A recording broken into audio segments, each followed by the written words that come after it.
May 16th, the year 2167. The world is a graveyard, with the demon race having finally conquered every last inch of human territory. The human world has completely fallen into ruin. Smoke and fire rise from the remains of cities that once thrived. Si Chen, the SSS-Rank Lightning Assassin, is the last one left standing. He leans against a crumbling pillar, gasping for air as blood drips from his wounds. It all started 7 years ago when several demon kings suddenly descended upon the world. They were forces of nature that no military could stop. Demon King Lanyue led the charge with overwhelming power. He and his kin swiftly trampled over the realm of man. Lanyue looks down at the battered hero with pure contempt. He mocks the title of humanity's last hope, calling the entire race nothing but pathetic, fragile trash. The Demon King raises a hand, glowing with a dark, lethal energy.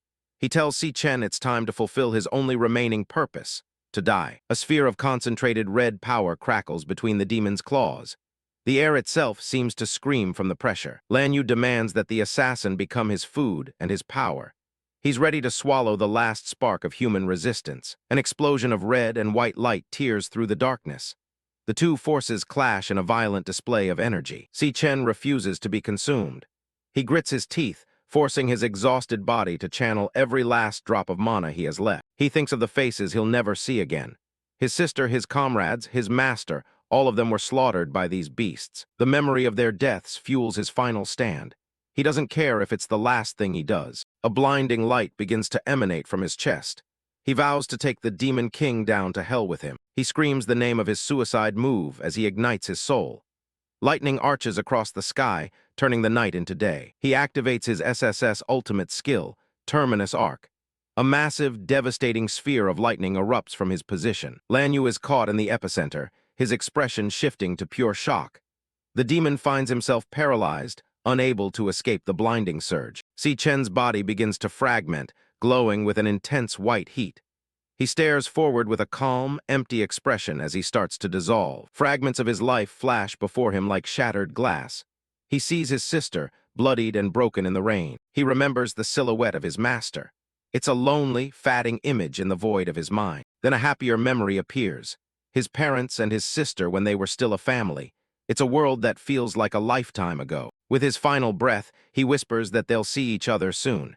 He regrets that he wasn't strong enough to protect them. His form continues to break apart into the light. He wishes he could have just been a little bit stronger. The Demon King rages, cursing the inferior human as the explosion reaches its peak. The blinding light consumes everything. In the white void, Si Chen's thoughts linger on the past. If only he could go back and find that demon lair sooner. If only he could have stopped the very first Demon King before the world burned. The weight of his failure is the last thing he feels. Then everything goes silent. He reflects on how he lost everything so early in the war. Shards of his broken infinity necklace float in the darkness.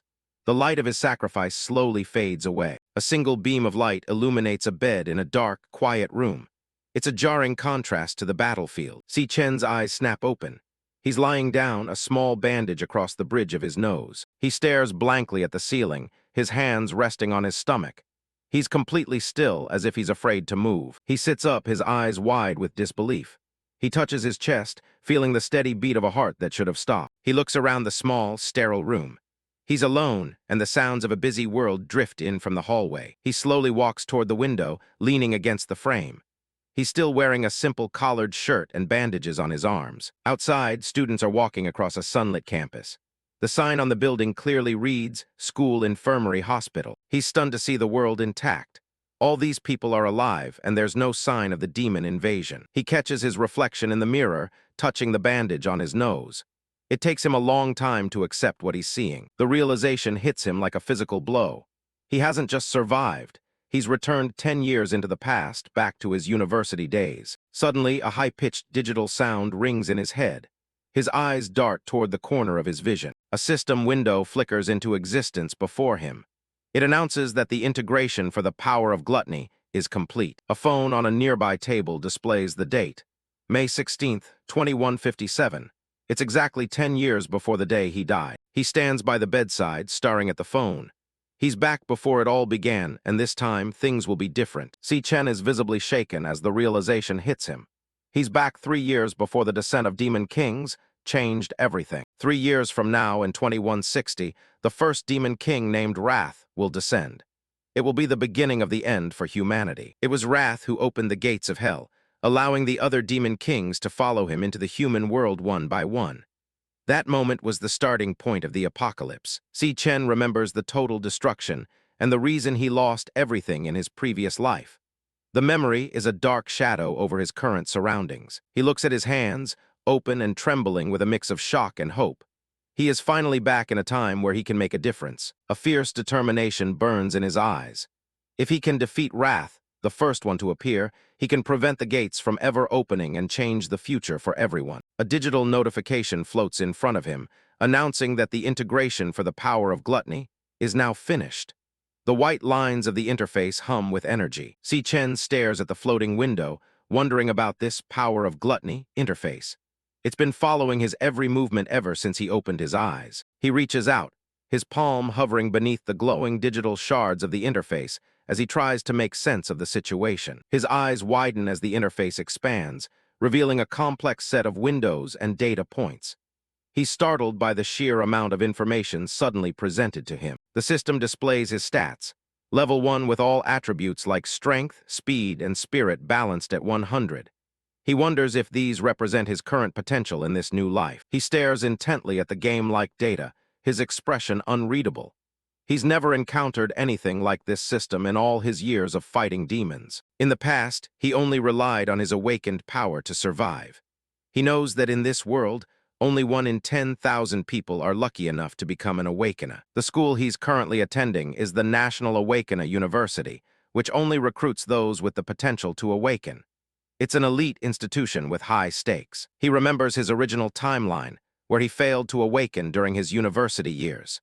He spent 4 years at the very bottom of the food chain, constantly bullied and beat. He ponders his situation with a skeptical look, wondering if this strange system is the reason he woke up in the infirmary this time around. Something else catches his attention within the interface as he scans the data. A familiar term flashes before his eyes. It's an archive file for a Lightning Assassin class.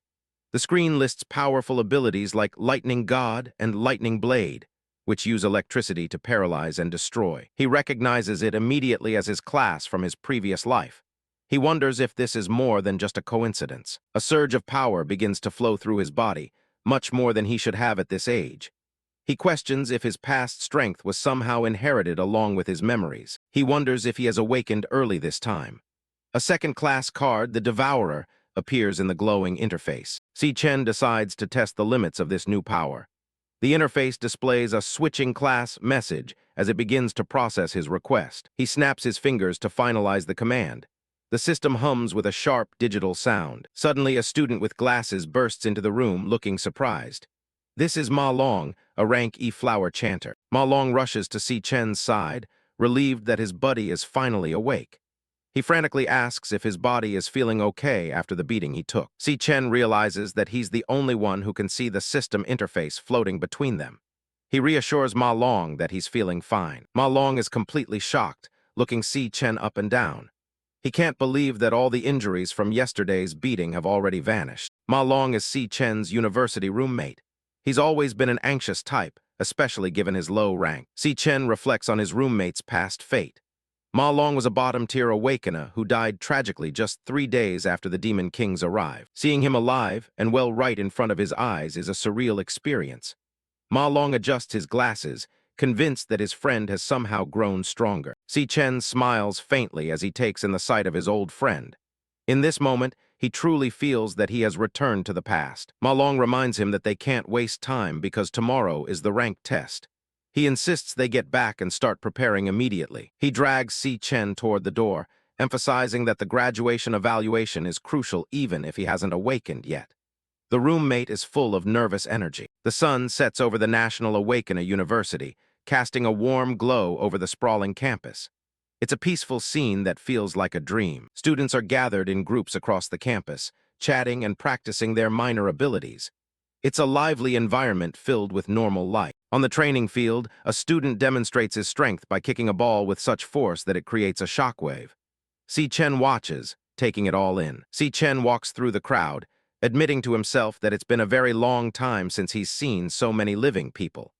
Ma Long looks at him with a confused, worried expression. Ma Long suggests they just take a walk around the playground to clear their heads. He's clearly weirded out by his friend's strange comments. Si Chen walks with a solemn expression, his thoughts returning to the future he once knew. He can never forget the day everything was lost. He looks back at a mental vision of the ruined future. He knows that if he does nothing, that same desperate fate will eventually come back for them all. A cold resolve settles over him. He knows he must take action immediately and increase his level as fast as humanly possible. In this era, there's only one proven way for an awakener to grow stronger. He must hunt and kill the monsters lurking within the demon lairs. Si Chen reflects on the current state of the world, where almost all demon lairs are monopolized by major guilds. This system leaves outsiders with virtually zero chance of leveling up on their own. He looks at the glowing system screen displaying his name and attributes.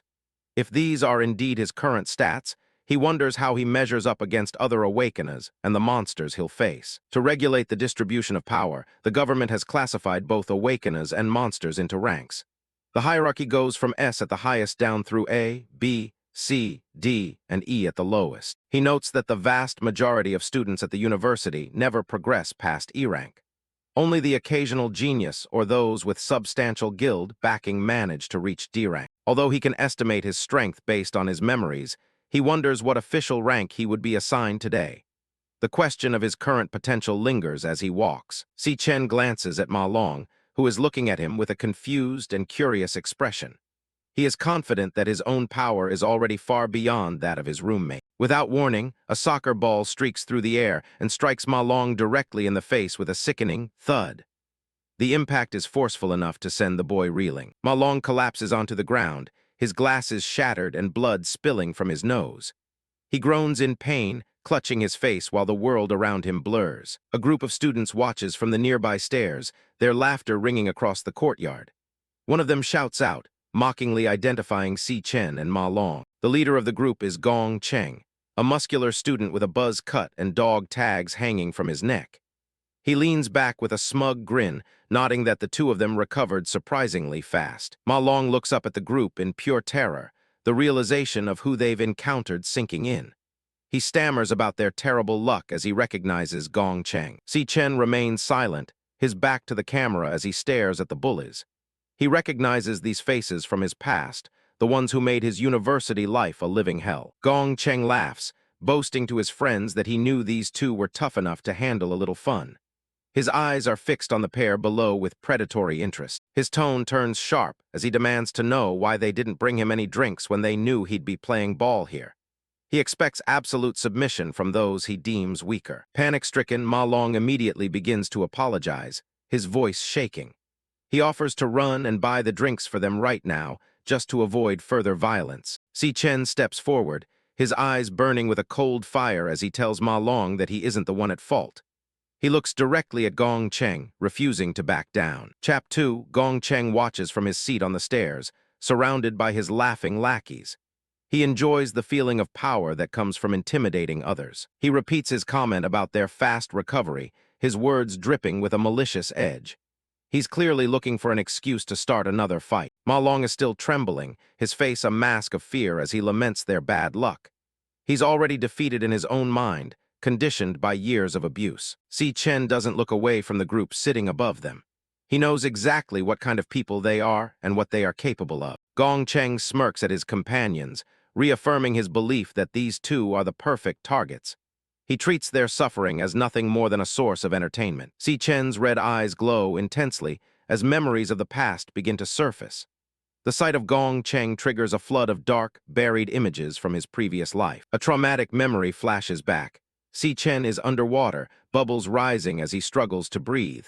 The sounds of the world are muffled and distant as he panics. The flashback reveals Gong Cheng and his friends in a school bathroom. They are laughing as they forcefully hold Si Chen's head down into a sink full of water. In the memory, Ma Long is on the floor nearby, frantically begging the bullies to stop. He is helpless to do anything but watch as his friend is tortured. Gong Cheng looks back at Ma Long with a cruel smile, asking why he should stop. He mockingly claims that he's only helping Si Chen awaken his latent powers. He shoves Si Chen's head deeper into the water, ignoring his desperate struggles. He taunts him for being a failure who hasn't awakened even after all this stimulation. The bully's laughter fills the room, a sharp and mocking sound that contrasts with the victim's silence. They find joy in the absolute control they have over their peers. Growing bored with their toy, the group decides to leave, joking about how pathetic Si Chen is. They walk away without a single shred of remorse for what they've done. Ma Long rushes to Si Chen's side as he lies gasping on the wet bathroom floor. He calls out his name, his voice filled with worry and relief that his friend is still alive. Drenched from head to toe, Si Chen's face remained shrouded in shadow. In a low, raspy whisper, he asked why people like this never knew when to let go, and why they were so hell-bent on tormenting others. He realizes that pure malice isn't something that only exists within the demon lairs. It's a force that is very much alive and well in the human world they are trying to protect. The thought hangs in the air against a backdrop of deep black. The realization that the world is inherently cruel is a heavy burden for him to carry once again. His question was like a spark striking the bullies' egos. Gong Cheng turned his head, his eyes flashing with an eerie green light as he smirked. He suggested to the group that they should play with Si Chen a little more. And that is how we end up with the scene of Si Chen lying broken in the infirmary. Cutting back to the present, the bulky student with the buzz cut and military tags leans back with a smug grin. He's demanding to know why his classmates didn't bring enough drinks for his ball game. Ma Long, a boy with messy brown hair and large round glasses, bows frantically. He stammers out an apology and offers to go buy the drinks right away to avoid more trouble. Si Chen, the black-haired student standing nearby, looks on with a sharp, cold gaze. He tells his friend that he isn't the one who should be apologizing. Gong Cheng's face drops into a dull, unimpressed stare.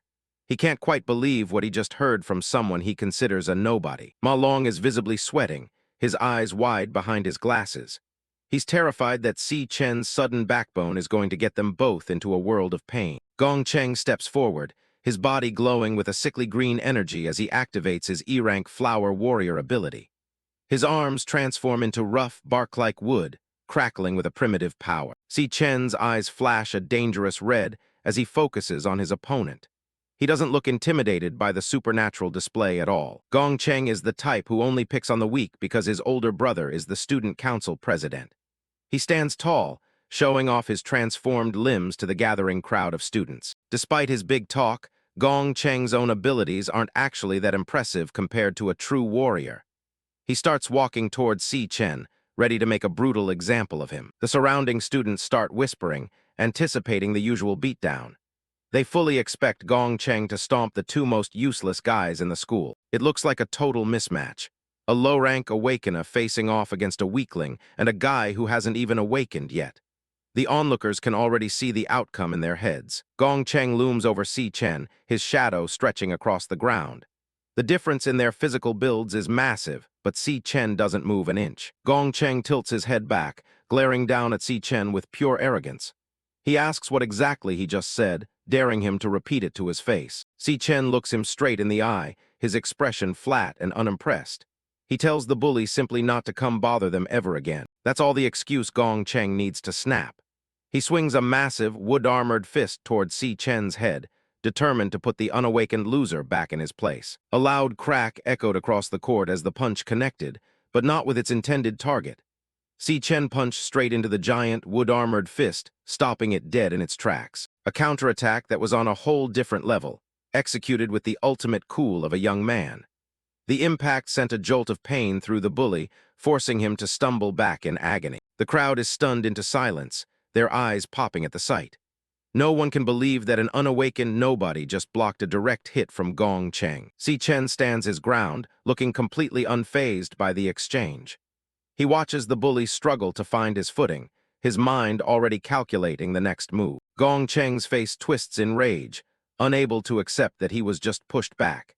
He can't understand how an unawakened weakling could possibly challenge a ranker like him. Si Chen raises his hand, and a job-switching notification appears in the air. He decides it's the perfect time to test out his new system on this loudmouth. The interface flashes, job switch complete, as Si Chen's stats are updated. He's now a level 1 electric assassin, and bolts of lightning begin to dance across his skin. Ma Long is absolutely losing it, his jaw hanging open as he watches his friend transform. He's never seen anything like this, especially not from someone who was supposedly powerless. Si Chen stands wreathed in crackling yellow electricity, looking every bit like the SSS-Rank killer he used to be. The air around him hums with lethal energy. Gong Cheng refuses to back down and activates his indestructible demon armor. His wooden arms grow spikes and thicken into a much more defensive, heavy form. He charges forward again, throwing what he calls his killer jab. The sheer size of the armored fist dwarfs Si Chen as it closes in for a finishing blow. Si Chen doesn't even flinch, leaning into the attack with a blur of motion. He weaves through the punch with the ease of a veteran fighter who has seen much worse. With a crackle of lightning, Si Chen's fist connects squarely with Gong Cheng's jaw. The force of the blow shatters the bully's defense in an instant. Gong Cheng is sent spiraling through the air, blood spraying from his mouth as the impact carries him away. He crashes hard into the pavement, tumbling like a rag doll. The spectators are completely speechless, their faces frozen in pure disbelief. They just saw the school's notorious bully get handled in a single move. Ma Long can only stare in shock, his mind racing to make sense of what just happened. His friend isn't just different, he's a completely different monster. Si Chen stood calmly in the middle of the courtyard, his silhouette glowing with the fading remnants of his lightning. The entire campus was in an absolute frenzy over the sudden turn of events unfolding right before their eyes. Gong Cheng grovels on the ground, clutching his broken face while spitting out insults. He tries to claim it was just a sneak attack, refusing to admit he was outclassed. Desperate and humiliated, Gong Cheng screams at his buddies to stop standing around and help him. He wants Si Chen dead for making him look pathetic. One of his lackeys looks on with a trembling jaw, unable to move a muscle. The sheer pressure coming off Si Chen is enough to keep anyone from stepping forward. Si Chen looms like a dark god, his eyes glowing with an intense, golden light. He looks ready to tear through anyone else foolish enough to challenge him. Gong Cheng ignores his fear and lunges again, screaming that he'll kill Si Chen. He puts everything he has into one final, desperate strike with his remaining strength. Si Chen catches the massive, armored arm with ease once again. The lightning crackling from his fingers begins to eat away at the wood-like armor like it's nothing. With a sudden surge of power, Si Chen crushes the armored forearm, the sound of breaking wood and bone filling the air. Gong Cheng's scream of agony echoes across the campus. Si Chen stares him down with cold, glowing eyes, telling him plainly that he's just too weak. To a former SSS rank, this guy isn't even a challenge. He delivers a final, lightning-charged punch that explodes against Gong Cheng's chest. The shockwave of electricity and force is absolutely devastating. Gong Cheng is blasted backward, his body smoking as he's sent flying once and for all. Si Chen watches him fall, the fight over before it ever really began. Gong Cheng is left embedded in the bleachers, his body nearly collapsing into the crater made by the impact. He slumps against the cracked concrete, blood streaming down his face as he coughs and gasps for air. Si Chen stands in the center of the yard, looking completely bored as the other students watch from a distance.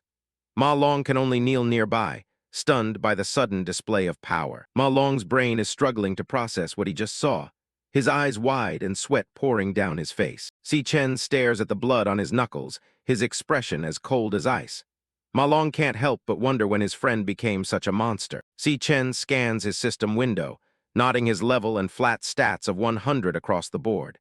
He's starting to piece together how his old abilities have translated to this new life. Crackling yellow lightning begins to dance around Si Chen as he tests his electric assassin state. He realizes he can tap into this power whenever he needs to. Even at level 1, his basic physical stats are enough to handle a low ranker like Gong Cheng. It's clear that his current grade is far beyond an E, though the system won't confirm it yet. But there's a catch that Si Chen hasn't figured out yet. He narrows his eyes, focusing on a problem that doesn't show up in his status window. He looks back at the beaten Gong Cheng, confused as to why his stats haven't budged after the victory. Lightning sparks in the palm of his hand as he contemplates the lack of progress.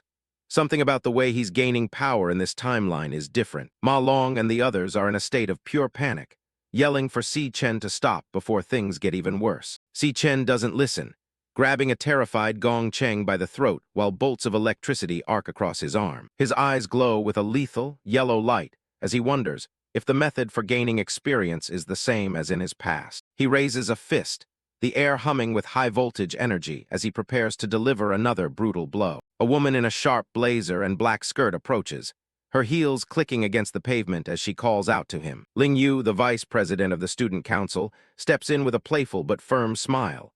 She tells Si Chen that Gong Cheng has had enough and that it's time to stop. She leans in with a wink, promising that the bully won't be bothering anyone again after a beating like that. Si Chen stands over his victim, his silhouette dark against the setting sun as Lanyue watches him closely. He meets her gaze with a flat stare, wondering why the student council is so quick to step in for a guy like Gong Cheng. As he walks away with Ma Long, Si Chen knows that mere deterrence isn't enough for people who don't know their place. If they aren't completely broken, they'll just keep coming back. Gong Cheng's lackeys cowered in a corner, paralyzed by fear.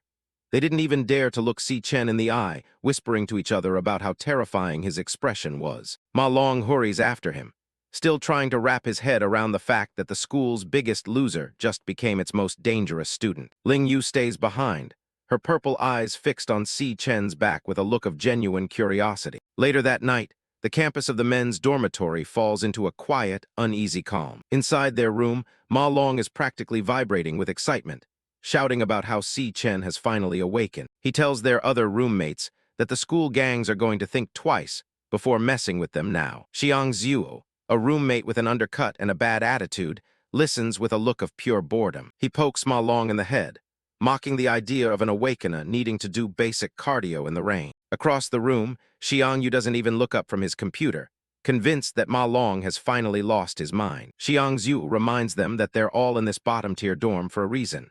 In his eyes, they are the 4 biggest failures in the entire school. He conjures a small orb of red magic in his hand, his face twisting into a sneer as he tries to assert dominance. He claims that awakening more than one class is impossible, labeling Ma Long and the others as nothing more than useless support types. Xiang Zhu boasts that he is the only one in the room with a real combat class, a nucleus mage. He admires his own muscles, convinced that he's been getting stronger and might actually make it into a decent club soon. But on this side, Xiang Yu reminded everyone that the final rank test is tomorrow, and that's when their true worth will be put on display. Elsewhere, a massive portal burns with a fierce, yellow flame at the entrance of the E-Rank training demon lair. A man in a white lab coat steps through the shimmering gate, his presence commanding respect from the guards. Gong Ting, the student council president, walks out of the training zone with a stoic expression. Lanyue follows close behind, her eyes scanning the area. Gong Ting orders the training session to end for the day, his voice calm and authoritative as the other students bow. He stops and looks over his shoulder, sensing someone waiting in the shadows. He finds Gong Cheng leaned against the wall, his head and arms covered in heavy bandages as he waits for his older brother. Gong Cheng, his face a mess of bandages and medical tape, is absolutely fuming as he shouts at his older brother.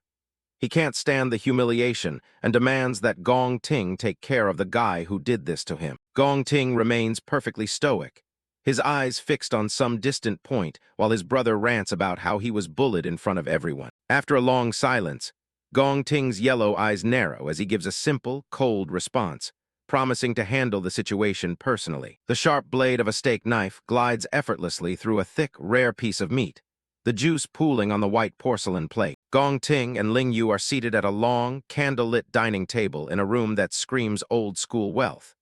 Lanyue leans back, casually asking what his plan is for dealing with the newcomer who beat his brother. Gong Ting doesn't answer immediately, his gaze shifting to the side as he considers whether this Si Chen is truly as powerful as the reports suggest. Lanyue sits elegantly in an ornate red chair, nodding that Gong Ting has already scouted every high-ranking student in the school for his club. She points out that with fewer than 10 D ranks in the entire student body, he's practically monopolized the top talent. She leans in slightly, her purple eyes glinting in the candlelight as she mentions that most students don't have the same access to high-level demon lairs that he does. In her view, those at the bottom have no real path for improvement, forever trapped in their mediocre ranks while the elite continue to grow stronger. Far from the luxury of the dining hall, Si Chen is out on the school's running track, his silhouette a lonely figure moving through the heavy night rain. He's pushing himself to the limit, carrying 100 kilograms of weight while grinding out a 20-kilometer run despite the downpour. His mind is focused on the science of awakening, knowing that physical strength is the foundation upon which extreme class powers are built. He believes that without a strong enough vessel, no one can truly harness their full potential. Rainwater streams down Si Chen's face, but his expression never wavers from its cold, intense focus.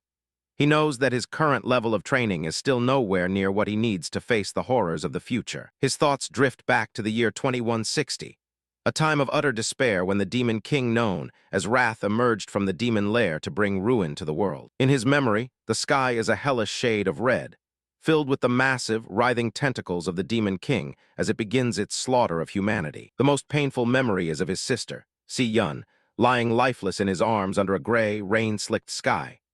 The text on the screen is a stark reminder that she was murdered by the Demon King's own hands. The silhouette of Wrath looms over a pile of corpses, the gate of hell forced open behind him to let the other Demon Kings spill into the mortal realm. Back in the present, Si Chen's eyes burn with a dark, vengeful light.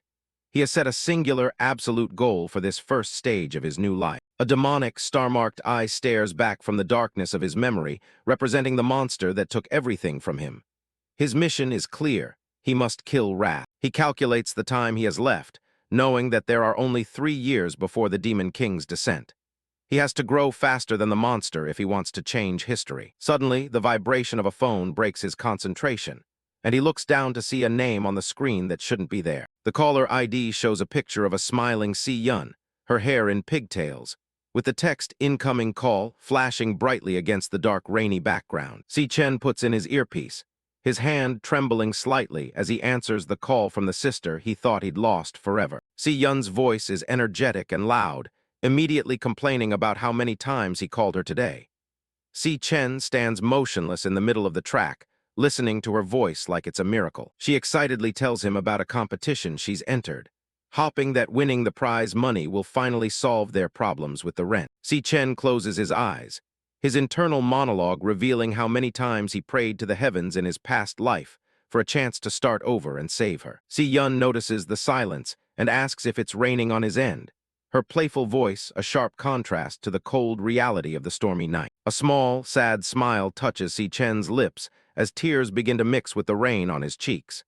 He manages to choke out that it's nothing, trying to keep his voice steady. He admits to himself that he just needed to hear her voice again, the simple sound of her breathing enough to validate everything he's gone through. Si Chen remains oblivious to his turmoil, promising to see him as soon as her competition is over, and telling him to wait for her good news. As the call ends, Si Chen looks up at the rainy sky, finally accepting that his life has truly begun again. He turns and starts running again with renewed vigor, shouting to himself that he has 3 more laps to go. The determination in his heart is absolute.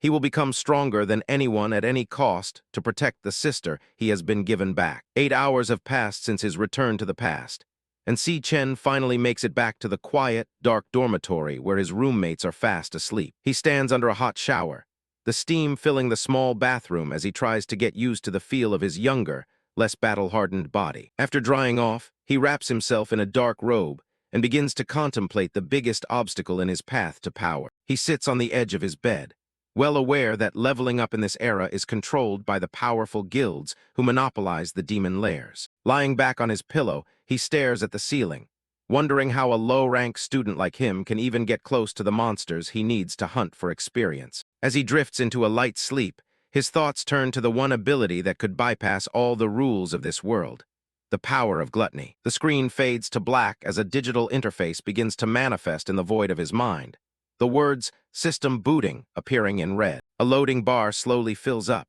signaling the activation of a hidden part of his soul that has been dormant until now. The loading is complete, and the consciousness of Si Chen is plunged into a vibrant, red digital space, his body falling through a sea of data and fragments. The Gluttony System interface flashes across the screen in bold white letters, signaling the successful boot-up of the mysterious power.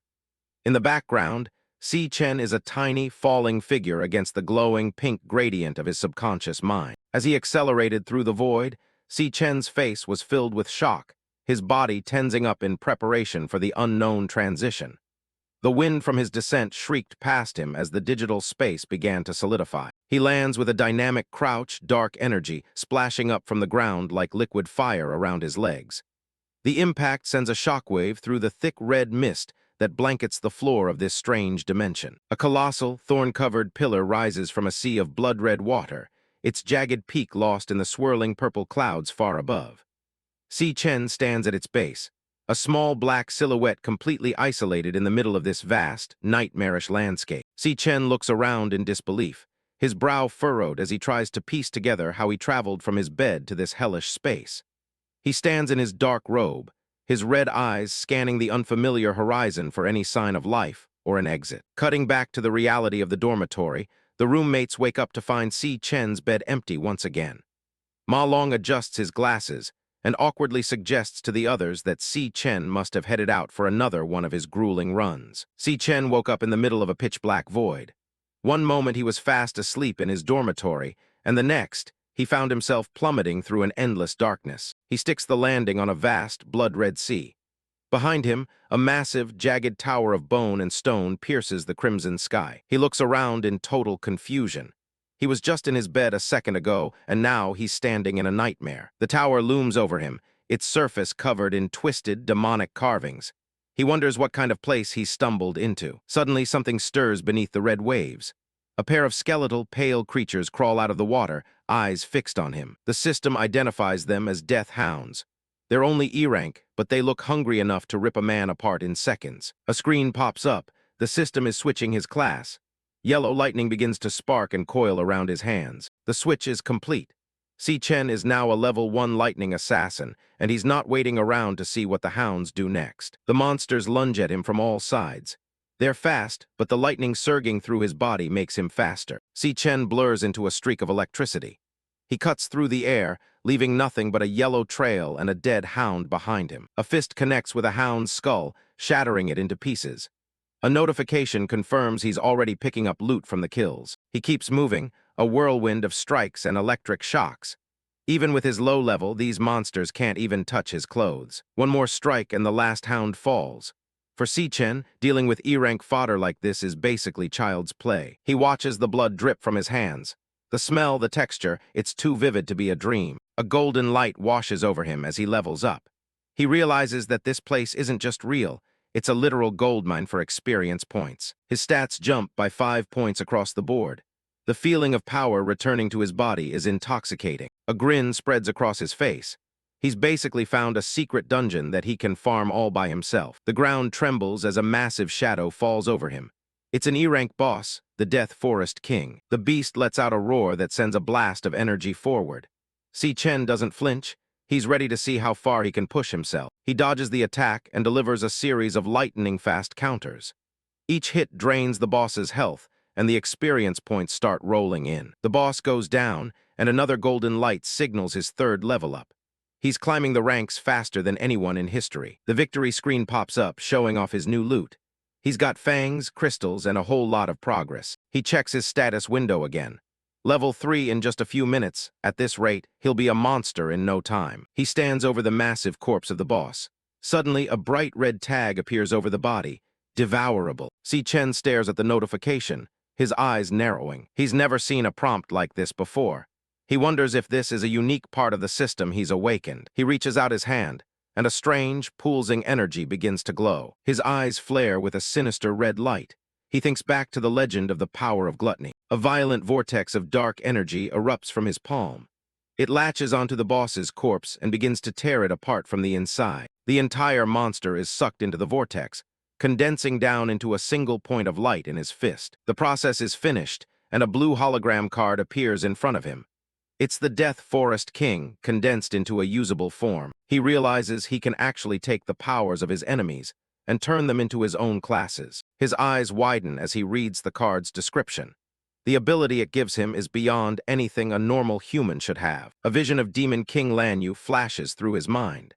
This power feels identical to the one that destroyed the world in his past life. He compares his own aura to the memory of the Demon Kings. It's a perfect match. He realizes the truth. He's stolen the Demon King's ultimate power for himself. In this world, every hunter is born with a single class that they can never change. It's an absolute law of nature. But now, Si Chen holds 2 separate classes in his hands at the same time. He's already broken the rules. He looks out at the horizon, where hordes of other monsters are waiting. He realizes that if he can devour them, he can have everything. A cold determination fills his gaze. He won't just be a hero, he'll possess every class in existence. He looks up at the sky, wondering why he was chosen to carry this terrifying burden. He turns back toward the massive demonic tower. It stands there like a silent challenge, waiting for him to step inside. Si Chen is immediately hit with a heavy, suffocating pressure as a massive silhouette looms over him.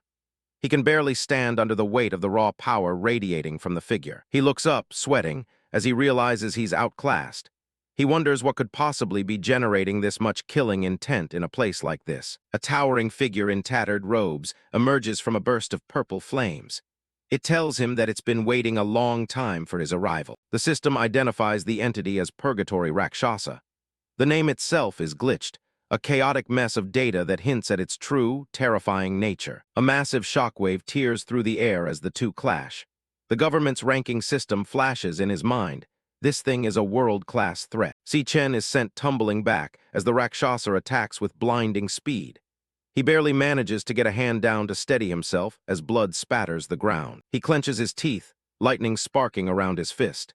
In his past life, he almost died just to reach S-Rank, and right now, he's barely at a D-Rank level. The Purgatory Rakshasa stands calmly in the Red Sea, dual purple blades at its side. The gap between them is a literal abyss. Its stats are completely crushing his own. Si Chen grips his lightning-imbued daggers, looking around the hellish landscape. He's never heard of an S-Rank boss lurking in a place like this before. He wipes the blood from his mouth, staring up at the hooded monster. The most disturbing part isn't its power, it's how the thing actually knows his name. They've already traded dozens of blows in a matter of seconds. Si Chen realizes with a sinking feeling that the Rakshasa has had plenty of chances to end him already. The Rakshasa swings its massive blade, sending Si Chen flying back once more. It's a clean hit that knocks the wind right out of him. He struggles to push himself up from the red water, gasping for air. Every one of the boss's strikes has avoided his vitals, as if it's just trying to break his will. The Purgatory Rakshasa looks down at him, its glowing blue eyes filled with a cold, mocking light. It asks if he's still planning to struggle against the inevitable. Si Chen glares back, his shirt torn and his body covered in bruises. He understands now, this thing doesn't just want to kill him, it wants him to submit. The monster offers him a choice to stay and guard the demonic tower together. It calls this a rare opportunity, as if being a prisoner is some kind of honor. He doesn't hesitate for a second. No matter the cost, he's never going to spend the rest of his life rotting away in this hellhole. He stands tall, a single vertical line of purple energy crackling between them. He's choosing the hard way, even if it means certain death. The Rakshasa's patience finally snaps as a wave of dark, blood-like energy erupts from its form. Si Chen braces himself for the inevitable fallout. It raises its blade, the purple glow intensifying. It warns him that he's only alive because he's the only one capable of being here. Massive skeletal remains start to rise from the Red Sea as purple wisps of soul energy dance around them. Si Chen stands his ground, dwarfed by the carnage. The boss starts to glow with an even more violent aura as its stats skyrocket. It gives him one last chance to either stay or be crushed into a pulp. Colossal boulders are ripped from the ground, hovering in the air behind the Rakshasa. It looks like a god of destruction preparing to wipe out an ant. Si Chen's eyes glow with a fierce yellow light as lightning starts to dance across his skin. He makes his final choice right then and there. He chooses to kill it. He launches himself forward, a blur of electricity cutting through the crimson air. The Rakshasa called his effort ridiculous as it controlled a barrage of dark energy and floating boulders, sending them hurtling straight towards Si Chen to crush him. The entire area was consumed by the collision, but Si Chen didn't flinch for a second. He transformed into a streak of lightning, using the floating boulders as stepping stones to charge straight ahead. The boss prepares another swing, its massive blade raised high. Si Chen keeps his eyes locked on the target, analyzing every single movement. He's been watching closely since the very beginning of the fight. He's already seen through the monster's attack patterns. He's timed it down to the millisecond. Before every swing, the Rakshasa has a brief, 4/10 of a second wind-up. He predicts the exact path of the blade and dodges by a hair's breadth.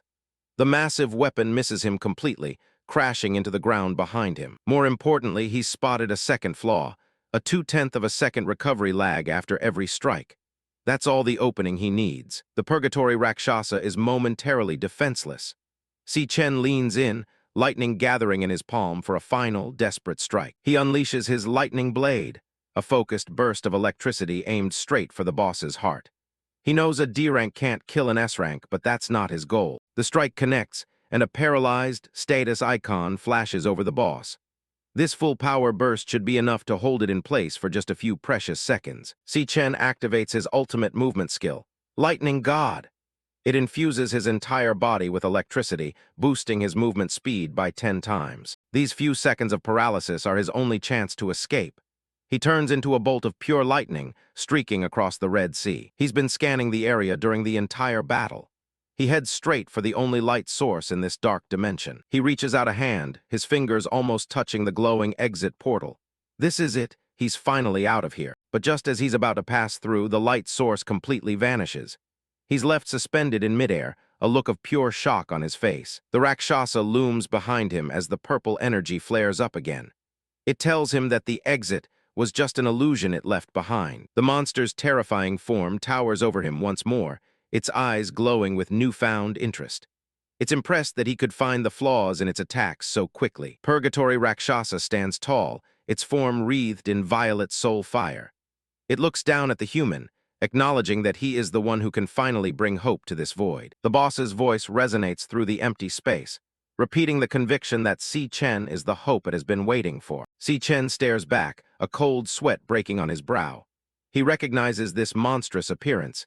He saw it once before on Demon King Lanyue himself. Rakshasa observes that even under the crushing pressure of despair, the boy can calmly analyze his situation to find a path forward. Chap 5, Si Chen's gaze narrows as the realization hits him fully. The Purgatory Rakshasa's form is identical to one of the shapes the Demon King once took. A blinding explosion of golden light and lightning flashes through his mind, a fragment of a memory from a different era. He remembers the final battle of his previous life, where he faced a nightmarish creature with glowing red eyes and frozen armor. During that war, the enemy switched between several high-rank classes effortlessly, including a massive white ice dragon that filled the sky. Another form emerges in his memory, a hulking, golem-like beast wreathed in fire and smoke that laid waste to everything around it. He recalls a terrifying green entity made of twisted vines and toxic energy that strangled the life out of the battlefield. At the center of it all was a figure of absolute power, glowing so brightly that the world seemed to dissolve into pure energy. He remembers every single one of those many forms with perfect, painful clarity. They were the apex of destruction. Purgatory Rakshasa stands before him now, its skeletal armor and horned helm radiating the exact same aura as Lanyue's transformations. The similarity is too perfect to be a coincidence. This being bore this exact appearance in the past life. He pieces it together. This creature must have been devoured by Lanyue's gluttony, and now that power is part of Si Chen's own body. He looks at the boss, his voice barely a whisper as he begins to ask the impossible question. A wide shot reveals the massive tower reflecting in the blood-red sea. Si Chen realizes with a start that this entire hellish landscape exists inside him. Rakshasa's grin widens, its blue eyes gleaming with approval. It praises his razor-sharp mind and declares him worthy of the inheritance. Si Chen is stunned by the weight of the boss's words, wondering what it means to be worthy of everything here. A golden, clawed key with a ruby gem manifests in the air, identified by the system as the SSS-Rank Key of the Void. It is the only way to open the tower's gates. The Rakshasa explains that the tower houses the strongest of the countless demons Lanyue once devoured. They have all been sealed away, waiting for a master. Si Chen holds the glowing key as the system confirms he has obtained it. Rakshasa tells him to devour the prisoners and use them as fuel to grow stronger. Wounded and exhausted, Si Chen looks up and asks the creature why it's helping him after they just tried to kill each other. The boss explains that even among demons, there is a line between good and evil. The Demon Kings slaughtered its entire kin just to satisfy their own bottomless greed. Purgatory Rakshasa flares with a violent purple aura, its voice filled with a centuries-old hatred. It has waited an eternity for a chance at revenge. The boss looks at him with solemn eyes, stating that that guy was right. Si Chen is the only hope for success. Si Chen is left confused, wondering who this mysterious, that guy, could possibly be. What person could have predicted his arrival here? The Rakshasa points toward the towering structure, telling him that all the answers he seeks are hidden inside. He must find them himself. The monster's head begins to crumble into glowing fragments of light. It urges him to take its power and use it to make their enemies pay. Si Chen watches in shock as the powerful being begins to dissolve before his very eyes, offering itself up to him. Rakshasa's face is a mask of determination as it fades, commanding him to become unstoppable from this moment forward. It tells him to open the gates and devour everything within the demonic tower, leaving nothing behind. A final warning comes from the glowing eyes of the boss. The demons inside are the most cunning and vicious entities in existence, far worse than anything he's faced. The Rakshasa's voice echoes, urging him to endure the coming trials and conquer every single foe that stands in his way. Si Chen's eyes burn with a fierce red light as he absorbs the command. He is being told to stand at the very peak of this world. A vision of shadowy, monstrous figures fills the red void. His ultimate goal is clear. He must devour every single one of the demon kings. The Rakshasa's head disappears completely, turning into a cloud of glowing soul remnants that drift into the dark sky. The last of the boss's essence scatters, leaving behind only the echo of its final words about the price of resolve. Si Chen stands alone in the center of the vast, Red Sea, watching the last purple spark vanish. Only a man with his resolve is worthy of such power. He reaches out and catches the flickering purple flame in his palm. A system loading bar appears as the devouring process begins. A notification flashes. Devouring level up. Si Chen reaches level 10, standing tall as a golden aura erupts around him. He has secured his victory and obtained Rakshasa's underworld bone. He looks down at his hand, his eyes filled with a new, somber purpose. He quietly vows to carry the Rakshasa will forward with him. A system message flashes. Devouring complete. A detailed stat card for Purgatory Rakshasa appears, showing its class as Star Warrior and listing impressive stats for strength, speed, and spirit amidst a backdrop of vibrant pink and purple energy. New skills like Bone Grip Ruin and Triple Gravity Strike materialize in floating text boxes above Si Chen's open hand. He stares at his palm, his resolve hardening as he promises to make his enemies pay in blood. Sunlight streams through the dormitory window, marking the arrival of a high-stakes morning. Si Chen's eyes snap open as a booming voice echoes through the room, demanding everyone get out of bed immediately. He sits up in his bunk, his mind a blur as he tries to process the shift from the chaotic tower back to the quiet dorm. The room is a flurry of activity as students scramble to get ready, while Si Chen remains frozen, questioning if his return is real. He pulls back his shirt to inspect his chest, finding that every brutal wound he sustained in his dream has completely healed. A system window flickers into view, confirming his level has jumped to 10, and showing all the rare class cards he scavenged are still in his possession. His stats have seen an incredible boost, leaving him curious about how the school's official evaluation will rank him now. Suddenly, a sharp call from across the room cuts through his thoughts. It's Xiang Zuo, his arrogant roommate, who starts mocking him with a predatory grin about some big talk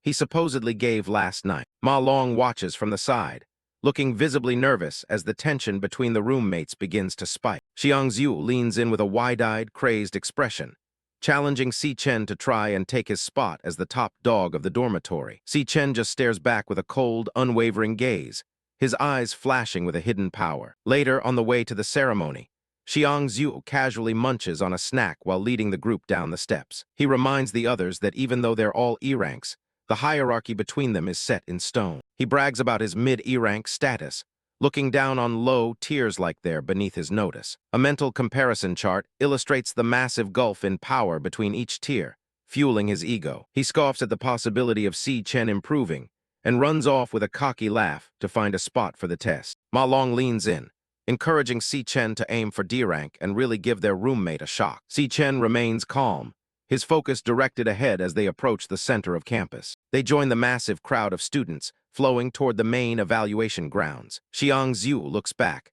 appearing annoyed that his boasting hasn't drawn more of a reaction. The plaza is packed for the official rank test ceremony, with a giant blue screen announcing the day's events. Near the entrance, a group of students is causing a scene by aggressively shoving others out of their way. These are the lackeys of Gong Cheng, known for being the most notorious bullies in the school. But the moment Xiang Zhu caught a glimpse of this crowd, the big brother of the dorm, tough guy act he'd been putting on instantly shattered. Si Chen walks past them without a word, his expression as cold as ice. The bullies look like they've seen a ghost, sweating profusely as they tremble in his presence. In a shocking display of submission, they drop into deep bows and shout a respectful greeting to their big brother. Xiang Zhu is frozen in place, his mouth hanging open as he tries to process what just happened. Ma Long and the others can only watch in disbelief, as the school's meanest students treat Si Chen like royalty. Si Chen doesn't slow down, his gaze shifting as another voice calls out to him with clear hostility. A student council officer named Jiang Jian steps forward,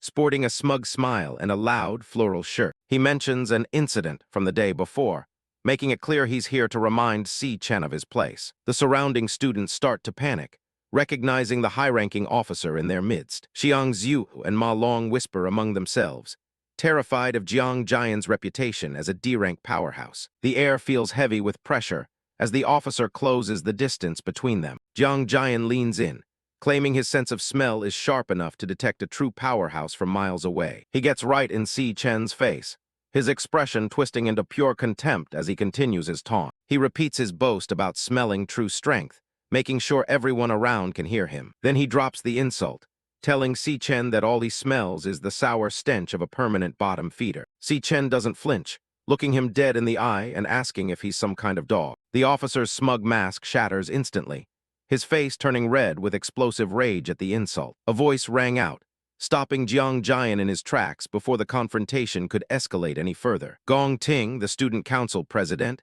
steps in with a calm but authoritative presence, stating that he's already looked into the matter. He makes it clear that Gong Cheng was the one at fault, and it's only fair that those who do wrong face the consequences. Gong Ting remains stoic, his amber eyes reflecting a sense of order that silences the surrounding crowd. Si Chen watches the president walk away, his expression unreadable as he prepares for his own turn on the stage. An announcer's voice booms over the plaza, officially kicking off the grading test and calling students to the stage in order. Jiang Jian scoffs as he follows Gong Ting, dismissing Si Chen as a non-threat while they head off to prepare for their own evaluations. High above the plaza, a mysterious figure watches the proceedings with keen interest. Standing in a private observation room, Lingyu sips her tea while the principal, Yuan Long, wonders if she's found anyone worth nodding. Lingyu smiles to herself, sensing that this year's test might turn out to be more interesting than anyone expected. An hour passes and the screen lights up with the next candidate's profile, Xiang Zhu. Inside the testing chamber, Xiang Zhu focuses all his energy into his hand, his face strained from the effort. He enters the dimly lit room, his silhouette illuminated by the strange blue glow of the equipment. The air inside crackles with power as he begins the activation process for the evaluation. In the center of the lair hangs the demon heart, a grotesque cable-linked mass designed to absorb and measure an awakener's raw energy. Xiang Zhu lets out a shout, releasing every ounce of power he possesses toward the pulsating organ. A blinding flash of light erupts as the demon heart drinks in the energy. The cables hum with the sudden influx. The heart glows intensely, processing the input and transmitting the data back to the external monitoring equipment. Overhead, the complex machinery whirs as it converts the raw power into a numerical rank. The large screen displays the first set of results. Xiang Zhu has officially placed as an E-grade mid-tier. The examiners watch the monitor closely, noticing that the second set of data, the potential measurement, is still being calculated. In the crowd, Ma Long leans forward with bated breath, knowing that the potential score is the real game changer. Potential represents the absolute highest rank an awakener can hope to achieve in their lifetime. Those with high potential are immediately flagged for state attention and special training programs. The screen finalizes the report. Xiang Zhu is an E-grade mid-tier with a maximum potential of C. He walks out of the gate looking utterly defeated, realizing his hard work over the last 2 years hasn't moved the needle at all. Without skipping a beat, the announcer calls for the next student to step up for their turn. Ma Long rushes over to console his dejected roommate, telling him not to beat himself up too much. He points out that none of them have managed to reach the coveted D-grade yet, so they're all in the same boat. A summary of the group's results shows they're all stuck in the E-rank ghetto, with low to mid-tiers and mediocre potential. But the somber mood is shattered when a female student's evaluation concludes with a startling result. She emerges from the gate as the crowd erupts. She's reached D-grade low-tier with a B-rank potential. The plaza is buzzing with excitement as students realize the first high-tier talent of the year has finally appeared. A short time later, Jiang Jian struts out of the testing portal, basking in the spotlight with an arrogant flourish. The roommates watch in envy, as his result confirms he's a D-grade low-tier with an impressive A-rank potential. High above, the examiners are stunned by the sheer number of high-potential students showing up in this year's batch. They agree that the upcoming graduation combat assessment is going to be a bloodbath worth watching. A hush falls over the crowd as the next name is called, and a pair of polished boots steps onto the testing stage. Gong Ting steps into the light, adjusting his collar with a calm confidence that matches his elite reputation. The excitement reaches a fever pitch as students whisper about him being the chosen one and the heir to a powerful guild. Si Chen watches from the crowd, his eyes sharp as he observes the man who is currently considered the school's strongest. Everyone is waiting with held breath to see if the genius president can break the school's historical records today. The demon heart, a grotesque biological eye suspended by cables, pulses with a low, rhythmic thrum. Its single eye snaps open, revealing a pale blue iris as it begins to analyze the energy flowing through the system. Gong Ting stands before the heart, his silhouette cast in the cold, flickering light of the testing chamber. Gong Ting stares at his own hand, thinking that he must hold back some of his power to create the biggest sensation later. His golden eyes flash with a sharp light, his ambition to be #1 in school history clear in his gaze. The screen begins to process his results, with the grade and potential columns flickering as they calculate his massive output. The unknown examiner, an older man with a gray mustache, looks on with a sweat-beaded brow as he notices the changing color on the display. The results finalize on the screen.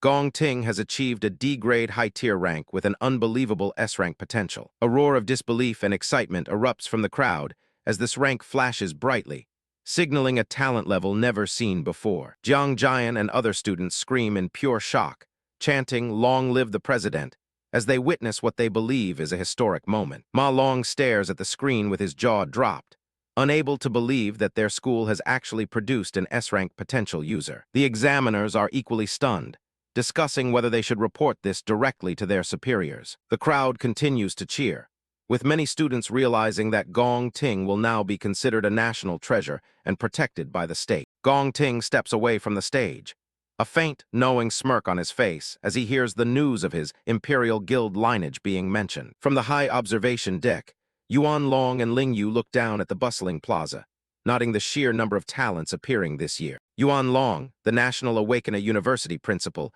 smiles through his gray beard, asking Lingyu if she'd already known about Gong Ting's potential. Lingyu responds with a cryptic smile, admitting that while she knew about him, she didn't come here just to see the president. She leans closer to the glass, her gaze fixed on someone else who she finds far more intriguing than the genius president. She watches Si Chen, who stands quietly in the crowd, wondering just how much of a sensation his performance will cause. The announcer's voice echoes once more, calling out the final student for the grading test, Si Chen. Jiang Jian leans in with a smug grin, taunting Si Chen before the test.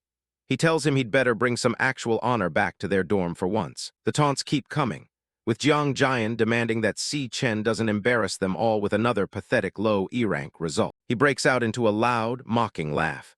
He's already picturing Si Chen becoming the biggest laughingstock in the whole university. Si Chen stands stoically while his roommates, Xiang Yu, and Ma Long, hang their heads. The surrounding students whisper about them being a bunch of weaklings and a disgrace to the graduation assessment. As Si Chen stepped up to perform the evaluation, Ma Long finally snaps, his face flushed as he shouts back at the bullies. He's certain that Si Chen is about to blow everyone's eyes wide open with his real strength. Ignoring the noise, Si Chen steps into the glowing portal of the testing booth. His name appears on the massive digital scoreboard, waiting for the results to register. Outside, a few students linger, watching the booth with a mix of boredom and faint curiosity. They aren't expecting much from someone with Si Chen's reputation. Deep inside the machine, the testing chamber is a mess of wires and cables, all feeding into a central core. It's a dark, technological abyss that few get to see from the inside. The demon heart core pulses with a strange, organic light, its single eye scanning the new occupant of the booth. It looks more like a living creature than a piece of machinery. Si Chen's eyes glow a piercing red as he prepares for the evaluation. In this era, joining a high-rank guild is the only way for an awakener to secure any kind of future. The graduation combat assessment is the only chance for most students to prove their worth to the guilds. It's a brutal competition where only those at the top get recruited. The test is designed to simulate combat against the nightmares they'll eventually face for real. Only the strongest silhouettes will survive the scrutiny of the recruiters. Candidates are allowed to form squads of up to 10 members. The top-placing squad gets the ultimate reward. Every single member is directly recruited by the nation's elite Imperial Guild. For these students, the test isn't just about a rank. It's about life or death for their careers. The Imperial Guild is the peak of the nation's power structure. Jiang Jian laughs with another student, completely unconcerned with the stakes. He's already bragging about his friend Yan Lin's D rank like it's a major accomplishment. Gong Ting, the student council president, stands confidently as his 10-man squad assembles. With 9 D ranks and his brother Gong Cheng on the team, they look absolutely untouchable. To Gong Ting, this day is about more than just himself. It's about scouting the perfect teammates to ensure they crush the upcoming graduation assessment. His teammates crowd around him, showering him with praise and calling him the guaranteed MVP. In this environment, the strongest team inevitably rises to the top. Meanwhile, the weakest team stands off to the side, looking like they've already given up. It's the cold law of survival. The strong huddle together while the weak are cast out and eliminated. Ma Long pushes up his glasses, sweating as he checks the time. He's starting to worry about how long Si Chen has been inside that booth without any movement or data appearing. The scoreboard remains a blank blue void, showing nothing for Si Chen's name. The lack of movement is starting to draw confused murmurs from the remaining students. The rest of the crowd starts to disperse, assuming the test is over. They joke that Si Chen's power must be so pathetic the machine can't even register a rank. Jiang Jian urges Gong Ting to forget about the trash, left inside, and head out for some karaoke. He's convinced there's no point in waiting for someone like Si Chen. Gong Ting closes his eyes and agrees, finally losing interest. He tells Jiang Jian to call the rest of the team together so they can leave. Suddenly, a loud static buzz fills the air as the scoreboard begins to flicker violently. The system seems to be struggling to process a massive influx of data. A bold D slams onto the screen, labeling Si Chen as a high D rank. The unexpected result stops everyone in their tracks. Ma Long and the others stare at the board, their eyes wide and jaws dropped in absolute shock. They weren't expecting this kind of turn around. Ma Long points at the screen and screams in triumph. He knew Si Chen wasn't just some E-rank weakling, and now the proof is right there for everyone to see. Gong Ting and Jiang Jian whip around, their smug expressions replaced by pure confusion. A high D-rank result for a supposed loser shouldn't be possible. Inside the booth, the wires start to spark as the system detects instability in the demon heart. It requests a retest, unable to handle the sudden surge of energy from the candidate. Si Chen watches his level 10 base stats, 150 across the board, pop up on his HUD. Even in his basic, unswitched form, he's already at level 10 and equivalent to a high D rank. He reaches out his hand, initiating the class switching process as blue sparks dance around his fingers. The loading bar on his display quickly fills up. The transformation completes, and Si Chen emerges as the infernal Death King. His appearance shifts, half his face covered by a spectral bone mask as freezing energy radiates from his body. The scoreboard outside glitches again, the digital D fracturing as it tries to keep up with the new power spike coming from inside the booth. The rank jumps upward, settling on a solid C for mid-C rank. The crowd outside can't believe their eyes as the ranking continues to climb. A collective roar of "What?" erupts from the students. They're witnessing a rank jump that defies everything they know about the testing process. Gong Ting stares at the board with a look of genuine disbelief, his composure finally cracking. Next to him, Jiang Jian looks like he's about to have a heart attack. The professors and examiners are sweating, frantically checking their equipment. They've never seen a rank fluctuate this wildly and think the system might be malfunctioning. The demon heart core pulses a deep purple, its eye wide and bulging under the extreme strain. The system screams another warning about instability and potential deviation in the results. Si Chen isn't done yet, nodding that if his weakest class is already a C rank, his other two should be off the charts. He initiates another switch, his silhouette wreathed in dark, jagged energy. The switch is finalized, revealing the Purgatory Rakshasa class. Si Chen's eyes burn a cold blue as he prepares to show the machine the full extent of his true power. A detailed stat card for the Rakshasa blade appears, showing maxed-out potential and terrifying skills like bone grip ruin and gravity manipulation. The machine is about to be pushed past its limits. The central eye of the demon heart pulses violently, veins bulging across its surface as it struggles to contain the energy. It looks like it's about to burst under the pressure of Si Chen's power. A massive swirl of purple energy erupts from the core, spinning into a chaotic vortex that fills the entire testing booth. The machine's containment systems are clearly failing. Dark clouds and lightning crackle around the core as it continues to malfunction. The power output is so high it's creating a literal void right in the middle of the school hall. Outside, the students can only stare upward in terror as the sky within the building seems to darken. Someone screams out, wondering what on earth is happening to the equipment. Ma Long and his roommates are frozen in place, their eyes wide as they witness the celestial-level phenomenon. It's a sight none of them ever expected to see during a simple school evaluation. Ma Long shouts in excitement, convinced that their dorm has finally produced a god-tier monster. Meanwhile, the scoreboard behind them begins to glitch and tear as the ranking system fails. The scoreboard flickers through several ranks before a massive, golden, slams into view. The glitching screen can barely hold the image of the rank S potential. The head examiner loses his mind, screaming into his headset about another S-rank potential appearing. The staff behind him look just as terrified by the data. Gong Ting stares at the display, his usual calm completely shattered. He's never seen the machine react like this to a student before. Red warning boxes pop up over the scoreboard as the system tries to calculate the rank.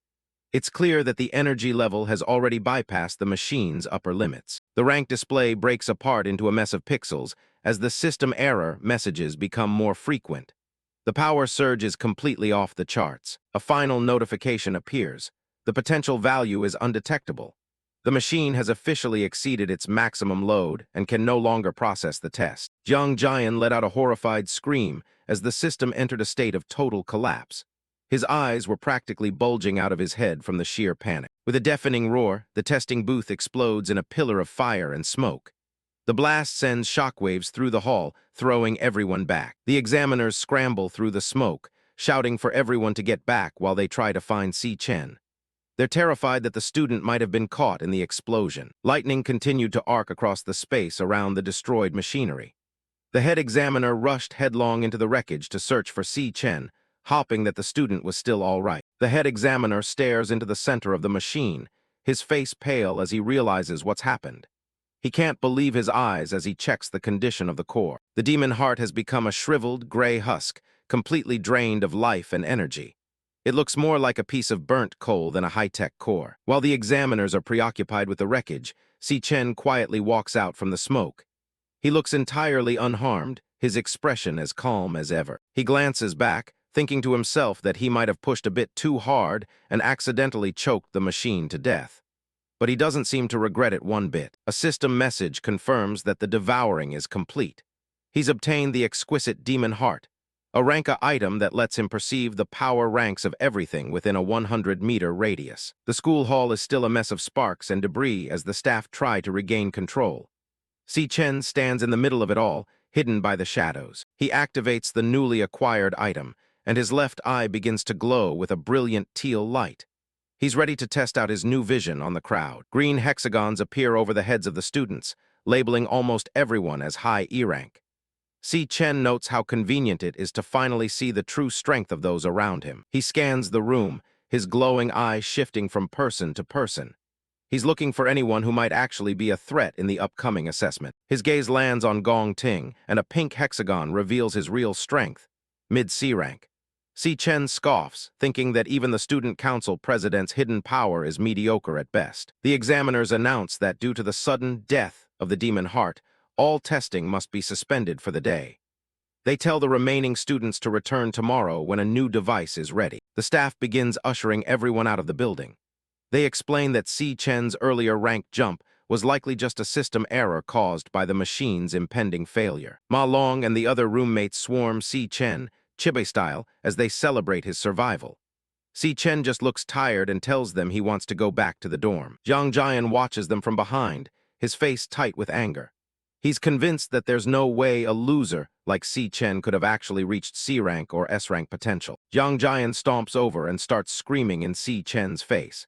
He demands to know where his sense of responsibility is and how he plans to compensate them for the wasted time. Si Chen's hand begins to crackle with electricity as he listens to the shouting. He's clearly losing his patience with the bully's constant nagging. He looks at Jiang Jian with cold, glowing eyes, seriously considering if he should just cripple the guy right then and there. The tension between them is thick enough to cut. Suddenly, Gong Ting's voice cuts through the noise, telling Jiang Jian to stand down. He warns his teammate not to be so disrespectful to someone who is clearly a valuable peer. Jiang Jian is taken aback as Gong Ting walks right past him. The rest of the students watch in silence as the president approaches the loser he was just mocking. Gong Ting smiles warmly and extends his hand towards Si Chen. He invites him to join his squad so they can tackle the graduation combat assessment together. Gong Ting continues his pitch, promising that with Si Chen on the team, the highest score in school history will belong to them.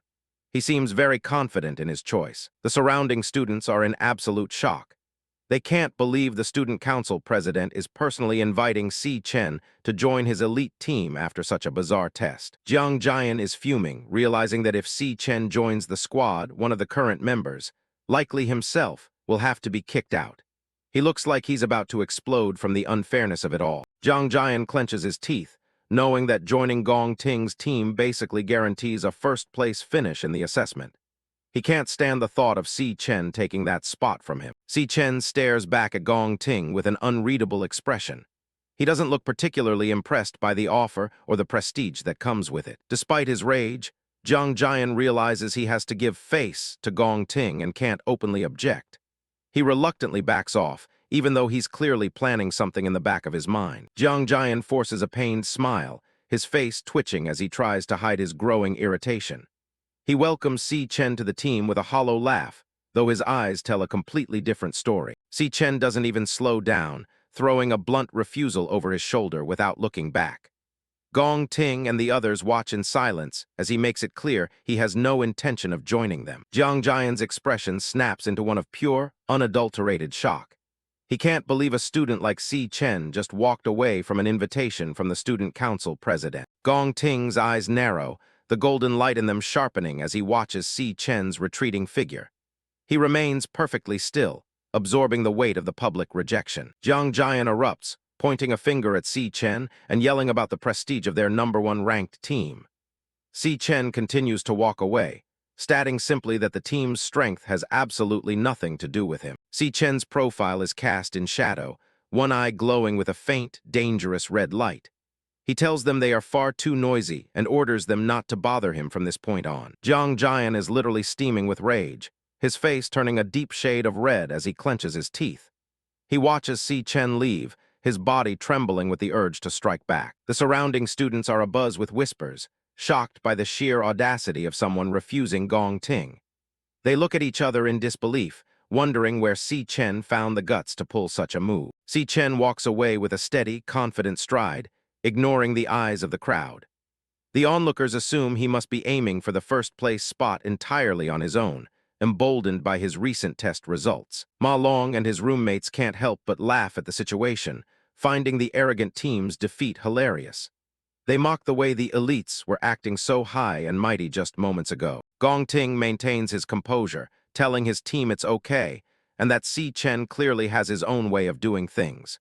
He looks over his shoulder at Jiang Jian, who is still reeling from the embarrassment. A high-angle shot shows the students dispersing across the school grounds under the bright afternoon sun. The tension of the evaluation has finally broken, but the rivalry is only just beginning. An elderly examiner with a prominent scar across his eye size, disappointed that the school's 2 top prospects won't be teaming up. He had been looking forward to seeing a new history-making record set this year. Lanyue stood beside him, a cryptic smile playing on her lips as she watched the drama unfold. She seemed to find the entire conflict far more interesting than a simple partnership would have been. A close-up reveals Lanyue's sharp, calculating gaze as she analyzes the situation. She knows that for someone with a background like Gong Ting's, this public refusal is nothing short of a declaration of war. Gong Ting's face is a mask of cool indifference, but his sharp features suggest a mind that is always working. He knows he isn't someone who can be easily dismissed or dealt with. Jiang Jian continues to grumble in the background, insisting that Si Chen only got lucky because of a machine error. He refuses to believe that the loser has actually reached C-grade level strength. Gong Ting's eyes flash with a cold, predatory light as he considers the competition. He is determined to maintain his first-place position, no matter how small the chance of someone surpassing him might be. Jiang Jian leans in close, his face distorted by a wicked grin as he whispers to Gong Ting. He offers to hunt Si Chen down and teach him a lesson on the president's behalf, citing their combat experience in demon lairs. Gong Ting looks at him with a tired, disdainful expression, asking if Jiang Jian truly thinks he is such a petty person. Jiang Jian immediately recoils, stuttering out an apology as he realizes he overstepped. Gong Ting turns his back on the group, stating that he's no longer in the mood for their planned karaoke outing. He walks away, leaving the rest of the team to handle their own arrangements for the day. A close-up of Gong Ting's eye shows a piercing yellow glow as he makes his final stance clear. He declares that whatever Si Chen does from now on is irrelevant and has nothing to do with him. Jiang Jian stands frozen, his mouth slightly agape as he watches his leader walk away.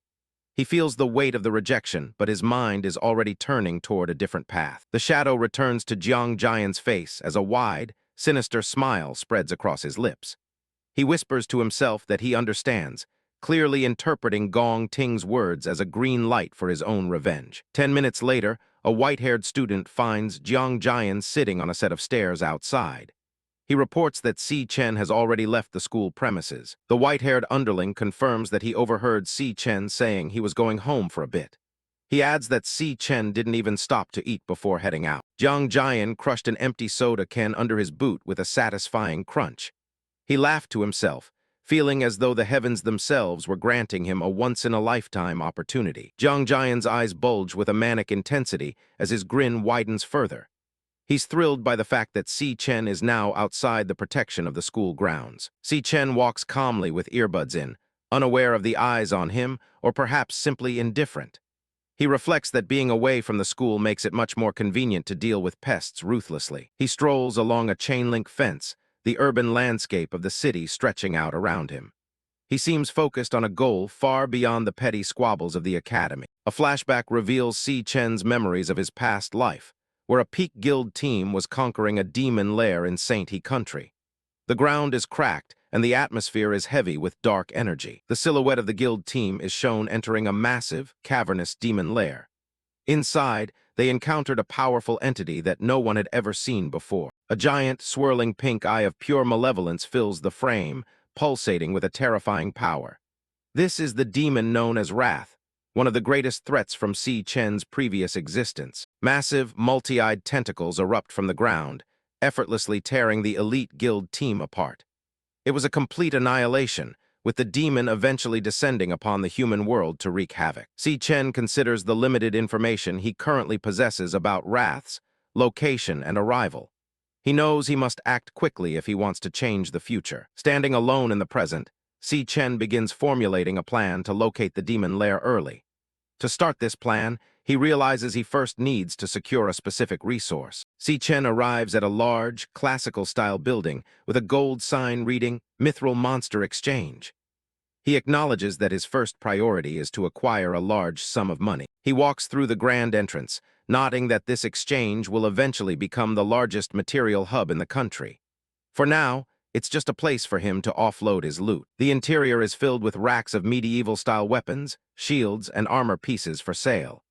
Si Chen walks toward the counter, looking out of place in his school uniform. He places several sharp, curved monster claws and teeth onto the padded counter.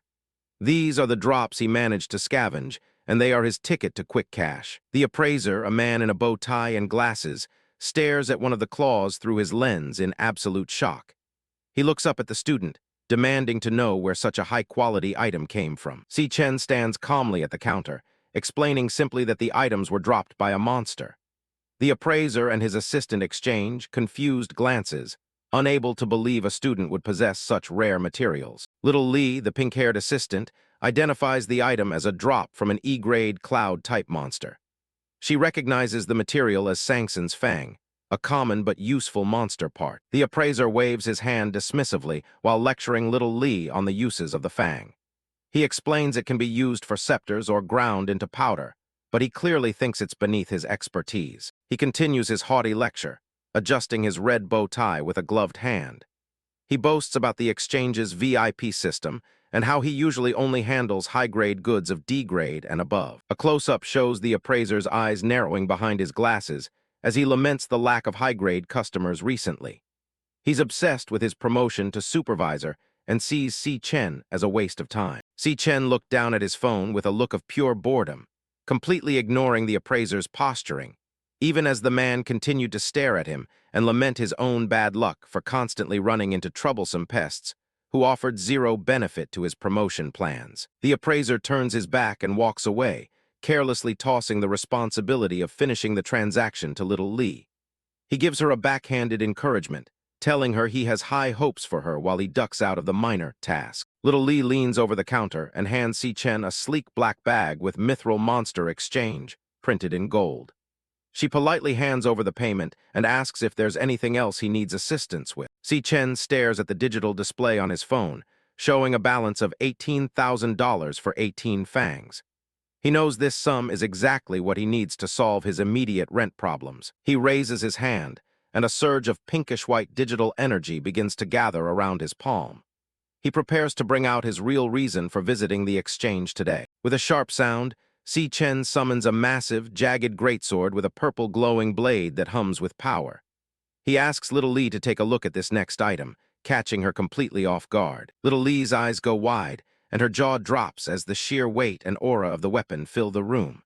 She can barely find the words to describe the intimidating purple blade. A close-up of the sword's guard reveals intricate, tooth-like spikes and a dark, organic texture. Little Lee stammers that she's never seen anything like it, guessing it must be at least B grade, or maybe even A grade. The appraiser rushes back, sweat beads forming on his forehead as he yells at Little Lee for even dreaming of an A grade weapon. He insists that such rare items are worth millions, and that he hasn't seen one in all his years of working there. A tall man with short blue hair and glasses appears from behind, interrupting the appraiser with a calm, authoritative voice. He agrees that the weapon isn't B grade or A grade, but for a very different reason. The appraiser lets out a loud, mocking laugh, feeling vindicated by the newcomer's arrival. He assumes the boss is just going to confirm that Si Chen is bringing out junk. Qingzhai adjusts his glasses, his sharp gaze fixed on the greatsword with professional intensity. He identifies the weapon as S-grade equipment, forged from materials found only in the Purgatory lands. The appraiser's face turns pale and his eyes bulge out of his head as the reality of the situation hits him. Little Lee covers her mouth in shock as the word S-grade echoes through the room. A close-up shows Qingzhai's hand firmly grasping Si Chen's in a formal and respectful handshake. The power dynamic in the room has shifted instantly. Qingzhai breaks into a professional, welcoming smile as he greets Si Chen as a distinguished guest. The appraiser can only watch from the background with a look of utter defeat and disbelief. He gestures toward a back hallway, inviting Si Chen to follow him to a private VIP room for a more serious discussion. Little Lee struggles to carry the massive purple greatsword behind them as they move through the store. Si Chen watches the blue-haired man with a faint, knowing smirk playing on his lips. He thinks to himself that the person he was waiting for has finally shown his face. A focused profile of Qingzhai shows a man of calm intelligence and high status within the Mithril Guild.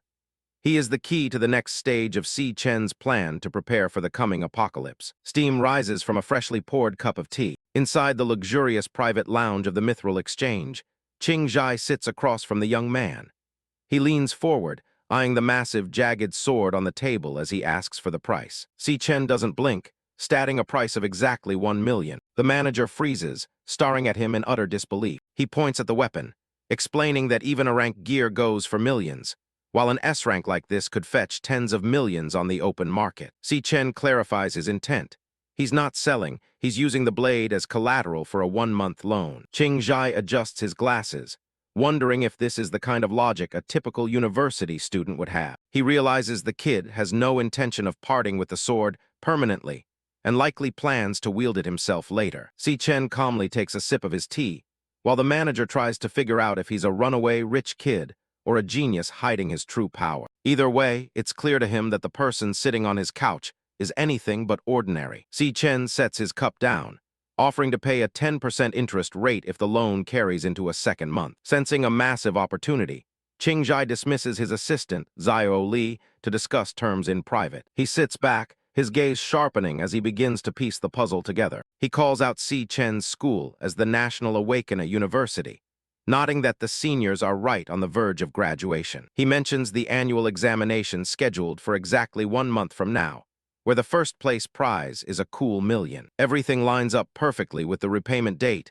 an amount Si Chen requested. A small smirk plays on his lips as he leans in. He asks if Si Chen is so confident he'll take the top spot that he's willing to bet an S-rank weapon on it. If that's the case, he questions why someone would go to such risky lengths just to get the money a few weeks early. To him, it screams of desperation, as if this loan is a necessary last resort for something urgent. He pauses, his expression turning calculating. Instead of playing hardball, he offers a better deal. $1.5 million in cash right now, with 0 interest for the first month. He stands and extends his hand, framing it as an investment in a new friendship. Si Chen looks back at him, weighing the offer. Qingzhai promises to keep their transaction completely confidential. He asks that the exchange be his first stop for any future trading needs, promising the best deals in the business. Si Chen watches him with a knowing look, well aware that this man is destined to turn the mithril exchange into a global empire. They seal the deal with a handshake, Si Chen realizing that brute strength alone won't be enough to take down his ultimate target. To succeed this time, he'll need to start surrounding himself with powerful and trustworthy allies. A glowing magic circle hums to life as the contract is finalized. The transfer goes through instantly, and Si Chen checks his phone to see the 1.5 million hit his account. Before he leaves, the manager asks a practical question. What will he use for the exam if his primary weapon is locked in their vault? He offers to let him borrow some high-rank equipment from their current stock, even if they're out of S-rank items. Si Chen waves him off with a simple "no need" and raises his hand. To the manager's horror, Si Chen summons another S-rank sword, identical to the one he just handed over. The staff members are left speechless, their faces twisting in shock as they realize the desperate kid is actually carrying around multiple S-rank treasures. Si Chen heads for the exit, leaving the employees bowing in deep respect while they process what just happened. Qingzhai is practically glowing with excitement, promoting Xiao Li to supervisor on the spot for her part in bringing in such a high-profile client. Outside, Si Chen looks out at the city, his mind already on the next phase. With his immediate financial needs met, he decides there's something else he needs to take care of. He flags down a taxi and heads across town. He arrives at the long-distance bus terminal, ready to reunite with his family. Si Chen stands alone, his gaze heavy with the weight of memories from a life he once lost. He remembers a time when things weren't this easy, and his family was constantly pushed to the brink. In that past life, his graduation meant nothing because he hadn't awakened any powers, leaving him rejected by every guild he applied to. He spent his days racing against the clock as a delivery driver, sweating through odd jobs just to scrape together enough for the monthly rent. Money was a constant source of stress, with his bank account balance often dipping into the low triple digits. He and Si Yun lived out of boxes in a cramped room, barely surviving. While he spiraled into despair over their lack of funds, his sister would always try to stay positive, claiming she had found tutoring work to help out. She was brilliant enough to get an acceptance letter from the International Central Art Institute, a dream come true for any aspiring artist. But instead of celebrating, she stared at the paper with a hollow expression before beginning to tear it into pieces. The scraps of her future fluttered to the floor as she lied, saying the school was too far away and she'd rather stay close to her brother. She was so terrified of becoming a financial burden that she simply threw away her lifelong dream to keep the family afloat. Back in the present, Si Chen checks his phone outside the bus terminal, wondering why his sister is taking so long to arrive. A familiar voice cuts through the crowd, calling out to him from across the pavement. Si Yun comes running toward him, her sneakers slapping against the asphalt as she navigates the traffic. She immediately starts lecturing him for waiting at the entrance instead of the exit. Si Chen stands frozen, his heart racing. From his perspective, it has been 7 agonizing years since he last saw her alive and well. Si Yun stops in front of him with her bright yellow suitcase, completely unaware of the turmoil inside her brother, as she asks him to help with her bags. When he doesn't move, she waves a hand in front of his face, teasing him for standing there like a complete dummy. Without a word, Si Chen pulls her into a sudden bone-crushing hug, burying his face in her shoulder. His sister is caught completely off guard, her eyes widening in confusion at the uncharacteristic show of affection. For Si Chen, the feel of her presence is the greatest relief he's ever known, and a small, genuine smile finally breaks across his face. He holds on tight, silent as he cherishes a moment he thought would never happen again. The sentimentality is short-lived as Si Yun starts to panic, struggling against his grip and accusing him of trying to choke her to death. She playfully pokes his side to get him to back off, joking that he must have been rejected by a girl to be acting this weird lately. Then she tossed the luggage to him to fulfill his duties as an older brother, and urge them both to head home quickly. They start walking away from the station together. Si Chen chattering away about how crazy the ride to her exam was. Si Chen listens to her voice, his expression softening as they navigate the busy streets. Looking at her happy face, he makes a silent, unwavering vow. This time around, he will never let her suffer or sacrifice her dreams ever again. Meanwhile, in a narrow, dimly lit alleyway, a group of shadowy figures waits in silence. One man stands at the center, watching the path from above. The leader, wearing a loud Hawaiian shirt, confirms that this is the exact route Si Chen takes to get home every day. He orders his thugs to take their positions, telling them to jump the kid the moment he shows his face. A wicked, jagged grin spreads across his face as he takes a drag from his cigarette. He's determined to make sure Si Chen learns exactly what happens to those who dare to mess with him. A group of thugs is huddling in a dark alley, planning a surprise. One of them looks a bit nervous, worried that things might get a little out of hand. Jiang Jian, the guy in the loud floral shirt, isn't worried at all. He's itching to teach Si Chen a lesson for acting like he's actually worth something. He can't stop thinking about the time Si Chen looked him dead in the eye and told him to stop being so loud and to stay away. That kind of disrespect doesn't go unpunished. The rest of the gang is ready for blood, bats in hand. Their goal is simple: wreck him so badly he won't even be able to make it to his graduation exam in 2 weeks. Jiang Jian flexes his status as a D-rank cloud assassin. He's convinced that some E-rank nobody is about to have the worst night of his life. Meanwhile, Si Chen is just taking a peaceful stroll with his little sister, Si Chen. They look like any other pair of siblings heading home after a long day. Si Chen's been eyeing him over her drink the whole time. She can tell something's different about him and asks if he's just stressing over the upcoming exams. She teases him, calling him a simpleton who usually doesn't let his emotions get the better of him. She even starts quoting his own advice back at him, telling him to pull himself together because life's a long journey with plenty of chances. As they walk, a light song starts playing. Si Chen's just vibing while his sister remains skeptical of his quiet mood. He smiles to himself, impressed by how perceptive she is. She still has no idea he's actually awakened and that their days of being broke are long gone. He promises her he's okay, but she's not buying it.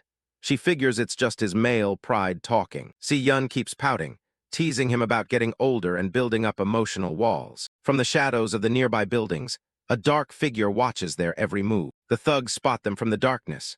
They notice Si Chen isn't alone and realize he's brought a girl along. For them, this is the perfect setup. A secluded alley with 0 cameras, it's their lucky day. Si Chen stops in his tracks. He catches a familiar scent and realizes it's the guys from the student council. He's surprised they have the nerve to actually show up here. He senses them lurking just ahead. The gang steps out, fully intending to surround the two of them. Si Chen doesn't miss a beat. He reaches into his pocket and pops open his earbud case. He gently reaches over and places one of the earbuds into Si Chen's ear. He tells her he's been listening to this song on repeat and wants her to hear it too. She's confused but goes along with it. She closes her eyes, deciding to just enjoy the music and maybe learn a little more about what her brother likes. Si Chen looks on, his expression shifting as he prepares to deal with the unwanted guests. With his sister's world now filled with music, Si Chen's eyes flare with a dangerous blue light. It's time to go to work. The entire gang shows their faces, their ranks hovering above their heads. Jiang Jian leads the charge as a D-rank, supported by a handful of E-ranks. Si Chen is completely oblivious, getting lost in the lyrics as she sways to the beat. The thugs charge in, weapons raised, completely unaware of what they're walking into. A flash of the past hits him, back to the year 2160, when he lost the last member of his family. He spent 7 years trying to get back to this moment. He's finally reunited with his family, and he is absolutely livid that these punks would dare to try and ruin it. Lightning crackles across his face. The thugs keep coming, weapons ready to strike, but they're way out of their league. Si Chen slams the first guy into the ground with enough force to crater the pavement. It's an absolute beatdown from the very first second. One goon goes flying, his weapon spinning uselessly out of his hand as the impact ripples through the alley. Si Chen is still in her own little world, peacefully listening to the music while the chaos unfolds just a few feet away. Si Chen's fist glows with a blinding energy as he prepares his next move.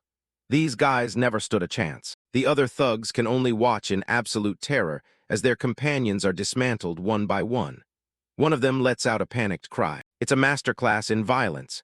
Si Chen moves like a ghost, landing heavy blows that sound like thunder against their bones. He sends them flying into the air, tossing them aside like they're nothing but trash. The speed and power he's showing is terrifying. Another punch connects with a sickening thud, the sheer force behind it sending a shockwave through the alleyway. He reaches out and grabs one of the goons by the arm, his grip like a steel vise. There's no escaping this. With a brutal twist, he snaps the guy's arm. The sound of bone breaking echoes through the alley as a sharp crack rings out. The thug lets out a blood-curdling scream of agony, his face twisted in pure pain. But for Si Chen, everything is still perfectly silent. The thug barely has time to scream, as his arm is crushed by a single, powerful move. A massive shockwave ripples through the alley. Si Chen is a blur of movement, sending the gang members flying while a song about protecting a fragile star plays in his sister's ears. Jiang Jian watches in total shock, sweat dripping down his face. He can't wrap his head around how a supposed E-rank student is doing this. Si Chen's eyes glow with an intense light as he lunges forward again.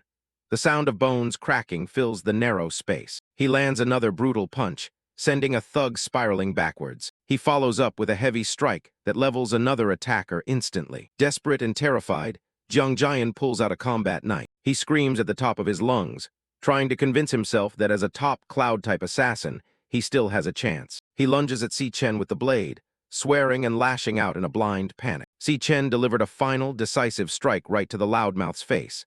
The knife spun through the air, splattered with Jiang Jian's blood. A powerful shockwave erupted, tossing the loudmouth aside like a ragdoll. Not stopping there, Si Chen continued to charge forward with blinding speed, leaving a trail of energy in his wake. He followed up with a vicious uppercut, a single blow that sent his teeth flying and left his mouth a bloody mess. A close-up of the uppercut sends Jiang Jian flipping backward, as his front teeth bid a mass farewell to their owner. This guy really hit the jackpot by drawing the full fury of the god-tier protagonist, all for the crime of daring to lay a hand on the boss's family. A wide shot shows the body tumbling away, kicking up a thick cloud of dust in its wake. His body slammed straight into the wall, looking like a literal explosion had gone off. He tried to open his eyes, only to find Si Chen looming right over him, his eyes burning with a menacing red light. He stands over Jiang Jian, holding the very knife the thug tried to use on him. He reminds him that he was warned to never bother him again. His gaze is cold, as he asks what part of that warning was so hard to understand. Chap 11, he looms in the darkness, a silhouette of pure intimidation. He repeats the question, letting the silence between them grow heavy. The intensity in his eyes doesn't waver for a second. Jiang Jian lies in a pool of his own blood, his ribs shattered and his legs completely numb. He grovels and apologizes, finally realizing that Si Chen's D-rank assessment was nothing but a lie. Si Chen presses the blade against Jiang Jian's neck and tells him to shut up unless he wants to die. Jiang Jian looks at those eyes and knows they aren't lying. This guy really is prepared to kill him. A shadowy, demonic figure seems to rise behind Si Chen. Jiang Jian can't help but wonder what kind of life a student could have led to develop such intense killing intent. Si Chen leans in close, making sure Jiang Jian catches every word he's about to say. He looks over at the scattered bodies in the alley. He tells them they can all rot, but if they ever try to harm his sister, things will get much worse. He draws the knife across Jiang Jian's cheek and promises that if they even show up near her, he'll hunt them down one by one. He finishes with a final chilling promise.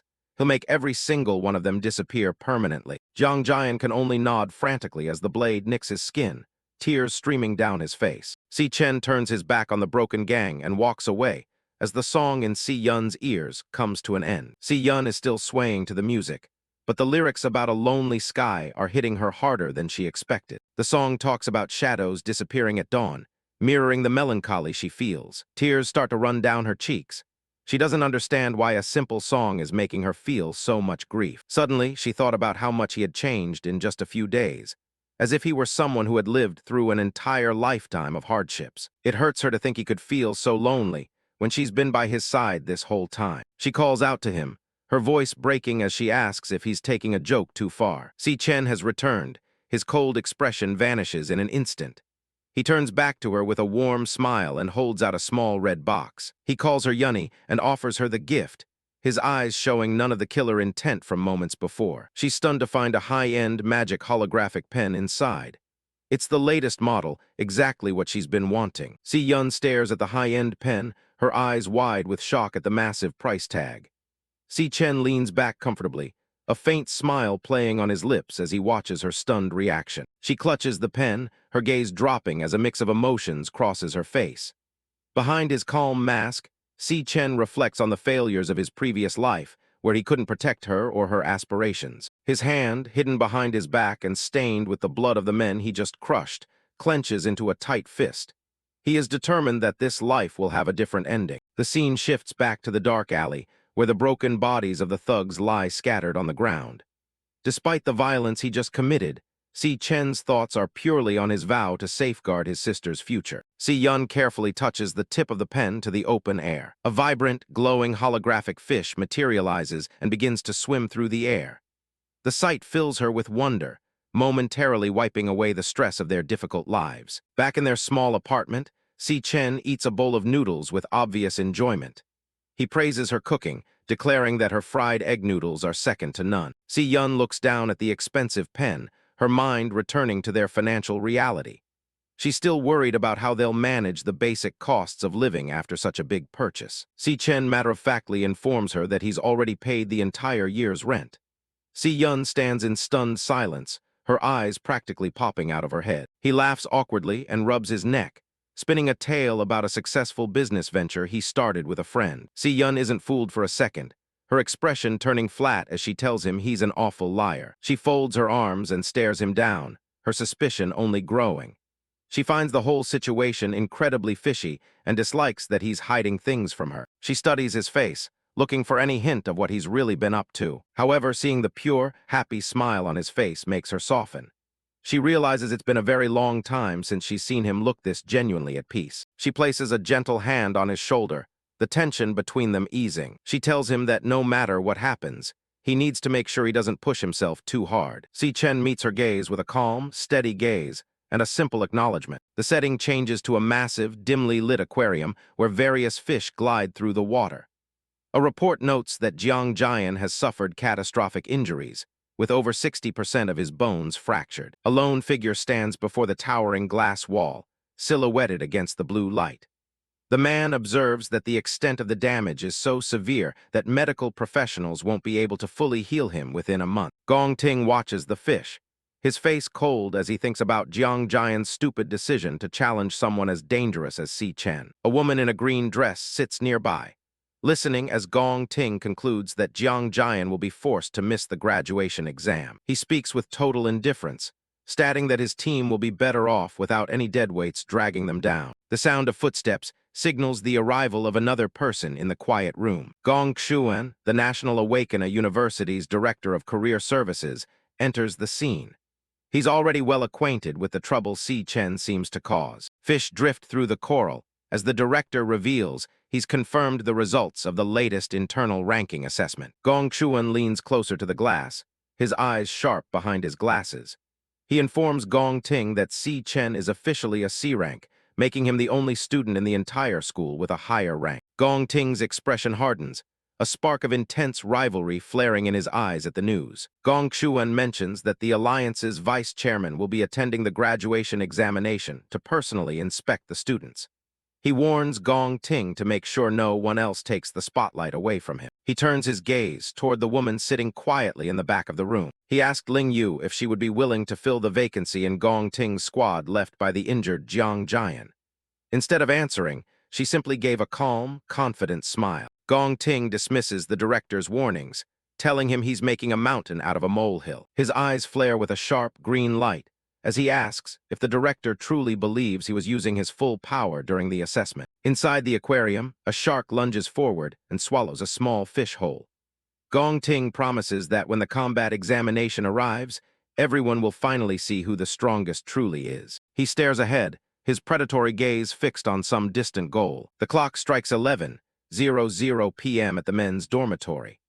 Si Chen is in the middle of a hot shower, steam rising from his skin after completing a grueling 100-kilometer run with weights. He stands under the spray, his mind focused and clear.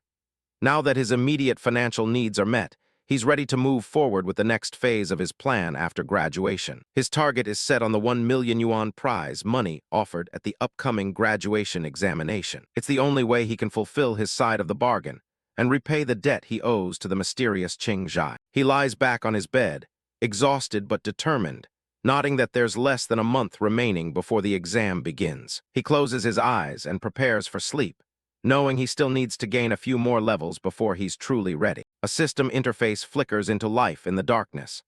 The loading bar reaches completion, and a message appears announcing that the Glutton System has been initiated. Under a blood-red sky, a gargantuan, twisted tower of black stone reaches toward the clouds. A solitary figure stands at its base, dwarfed by the scale of the structure as a powerful wind whistles through the jagged landscape. Si Chen begins his ascent up the weathered stone steps, a tiny figure moving toward the base of the colossal, dark monolith. The scale of the structure is overwhelming, its jagged peak disappearing into the blood-red clouds above. Recalling what happened during the assessment, he confirmed that even his weakest class, Gravehound King, was ranked at mid-tier C rank. However, the system is unable to display the official rank for his strongest class, Abyssal Fiend. A bright red warning box appears, stating that the potential rank value far exceeds the maximum system bounds. While the Abyssal Fiend is at least S rank, Si Chen is aware that he currently lacks the strength to utilize its full potential. He remains uncertain about the true ceiling of this class's power. 2 more class cards sit next to his active ones, but they are completely obscured by shadow and question marks. Their names and ranks remain a total mystery for now. A glowing golden key with a large red gem, identified as the SSS-Rank Time Rift key, floats above his hand. It is the only tool capable of unlocking the ancient gates of the Tower of Darkness. He releases the key, letting it hang in the air as it begins to resonate with the massive gateway. He is ready to put his abilities to the test. The space between the pillars erupts into a violent, swirling vortex of purple energy that shakes the entire landscape.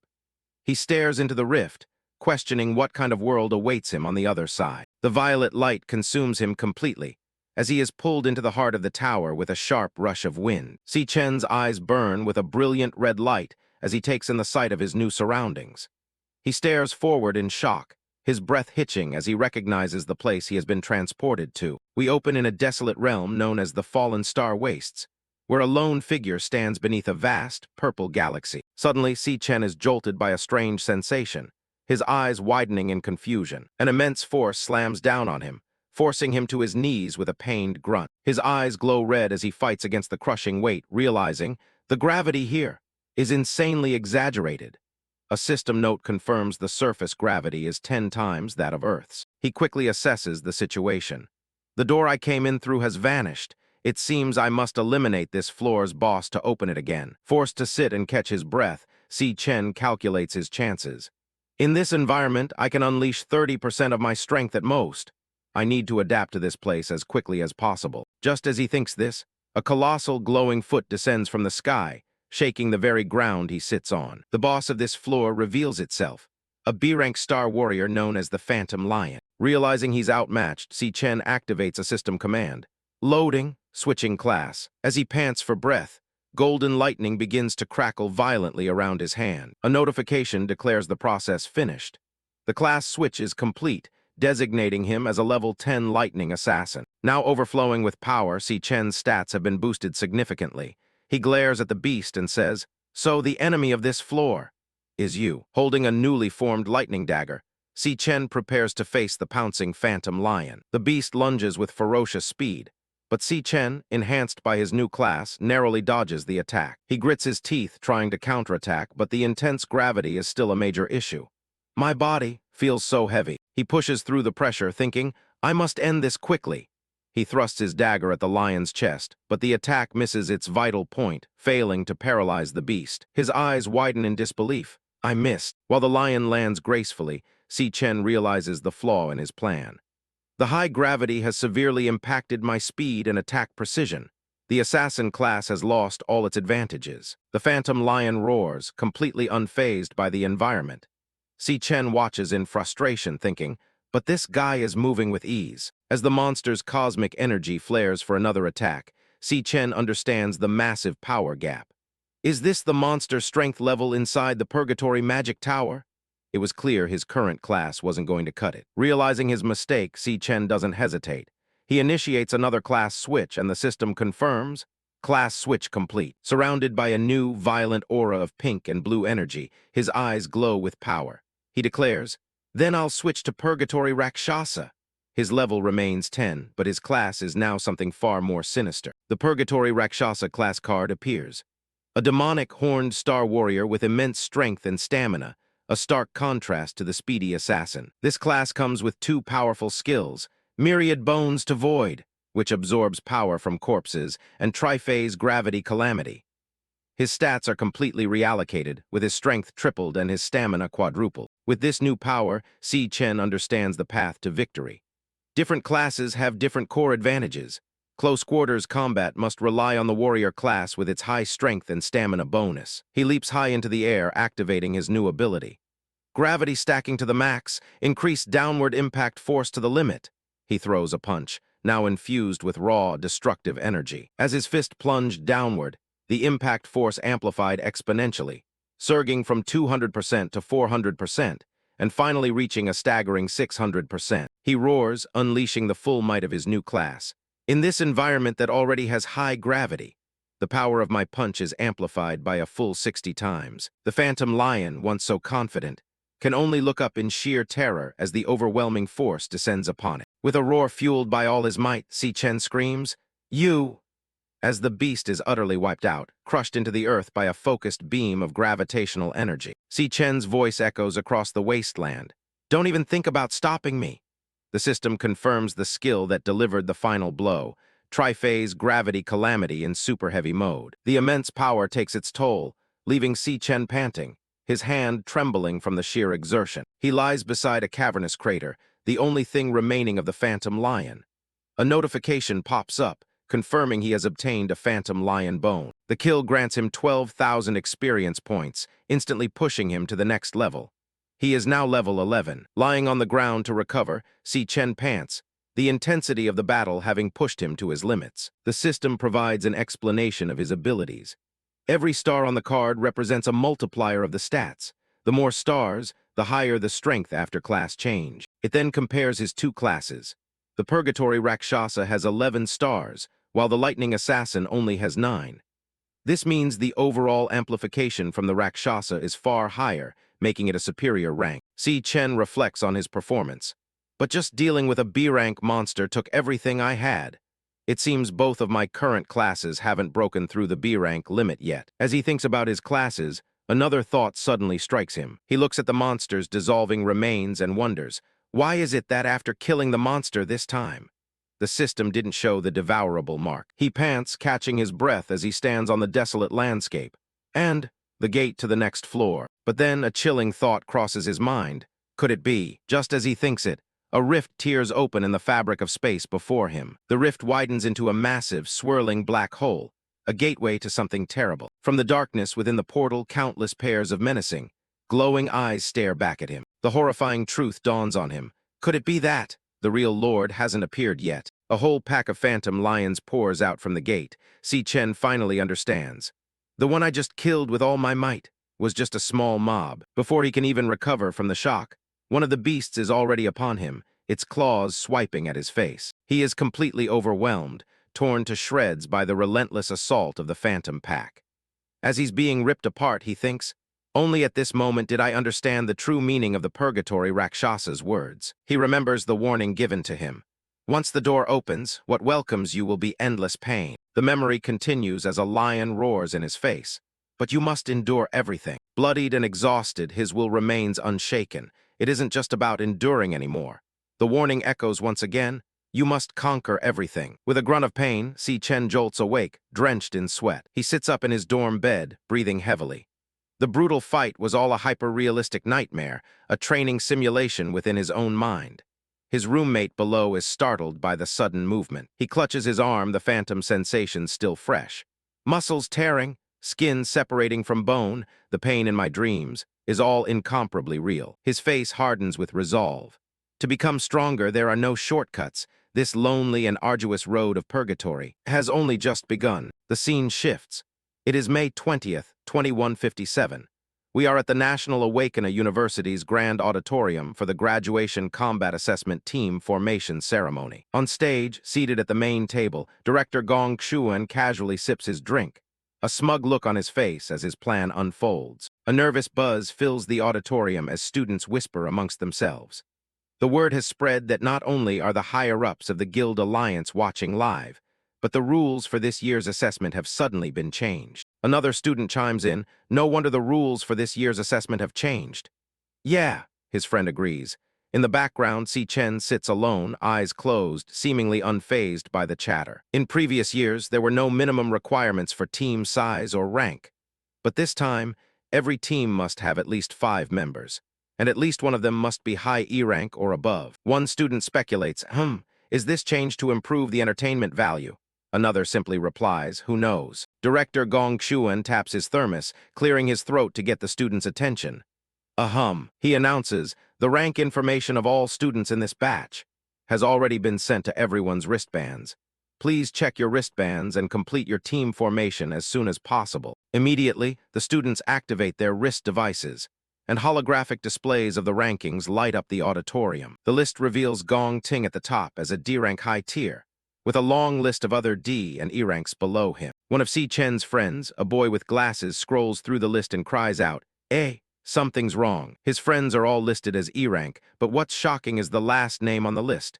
Si Chen, also ranked as a low E rank. He turns to Si Chen in disbelief. Si Chen, how can you be only low E rank? Si Chen remains silent, his expression unreadable. The news spreads quickly through the crowd. Didn't Si Chen test show C rank before? How did it turn into low E rank? A couple of other students scoff. So the demon heart really was broken back then. I was thinking since I couldn't get into President Gong Ting's team, I'd team up with Si Chen. I didn't expect him to be just a low E rank. The mockery continues. Perfect. Now there's no way anyone would want to team up with him. Si Chen's gaze darkens, a flicker of crimson flashing in his eyes as he overhears the whispers. The students continue to gossip. The graduation assessment is so important. Who would want to carry a few low-level deadweights?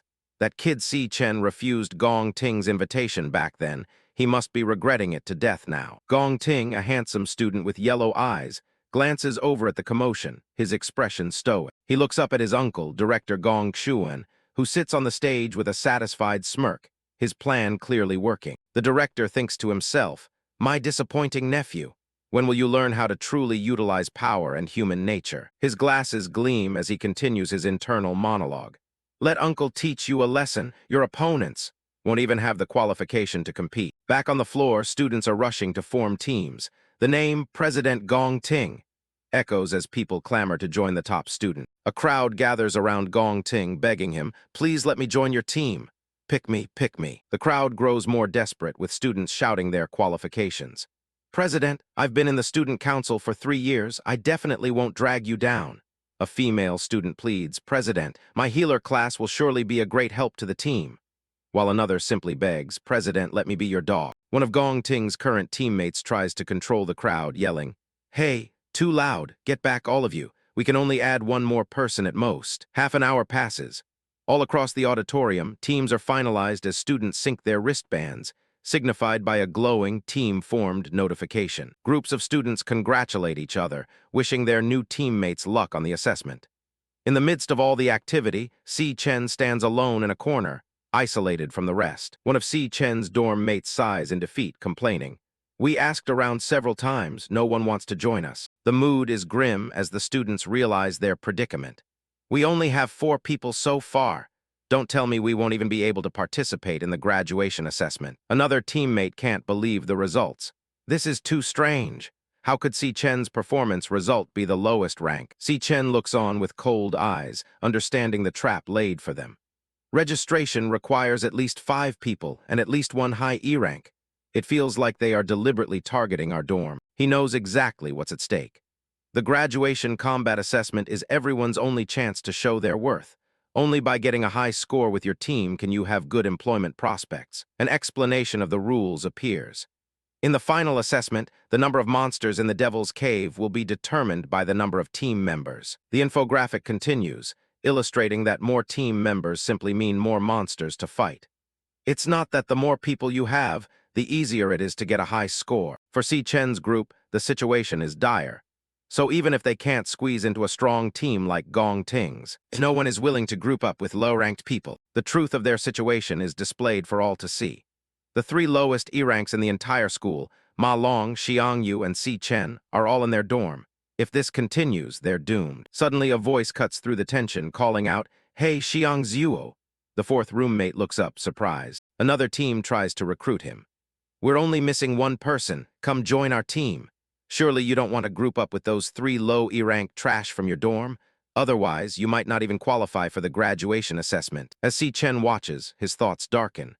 If this goes on, we three low E-ranks are very likely to be abandoned by everyone. His thoughts drift to the image of the three of them being cast aside as low ranks. He finishes his thought, realizing that their mid-E-rank roommate would be dragged down with them, losing their chance to compete. But Xiang Zuo gives the other team a simple answer: "Sorry." He turns his back on them and faces his friends, declaring, "Our dorm agreed long ago to team up together.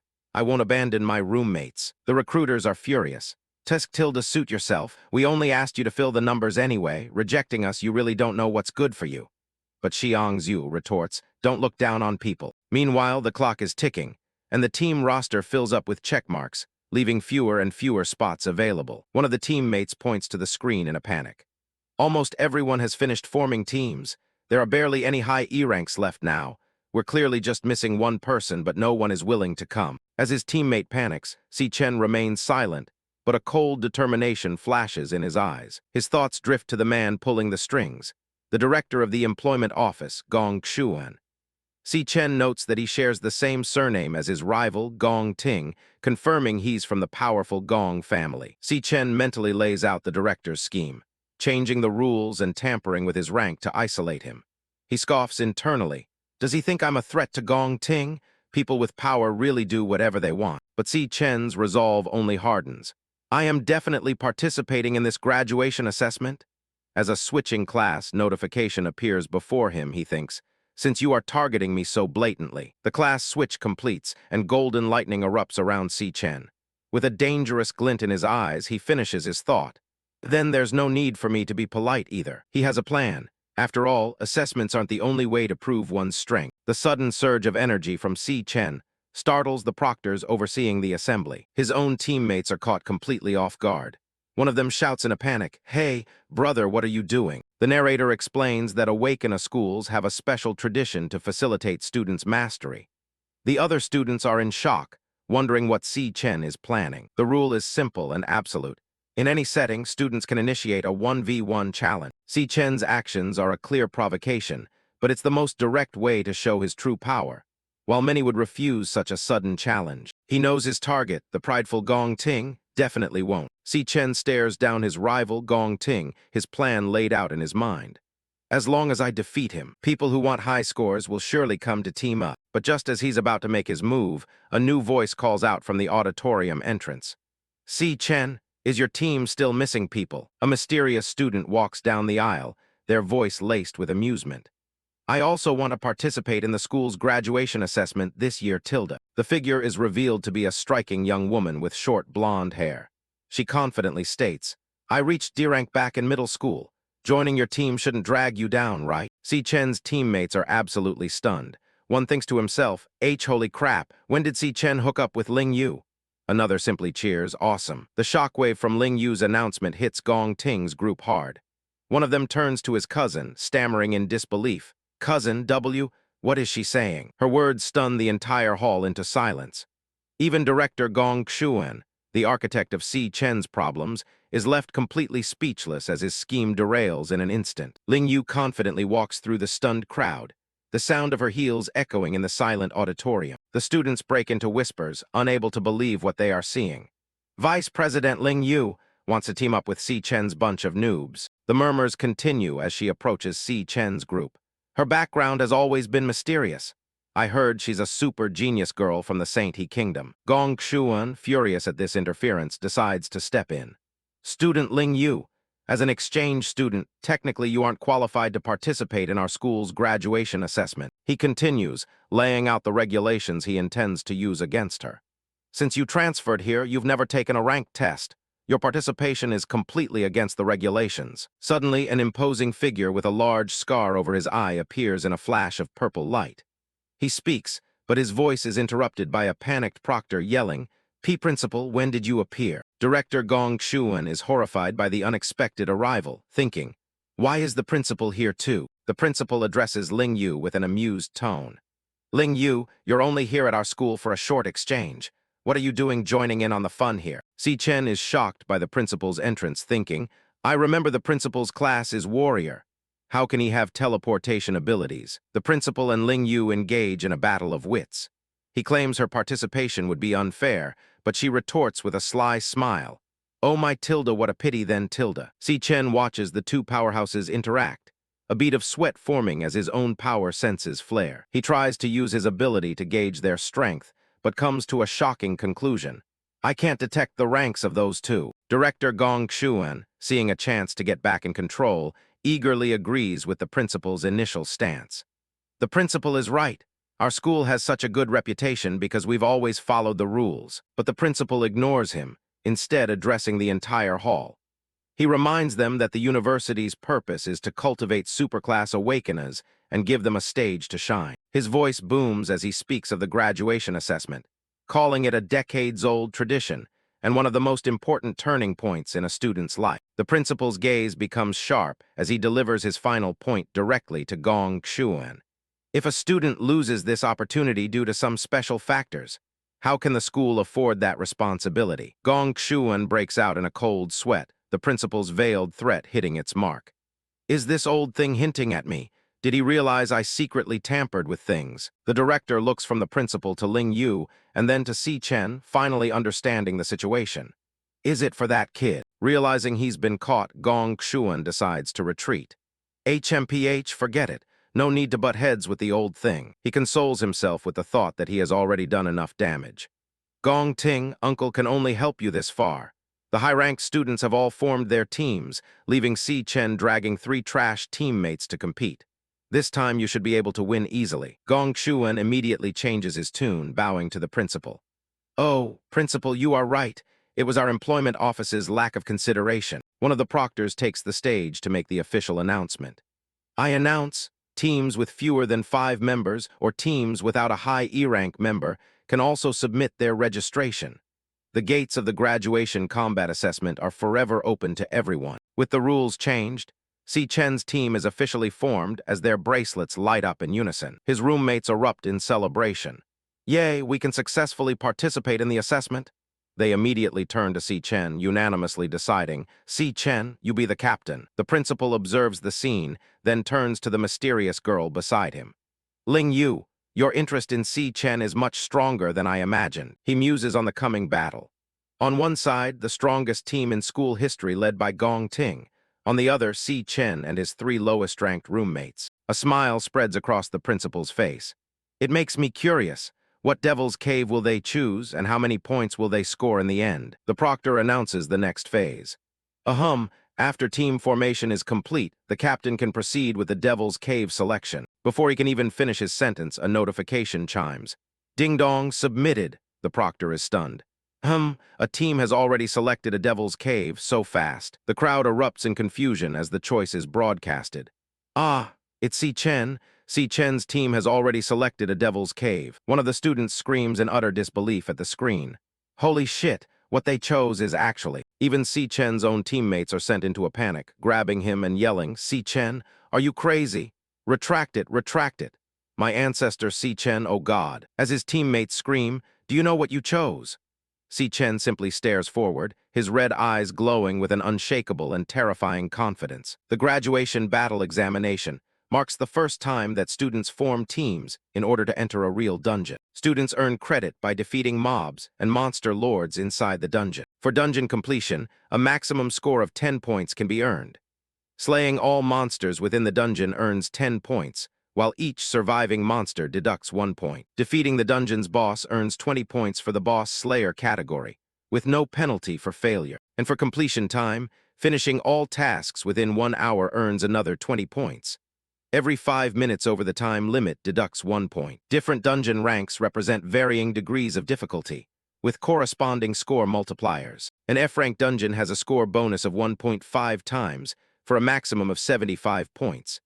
An E-rank dungeon has a 2 times bonus, allowing for a maximum score of 100. Therefore, choosing an F-rank dungeon will yield a maximum score of 75 points, but choosing an E-rank dungeon will yield a maximum score of 100 points. Achieving 100% completion, slaying the boss, and finishing within the time limit in an E-rank dungeon results in a perfect 100-point score. All members of the team with the highest score will receive an offer from the prestigious Imperial Guild. Furthermore, the class MVP, selected through team voting and instructor evaluation, will be directly appointed to a management position within the Imperial Guild and receive a prize of 1 million yuan. The students buzz with excitement and strategy.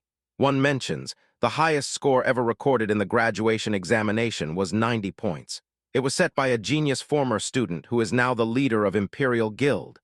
Another student adds, the E-rank dungeon is pretty tough. You'll need to have at least 3 D ranks on your team to stand a chance. All eyes are on one particular group as a student remarks. Gong Ting's team just might be able to challenge the school's all-time high record score. Suddenly a chime echoes through the hall. Dying submitted. A student with glasses looks up in shock, exclaiming, a team already picked out their dungeon. That was fast. He stares at his screen in disbelief, his eyes widening. Holy crap, it was Si Chen's team. His jaw drops as he sees the selection. He actually chose that one? A D-rank dungeon. The screen confirms it. Si Chen has selected a D-rank dungeon, now awaiting team confirmation. The news sends a wave of shock through the classroom. No one's ever beat a D-rank dungeon before. Did that dude fuck up and press the wrong button? One of Si Chen's teammates rushes over to him, pointing frantically at the screen. Si Chen, have you lost your mind? Do you have any idea what you've just picked? Elsewhere, another teammate completely melts down, clutching his head in despair. You psycho, how did I wind up on the same team with a psycho like you? The notification appears on his wrist device. The captain has selected D-rank dungeon. Do you agree to join? He thinks to himself in a panic. Is it too late to quit the team? A curly-haired student confronts Si Chen, his voice trembling with fear. Dude, have you fully thought this through? This is a D-rank dungeon we're talking about. A D-ranking means. Si Chen doesn't even flinch. He simply replies, I've thought this through. Just then, another submission alert rings out. And to everyone's surprise, a second team locks in a D-rank dungeon. The screen shows a portrait of Gong Ting. A confirmation message appears. Selected D-rank dungeon, all team members have confirmed. The rivalry has officially begun. A confirmation message appears. Dying, all team members have accepted. Team Gong Ting has submitted successfully. The other students are in an uproar. Holy shit, another D-rank, another team chose the D-rank dungeon. Oh my god. But Gong Ting's team is completely unfazed.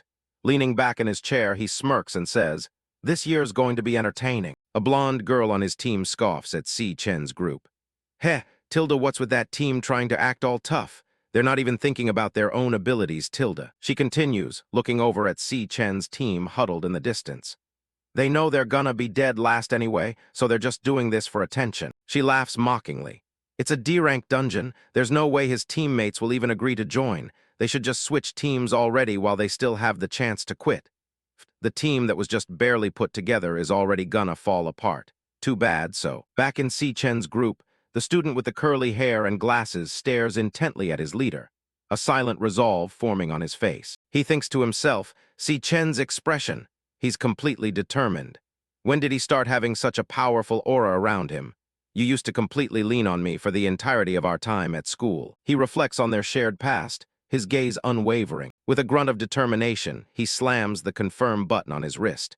We've already made it through the past 4 years together, so I'm with you till the very end. Another teammate follows suit, confirming his participation as well. It's all the same from last place. Whether it's a D-rank or F-rank, it doesn't matter to me. It is what it is, so we might as well go into the D-rank dungeon and see what it's all about. Seeing this, the third teammate grits his teeth, sweating nervously as he shouts, Hey, you guys. He leaps up, his previous fear turning into indignant rage. Are you serious? I'm clearly the top dog in this dorm, so how the hell am I the last one? He smashes the confirm button with newfound resolve. I'm joining too. Let's do this. We're all freaking graduating soon anyways. So let's go balls to the wall. With the final confirmation, the system announces their submission. Dying, all team members have accepted. Team Si Chen has submitted successfully. Si Chen looks at his three teammates, all of whom have chosen to trust him despite the odds. A small smile plays on his lips as he says, "Everyone." He bows his head slightly, his tone sincere. "I'm sorry. I chose the D-rank dungeon in order to get MVP." On the other side, Gong Ting clearly overheard what Si Chen said. "But now, I'm forcing you all to go down this path with me." A confident grin spreads across his face as he rallies them. "So let's aim for the top score together." From across the hall, a voice cuts through the air, sharp and challenging. "The MVP is mine." It's Gong Ting staring directly at Si Chen. Si Chen turns, his expression unreadable as his teammate looks on in surprise. Gong Ting's eyes glow with golden light, his aura flaring as he makes his declaration. "Si Chen, there can only be one strongest student in the entire school." Watching from the sidelines, Lanyue smiles faintly. "This is the first time I've seen that kind of expression on Gong Ting." As the two rivals face off, another student murmurs, "The battle between those two is finally out in the open." Observing the bold declarations, an older man with a gray beard smiles. "The youth of today truly are incredible and fearless." Lanyue shares her doubts. "But Si Chen choosing a D-rank dungeon? That's a bit overconfident of him. Even if he's a C-rank, it would still be impossible for him to solo a D-rank dungeon." She explains, the bonus multiplier for D-rank dungeons is 3x, and so the maximum score possible is 150 points. But the difficulty is several times higher than that of an E-rank dungeon. Looking at the silhouettes of Si Chen's team, she concludes, given his team's current capabilities, that choice clearly wouldn't be the best option. The older man smiles calmly. "Yes, there's only a little over a month left until the battle examination begins." His thoughts drift to the other students training in advanced simulators. It will be impossible for them to develop the necessary capabilities in such a short period of time. As he watches the elite students practice in the combat simulation room, he thinks to himself, "I hope that when the time comes, Si Chen and his team are able to put on a decent performance." But Si Chen's team isn't using any simulators. With only 17 days left until the exam, they are out on the school field, exhausted and vomiting from a grueling physical workout. One of the teammates pants, trying to catch his breath. Hey, Si Chen." Everyone else is in the elemental power training room using the monster combat simulator. "Why are you making us do all of this?" He continues to complain. "Dodgeball, shuttle runs, sprints, and long-distance runs. I mean, our graduation exam isn't a triathlon. So what's the point of doing all this stuff?" Si Chen looks at them, a single bead of sweat on his temple. "At this point, it doesn't matter how much you practice elemental abilities in a simulation training. In the end, it's all still just a simulation." He lectures his worn-out team. "When you finally enter an unfamiliar dungeon, facing powerful monsters you've never faced before, when fear of the unknown instantly washes over you like a flood, it won't be the theories you drilled into your brain that determines your fate." A vision of a desperate battle flashes through his mind. "And it won't be some makeshift attack combo thrown together at the last second. It'll be your instinct." As his teammates listen, finally starting to understand, he explains, "Physical endurance, explosive power, and reaction speed are what we're training right now. We're doing all this in order to heighten your physical instincts." He continues, his voice firm. "The benefits you get from using the school's simulation training are incredibly marginal. The only true effective training you can do is by entering an actual dungeon for battle experience." His eyes glow red with intensity as he delivers the final, harsh truth. "But ordinary people like us don't have access to actual dungeons to train in. Only those with status and privilege are able to. People who were never ordinary to begin with." With a blinding flash of light, Gong Ting's blade slices cleanly through a monster, demonstrating the overwhelming power of the elite. Inside a training dungeon, Gong Ting reflects on the nature of power. And they'll stop at nothing to widen the gap between themselves and us outsiders, in order to keep themselves in a position of power forever. His voice is cold and detached, a statement of fact from someone who has lived this reality. Since birth, they've already possessed what the rest of us spend our entire lives pursuing, but can only hope to attain. The words hang in the air, describing a chasm that seems impossible to cross. Back on the school grounds, Lanyue voices the group's doubt, his expression a mix of frustration and helplessness. "Well then, what can a bunch of nobodies like us do?" A calm, determined voice cuts through the uncertainty. It's Si Chen. "By entering the Imperial Guild," he states, his crimson eyes burning with intensity, "we'll be crossing that social barrier right before their eyes." All three roommates felt the sheer weight of Si Chen's words, their eyes widening with a glimmer of newfound hope. This graduation exam is the one and only chance for us to surpass them, Si Chen emphasized. For Si Chen, this is more than just an exam. It's personal. It'll be my best chance to surpass them as well. He looks at his teammates, a silent promise in his gaze. And that's why I'll do my absolute best to fulfill this promise to everyone. We'll absolutely win. To keep that promise, Si Chen pushes himself to the limit, battling spectral beasts in the Dream Tower's Starfall Barrens. The training is brutal. He takes a vicious slash to the chest, blood spraying from the wound. He's knocked back by another savage blow, the impact rattling his entire body. But he doesn't stay down. 10 days until the exam. Si Chen puts his team through a grueling physical regimen. While he leads the pack with ease, his teammates struggle to keep up. 5 more laps, keep up, one shouts as another collapses, gasping, "No, I can't go on." Back in the Dream Tower, pain only fuels his resolve. Gritting his teeth, Si Chen retaliates, lightning crackling around his fists as he strikes back against the phantom creature. Meanwhile, Gong Ting continues his own training, effortlessly dispatching monsters with a confident smirk. For him, this is just another day. Only 5 days left. Si Chen's training intensity only increases, never wavering. He powers through push-ups with a massive weight strapped to his back, while his teammates practice supporting heavy weights with both hands, counting every single rep. 101-102. 3 days to go. Gong Ting stands alone, surrounded by the smoldering remains of his enemies, the picture of calm and collected power. With only 2 days left, Si Chen's relentless grind pays off. As he strikes down the last of the phantom beasts, a notification appears. He's leveled up, becoming a level 16-volt assassin. One day, the final day of preparation. Bloodied but unbroken, Si Chen's eyes glow with fierce determination. The real battle begins now. June 17, 2157. It's the day of the graduation combat exam. A floating drone activates, its robotic voice echoing through the hall.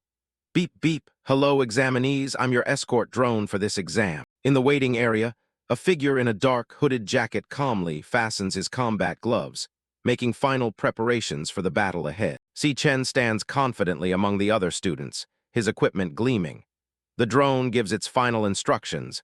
Please check that your wristbands and equipment are worn correctly. The drone's announcement rings out as a blinding teal light erupts before the assembled students. Attention, everyone. The graduation exam officially begins. The camera pans over the prestigious National Awakened University, where the future of the world's hunters is about to be decided. Outside, limousines signal the arrival of very important spectators. Stepping out to meet the convoy was a man with a scarred face and an overwhelming aura of authority. The school principal greeted him with deep respect.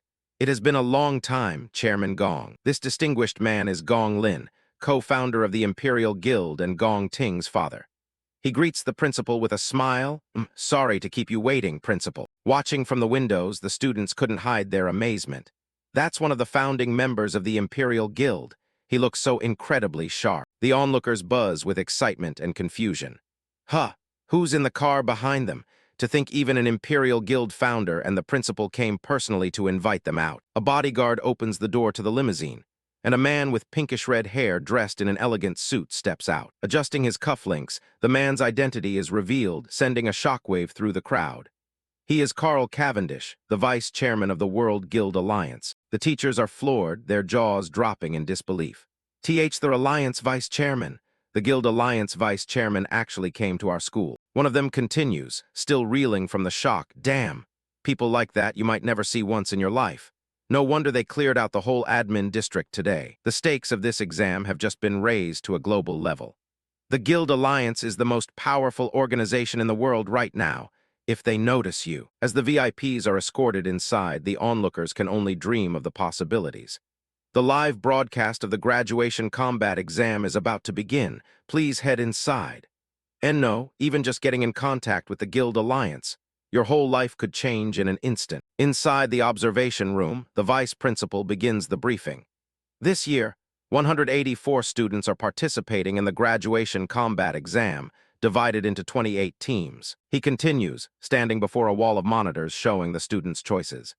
23 teams chose F-rank layers, 3 teams chose E-rank layers, and 2 teams chose D-rank layers. A woman with her hair in a bun and sharp glasses speaks up, her tone laced with surprise. Some teams actually chose D-rank layers.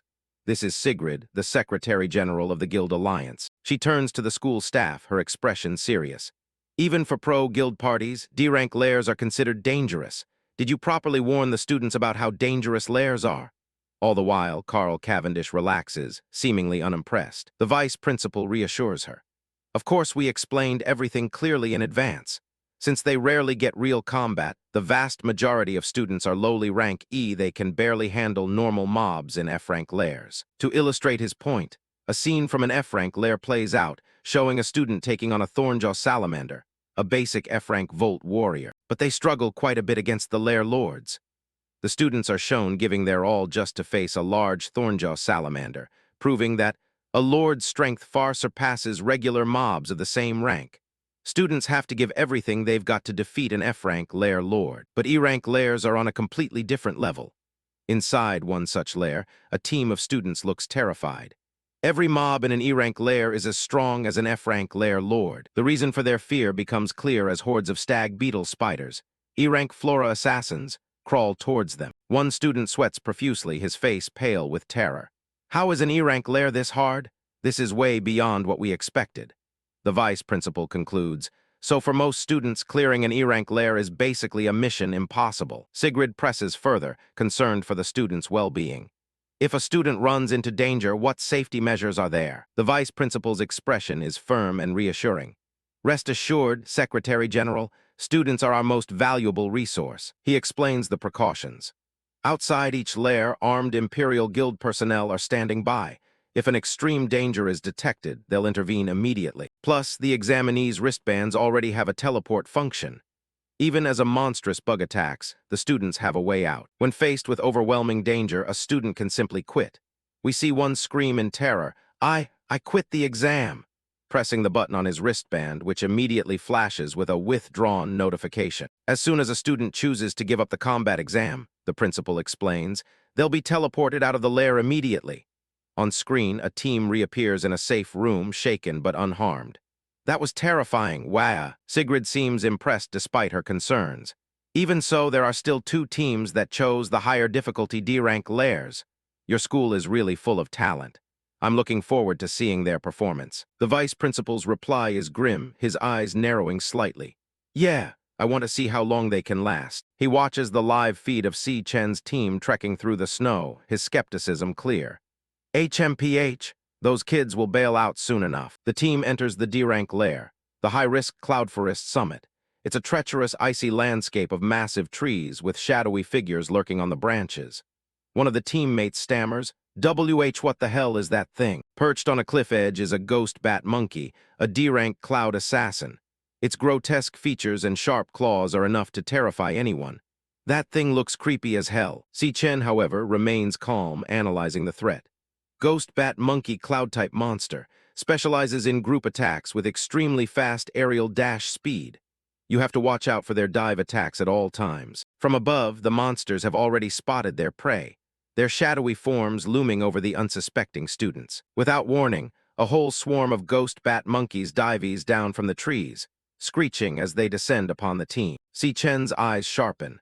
He's the first to react to the ambush, yelling out a single word of warning, incoming. The attack was lightning fast. One of the students leaned aside to dodge, completely blindsided by the terrifying speed of the ambush. Another teammate scrambles to get out of the way, tumbling desperately through the snow to evade the attack. A third leaps through the air, barely managing to avoid the deadly dive bomb thanks to Si Chen's warning and their grueling physical training. His teammates collapse onto the snow, breathing heavily in a mix of terror and relief. Holy *T, we actually just dodged a D-rank monster's attack, another exclaims. I'm still alive. Just as they recover, another monster charges forward, kicking up a massive wave of snow. But this time, someone is ready for it. One of the teammates watches in stunned silence, his eyes wide as he tries to process what he's seeing. Si Chen, lightning crackles around Si Chen as he stands over the bloody corpses of 3 ghost bat monkeys. His teammate finishes his thought in utter disbelief. Took down 3 D-rank monsters in an instant. Si Chen, his eyes glowing with power, turns to his roommates. Your current strength isn't enough to handle them, he warns coolly. Just protect yourselves here, with a final command to leave the rest to me. He explodes forward, launching himself into the horde of monsters like a bolt of lightning. But the danger isn't just in front of him. A piercing scream of "Watch out!" echoes as a winged creature ambushes the others, forcing them to dive out of the way. The attack connects, slamming one of the students hard against a frozen tree trunk with a sickening thud. Watching the chaos, Ma Long has a sudden, dawning realization. So that's why he was training our reaction speed and explosiveness before. He never expected us to provide any actual help. It was just so we could protect ourselves. The self-proclaimed leader of their dorm seethes with frustration, thinking to himself, "Damn it! I've clearly been the boss of this dorm the whole time, yet now I have to rely on this guy to get me to graduation." While they grapple with their wounded pride, Si Chen is already deep in battle, tearing through the demonic bats with brutal efficiency. The creatures swarm him, a chaotic flurry of claws and fangs descending from all sides. But Si Chen is faster. He moves like a phantom, his golden energy slicing through the monsters before they can even touch him. He becomes a whirlwind of destruction, each movement precise and deadly, leaving a trail of defeated monsters in his wake. Watching the one-sided slaughter, the dorm leader is stunned. I didn't believe Ma Long when he said Si Chen was strong, he thinks, but seeing it with my own eyes now. This guy is so strong he doesn't seem like a graduate at all. Si Chen's eyes burn with cold focus, every ounce of his being concentrated on the fight. The spectacle of golden light carving through the darkness solidifies the crushing truth in his mind. He's clearly a battle-hardened warrior. The gap in their power is undeniable. When did this guy suddenly become so reliable? He despairs. I've truly been left behind. While Ma Long is lost in thought, a stray monster breaks off from the pack. Ma Long spots it charging towards them and shouts a warning to the team. "Watch out! Another one is coming from behind." The bat-like creature lunges, but at the last second, Xiangzhu manages to perform a series of rolls to dodge the attack. Having narrowly escaped death, Xiangzhu immediately counterattacks, channeling blazing fire energy into his hand before grabbing the monster's leg and yanking it back. With both hands ablaze, he pins the monster's legs down and shouts to his friends. "Hey, Xiangyu, Ma Long, we can't just keep acting like punching bags and relying entirely on Si Chen forever." His words ignite a spark in the others. This isn't just Si Chen's fight, he reminds them. This isn't just his graduation assessment. With a furious roar, his eyes blazing with determination, Xiangzhu declares, "It's OUR graduation assessment too." Inspired, Ma Long's spirit soars. "You're right," he agrees, as green light begins to emanate from his outstretched hand. He unleashes his own power, casting a spell. "Flora chant, vine lock," he yells. "Have a taste of this." Thick, twisting vines shoot out from the ground, wrapping around the ghost bat monkey and constricting it tightly. But their opponent is a D-rank monster. It lets out a piercing screech, and with a single flex of power, the thick vines snap like twigs, knocking Xiangzhu back. Ma Long stares in disbelief, his confidence shattered as he cries out, "Ah!" It broke free instantly. Just as the monster breaks free, a blast of cold air hits it. Another teammate, Xiangyu, has joined the fight, casting Cloud Chant, Frost Breeze, which visibly slows the creature down. With his hand glowing from the ice magic, Xiangyu yells, "I slowed it down. Let's attack together." Ma Long, his determination returning, charges his fist with green energy and shouts, "Let's see you run now." This time their powers combine. Combo skill, Frost Breeze plus Vine Lock. The icy winds and reinforced vines wrap around the monster, completely immobilizing it. Together they scream, "Xiangzhu, now." Hearing the call, Xiangzhu, already prepared, yells, "Got it," as he forms a swirling ball of fire in his hand. He leaps into the air and unleashes his ultimate move with a cry of "Taste this." It's the signature skill of a nuclear mage. Burst Flame Bullet. The attack hits the frozen monster head-on, with a massive explosion of fire and force. The ghost bat monkey lets out a final, agonizing howl as it's engulfed in flames. But incredibly, it's still standing. Xiangzhu can't believe it. Shit, it's this tanky. He unleashes a rapid barrage of smaller fireballs. The monster is battered by a relentless series of explosions, pushing it back. The combined hold is starting to fail. Ma Long strains, sweat pouring down his face as he yells, "I can't hold it back anymore." Xiangyu is also fatting fast, his face contorted in pain. I'm at my limit," he gasps. Seeing his chances about to disappear, Xiangzhu makes a decision. "FCK and I'm going all out." He begins to gather every last bit of his energy into a single, massive sphere of fire above his head. His face becomes a mask of pure rage and effort as he bellows, "This is my nuclear mage, converged burst flame bullet." With a final scream, he hurls the supercharged attack, and the entire area is consumed by a cataclysmic explosion. As the smoke clears, a small drone floats over the monster's remains, its cheerful voice cutting through the silence. Congratulations! Congratulations! Successfully killed a ghost bat monkey. Exhausted but victorious, the three of them collapse onto the snow, laughing with relief and pride. We did it! We actually took down a D-rank monster. Drawn by the massive explosion, Si Chen watches them from a distance, a silent observer. Lying on the ground, one of them spots him and calls out, "Hey, Si Chen, did you see that?" Below them, the monster's corpse dissolves, leaving behind a single item, a ghost bat monkey finger bone. Still giddy with success, Xiang Zuo props himself up with a smug grin, boasting, "It was a piece of cake." Si Chen stands surrounded by the corpses of dozens of monsters he defeated alone. He offers a slight smile, "Yeah, good job." Just then, the drone announces, "Congratulations, all mobs within this devil's cave have been killed." Meanwhile, in a dark observation room, an examiner stares at his monitor, his face pale with shock. How is this possible? These trash students with zero combat experience. He watches the live feed in utter disbelief, stammering to himself.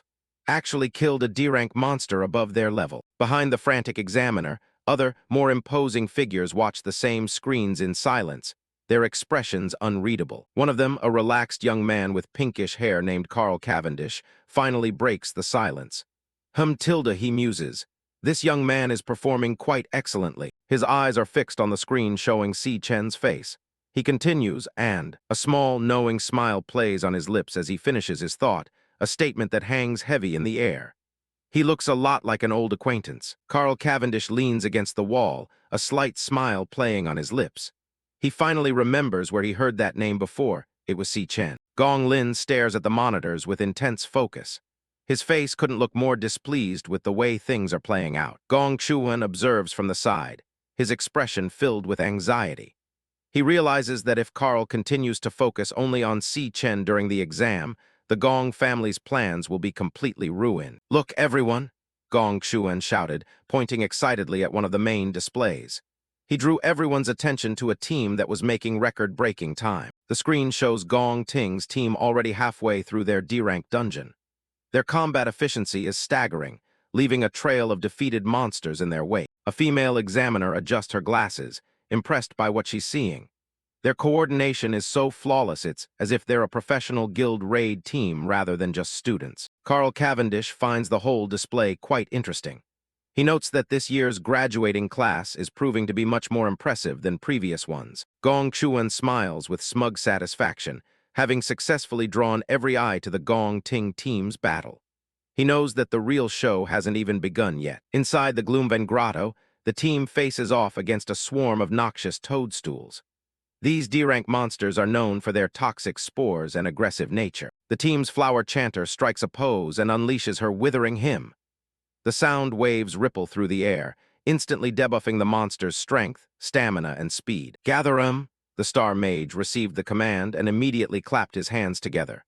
A surge of energy began to coalesce, pulling the weakened toadstools into a tight cluster. He followed up with Astral Fusion, dragging a swarm of monsters and pinning them to a single spot amidst pink and purple light. The team's coordination was perfectly timed to maximize the damage. In a flash of steel, the team leader draws his sword. He moves with a grace and speed that far exceeds his peers. Gong Ting unleashes his searing fracture skill, sending a wave of fire and force through the monster group. The impact is devastating, clearing the remaining enemies in a single blow. As a C-rank flame soldier, Gong Ting stands tall, his eyes glowing with power. He looks every bit the prodigy the Gong family claims him to be. The team laughs as they stand over the charred remains of their enemies. They note that these monsters are exactly like the ones they fought during their specialized training. One of the members smirks, realizing just how much easier life is when you have the right connections. It's clear to them that the exam was rigged in the Gong family's favor from the start. "At this rate, we'll become champions in no time," one of them shouts confidently. They turn their sights toward the boss room, eager to finish their record-breaking run. Far away from the cheers, Si Chen's group battles the freezing winds of the Cloudwood summit. The air is thick with snow as they trudge up the steep mountainside. Si Chen leads the way, his gaze steady despite the blinding blizzard. He remains completely unbothered by the harsh conditions, his mind focused on the goal ahead. The group has reached the peak of the Cloudwood summit, a notorious high-risk area within the D-Rank dungeon. The atmosphere here is noticeably more heavy and dangerous. The teammates can't believe they actually made it to the top. They look out over the snowy expanse, catching their breath after the grueling climb. Their relief is cut short when they spot the Frostwraith ape nearby. The D-Rank Cloud Soldier is busy tearing into a fresh kill, its massive fangs stained with blood. "Is that the monster lord?" The Glass's teammate stammers, his face pale with fear. The sheer size and ferocity of the beast are enough to make anyone second-guess their choices. The Frostwraith ape looks up from its meal, its glowing red eyes locking onto the newcomers. It snarls, blood dripping from its mouth as it prepares to defend its territory. "Holy Shi'ai, it's looking at us!" The Glass's teammate screams, his eyes wide behind his spectacles. He panics as the monster stands to its full, intimidating height. The ape roars and charges with surprising speed, its heavy footsteps shaking the ground. While his teammates scramble away in terror, Si Chen remains perfectly still, waiting for the right moment. Just as the beast reaches him, Si Chen delivers a powerful kick straight to its jaw. Lightning crackles around his leg, the impact sending a spray of blood and broken teeth into the air. The force of the blow sends the massive ape flying backward. It crashes into the snow, the sound of the impact echoing across the summit. Si Chen doesn't give it a chance to recover. He leaps into the air, lightning arcing across his body as he prepares his next move. He brings his foot down with crushing force, catching the monster right in the face. The shockwave from the strike shatters the ground beneath them. With a final, lightning-fast flourish, he slices the beast apart. It all happens so quickly that the ape is dead before its body even hits the ground again. The Glass's teammate is frozen in shock, unable to believe what he just witnessed. He can't wrap his head around how Si Chen killed a Lord-level monster so easily. A system message appears, confirming the kill and the gain of 200 experience points. They've also acquired 1 Frostwraith ape fur, a standard loot drop. Si Chen stands over the remains of the monster, his expression unreadable. His teammates slowly approach, still shaken by the sudden burst of violence. He finds it strange that killing a lord of a D-Rank dungeon would provide such low experience and poor loot. His red eyes narrow as he begins to suspect something is off. Si Chen scans the area, his instincts telling him that the fight isn't over. He doesn't let his guard down even as his teammates celebrate the victory. "Hey, you guys, check this out!" One of the teammates shouts from across the clearing. They've found something hidden within a hollowed-out tree trunk. Inside the hollow is a massive cluster of shimmering mid-tier mana crystals. The sheer volume of wealth stashed here is enough to make anyone's head spin. The group is over the moon, already dreaming of how they'll spend the money from selling the crystals. They laugh and cheer, thinking they've just hit the ultimate jackpot. "Hold on," Si Chen warns, his voice sharp and cold. He senses a sudden shift in the mana around them, and it isn't coming from the crystals. But it was already too late. His teammate's hand had already touched the crystal, triggering a deadly trap. The real threat has finally revealed itself. The team doesn't even have time to react as a sudden, freezing gale sweeps across the summit. The blizzard is so thick it practically swallows them whole. Si Chen stares into the whiteout, his red eyes narrowing as the temperature drops to impossible levels. He looks completely unfazed, even as the ice begins to form around him. With a deafening roar of magic, the Arctic nova erupts. In an instant, the entire summit is transformed into a forest of jagged, glowing ice shards. Everything falls silent as the blizzard clears, leaving the entire team frozen solid. They stand like statues in the middle of the frozen wasteland, their progress brought to a dead stop. Back in the observation room, the screen showing Team Si Chen suddenly cuts to static. A bright red, no signal warning blinks across the center of the display. Gong Chuan pulls at his mustache, a smug look crossing his face. He remarks that they fell right into the trap, nodding that high-level monsters can be surprisingly intelligent. He turns to Carl Cavendish, suggesting that the students' lives are now in clear danger. He believes it's time for the guild rescue team to step in and end the exam before someone gets killed. The massive wall of monitors shows dozens of other teams in action, but all eyes are on the blacked-out screen at the center. The atmosphere in the room has shifted from excitement to concern. The principal remains unbothered, pointing out that their wristbands are still reporting stable vital signs. He adds that there's no indication in their neural data that they've lost the will to fight. He insists that the choice to withdraw should be left entirely in the hands of the examinees themselves. He believes they've earned the right to decide their own fate. Back on the mountain, the Glass's teammate lets out a violent sneeze, his breath coming out in clouds of frost. He's barely clinging to consciousness as the cold bites into his skin. Huddled against the wind, Ma Long realized he was the only one who hadn't been frozen solid after the initial blast, thanks to his own resistance as a cloud class. If it hadn't been for that, he would have been frozen stiff along with the others. He isn't alone on the summit, however. A dark, towering shadow looms over his hunched form, its presence heavy with the smell of old ice and death. The Bone King of frozen remains reveals itself. A terrifying skeletal figure draped in tattered robes and a jagged, icy crown. A bright blue core of mana glows within its ribcage. Ma Long looked up, his eyes wide with horror. He whispered to himself, wondering if this monster was the true lord of the dungeon. The creature's eerie laughter echoes through the snow, a dry, rattling sound that seems to come from everywhere at once. It looms over its prey like a silent sentinel of death. It stands as a grim reminder of why this dungeon is ranked so high. The Bone King's presence alone is enough to drain the last bits of warmth from the air. The teammate's mind races, remembering a description from the Monster Compendium about a sinister cloud mage that loves to toy with its victims. He realizes they're in far more trouble than they thought. This is no ordinary boss. It's the rare rank C Lord-class monster, the Bone King of frozen remains. Its name is whispered in legends as a bringer of eternal winters. Its hollow hockets glow with an intense blue light as it fixes its gaze on the only student still capable of moving. The creature looks as ancient as the mountain itself. Terrified, the teammate scrambles away, his boots slipping on the frozen ground. He knows he can't possibly handle a monster of this rank alone. He barely makes it a few yards before the summit itself seems to turn against him. He keeps running, his breath coming in ragged, desperate gasps. An ice crystal shard hurtled forward, tearing clean through his lower leg in a spray of blood. The sound of bone shattering was drowned out by the howling wind. He hits the ground hard, a pained scream escaping his lips. He looks back at the monster, realizing he's been pinned to the spot like an insect. The skeletal lord hovers closer, its hand glowing with a malevolent blue energy. It looks down at the boy with what can only be described as a mocking amusement. The teammate's wristband blinks a warning red, reporting a through-and-through wound. The system calmly asks if he wishes to abandon the exam and be rescued. He let out a defiant roar of refusal, his eyes suddenly becoming sharp and unusually clear. He knew he had to thaw out Si Chen before it was too late for both of them. Channeling every ounce of mana he has left, he activates the source of purification on the ice block holding Si Chen. He prays that it will be enough to break the spell. The Bone King responded instantly, sending another ice spike that pierced through the teammate's arm. He screamed in agony, his vision blurring from the pain. He collapses into the snow, his strength failing him as the system coldly reports that the purification attempt has failed. It seems like the end for the entire team. The monster hovers over its broken prey, its skeletal jaw rattling in what sounds like a victory laugh.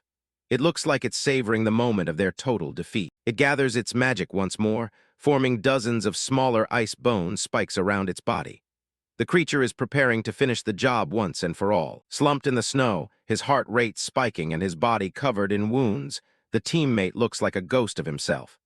The freezing wind threatens to carry away his last bit of hope. The wristband's question repeats, a robotic invitation to give up and escape the suffering. It's a tempting offer for someone who has already given everything. Abandon it? His eyes flared with a desperate, fierce fire behind his cracked glasses. He gritted his teeth, his expression twisting into one of pure, unadulterated stubbornness. He thinks back on every time he let fear win, every time he ran away and left himself behind.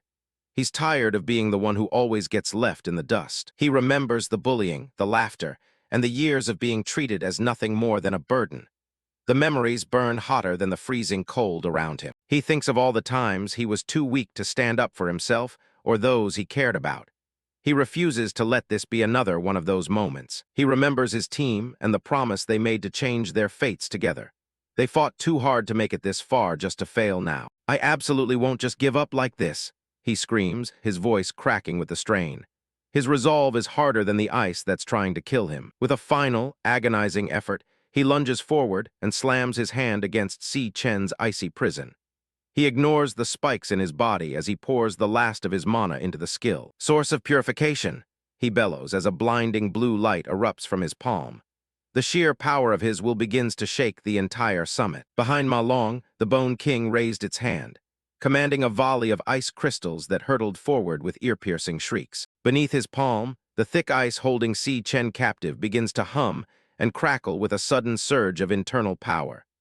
The glowing blue light of the purification spell fights back against the monster's freezing curse. With the ice shards closing in, just inches away from making him log out of life, Ma Long grit his teeth and poured every last drop of mana into his palms to shatter the ice sealing Si Chen. Ma Long's eyes clamped shut as he let out a guttural scream, his glasses fogged over by the extreme cold and sheer exhaustion.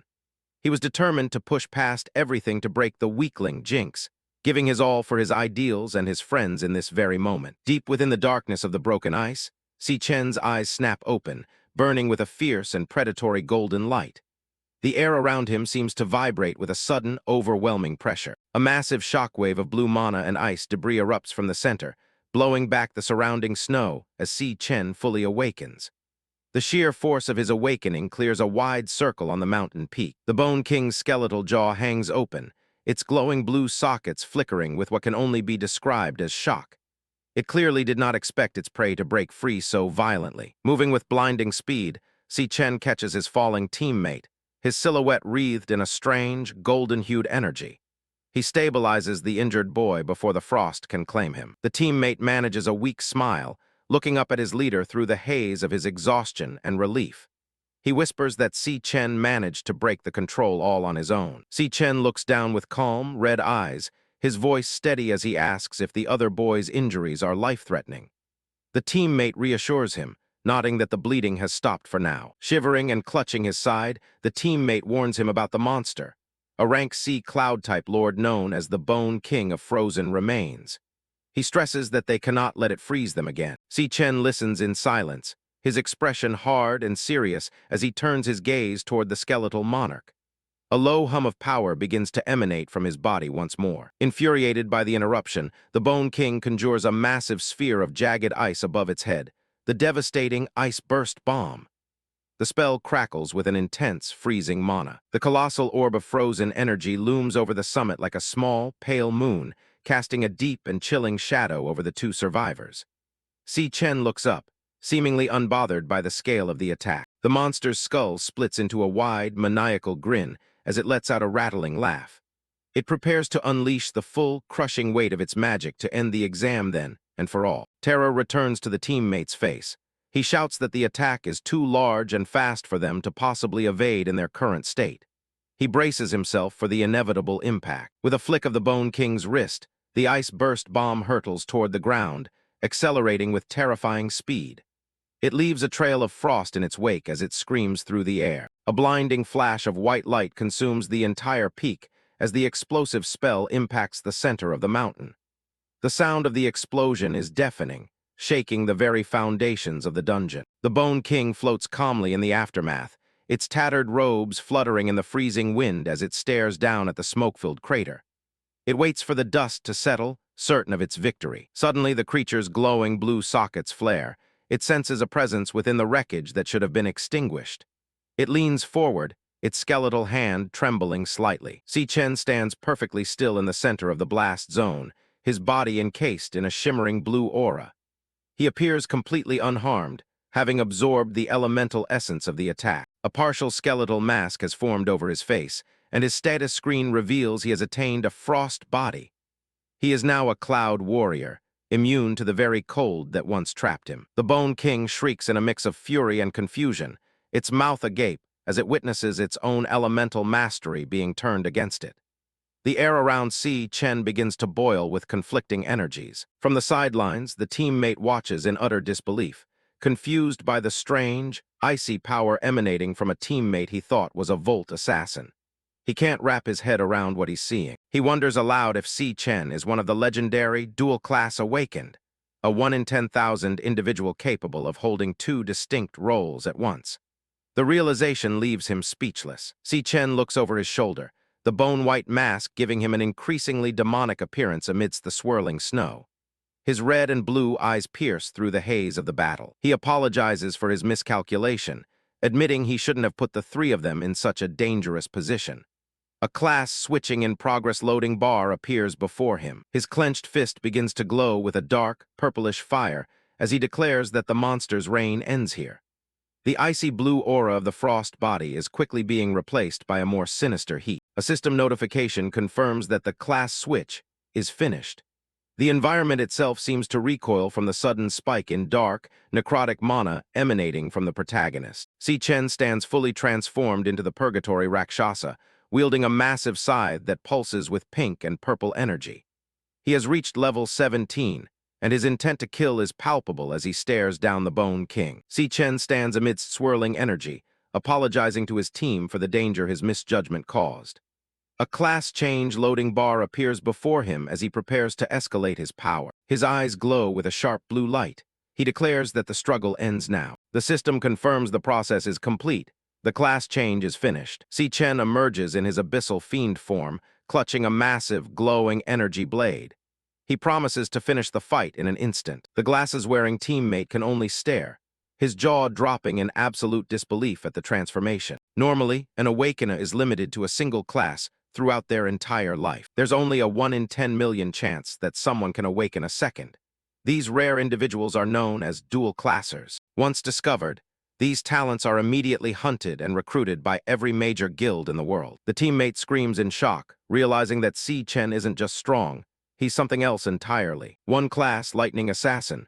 Si Chen's eyes burn with golden energy. 2 classes, Abyssal Fiend. His form shifts as blue energy pulses around him. But the truth is even more impossible. He has 3. He grips his giant blade as strength and stamina stats skyrocket. Each one of his classes is terrifyingly powerful on its own. Now, he's hitting his maximum limits. His eyes glow bright as his stats max out, prepared for a final strike. A massive blast of blue energy erupts from his position. Si Chen launches himself into the air, a streak of light aiming straight for the massive boss. His teammate watches, frozen in awe of the raw power on display. The Bone King's skull rattles as Si Chen's blade descends with overwhelming force. The skill triple calamity, overload mode, is activated, tearing through the air. Si Chen becomes a dark silhouette against a blinding flash of pink and white light. Everything else vanishes. The skeletal lord is obliterated, its massive crown falling into the snow. The giant sword dissipates as Si Chen kneels in the center of the impact crater. He's finished. Experience points flood in, pushing Si Chen to level 17. He secures a victory and loots the frostbone skewers. The glasses-wearing teammate approaches the skull, stammering about how Si Chen just one-shotted a C-rank lord like it was nothing. Si Chen looks back casually, asking if the guy still has enough energy to defrost the rest of their squad. Realization hits him like a truck. He'd completely forgotten about Xiang Zuo and Xiang Yu. He scrambles toward the ice blocks. With his teammates busy, Si Chen stands over the remains. The system prompt for Devour flickers into existence. He reaches out a hand, his red eyes glowing as a strange light begins to hum from his palm. Wisps of spectral energy are sucked into him as the devouring process loads. A final crackle of lightning surges around his fist as he clenches it tight. The process is a success.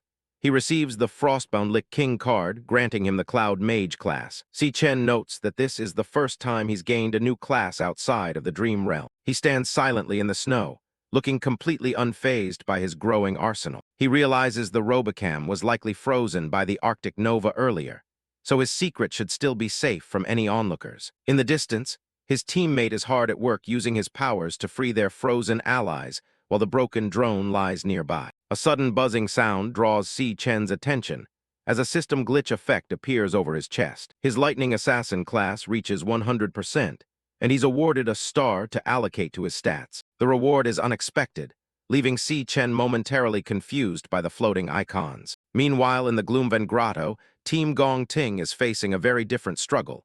Someone takes a heavy hit. They're up against a giant man-eater, a D-rank flower mage boss that's proving to be more than they expected. One of the team members struggles to maintain his magical chains, shouting that he can't hold the monster back much longer. An archer teammate fires off a lightning arrow, gritting his teeth as he complains about how tanky the creature is. The archer on Gong Ting's team fires a bolt of lightning at the massive plant monster, but it barely leaves a scratch on its thick hide. The flower mage lashes out with a giant vine, slamming into the ground with enough force to send the team scattering. One teammate is pinned down, gasping that they never faced anything this powerful during their training sessions. He looks up in desperation, declaring that Gong Ting is the only one who can save them now. The massive beast looms over the cavern as Gong Ting stands his ground, gathering a massive amount of energy. Magic circles manifest around him, his stats surging as stamina, strength, and elemental power hit their peak. His eyes glow a menacing red. He grips his blade, deciding that he's built up more than enough power to end this. Gong Ting blurs into motion, a streak of white light cutting through the dark cavern in a high-speed dash. With a single fluid strike, he severs the monster's neck mid-lunge, sparks flying from the impact. He roars a command for the beast to split apart as he delivers a final, crushing blow. A blinding explosion of energy consumes the remains of the flower mage as the skill, Sorrow Blade Burst activates. The cavern is bathed in fire and light, obliterating everything in its path. His teammates erupt in cheers, praising their president as an absolute legend. An announcement rings out. Team Gong Ting has cleared the D-rank dungeon in a record 35 minutes. Gong Ting stands amidst the burning ruins, while his teammates scoff at the mere thought of anyone being able to beat their record time. He celebrates a perfect score of 150 points, certain they've just set an unbreakable school record. Gong Ting slides his sword back into its sheath, his arrogance on full display as he walks away from the wreckage. They head for the exit, convinced that any other students who haven't finished must be struggling in the lower-tier caves. Arriving at the results hall, the team laughs, assuming anyone already there must have forfeited early. They walk past other students who look completely broken and traumatized by their own assessments. One girl is left in tears, unable to shake the horror of the monsters she encountered. Gong Ting's lackeys strode into the waiting area with their heads held high, completely ignoring the misery of those around them. They smirked, basking in the thrill of sitting at the top of the leaderboard. Suddenly, they spotted Si Chen's group huddled together under blankets and assumed they had chickened out and fled. Si Chen looks on with a cold, piercing gaze, completely unimpressed by the spectacle. Gong Cheng stepped forward to mock them, asking why they couldn't even finish the assessment after acting so tough. Gong Ting calls out to his brother, telling him to back off and come back to the group. Gong Ting knew that letting this younger brother keep his mouth shut was the only way to save face, especially now that he'd spotted a group of high-profile guests entering the hall. A man in a gray suit begins to clap, his eyes fixed on the gathered students. Carl Cavendish steps forward, praising the truly outstanding performance he witnessed today. The crowd parts as the high-ranking officials walk down the center of the hall, their presence commanding silence. The students whisper in awe, recognizing the man at the pinnacle of world power walking among them. Gong Cheng's excitement builds as the officials walk directly toward their group, expecting praise. Carl doesn't even spare a glance at the two brothers as he continues past them. He stops right in front of Si Chen, his eyes locking onto the young man. The vice chairman announces the real record, a D-rank cave cleared in a staggering 21 minutes. He smiles at Si Chen,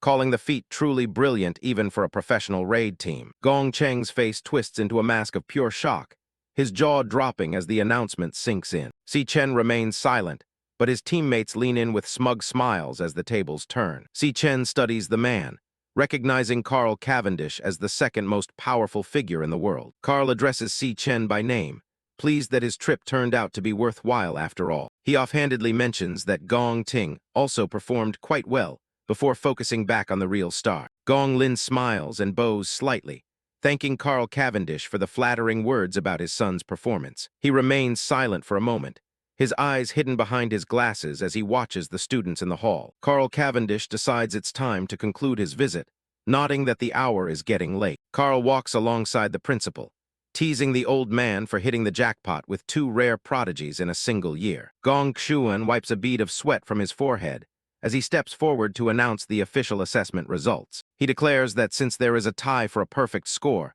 both teams are the championship winners and eligible for the Empire Guild. Si Chen's teammates go wild with excitement, jumping and cheering at the realization that they've actually made it. Gong Ting's team celebrates their guaranteed future at the top, though Gong Ting himself remains brooding and silent in the foreground. Gong Xuan adds that the captains will receive management positions and split the $1 million MVP prize money equally. A tense visual silence falls over the hall as the two rivals lock eyes from across the room. Si Chen suddenly realized that with the Gong family's shitty decision, the prize money would be split in half.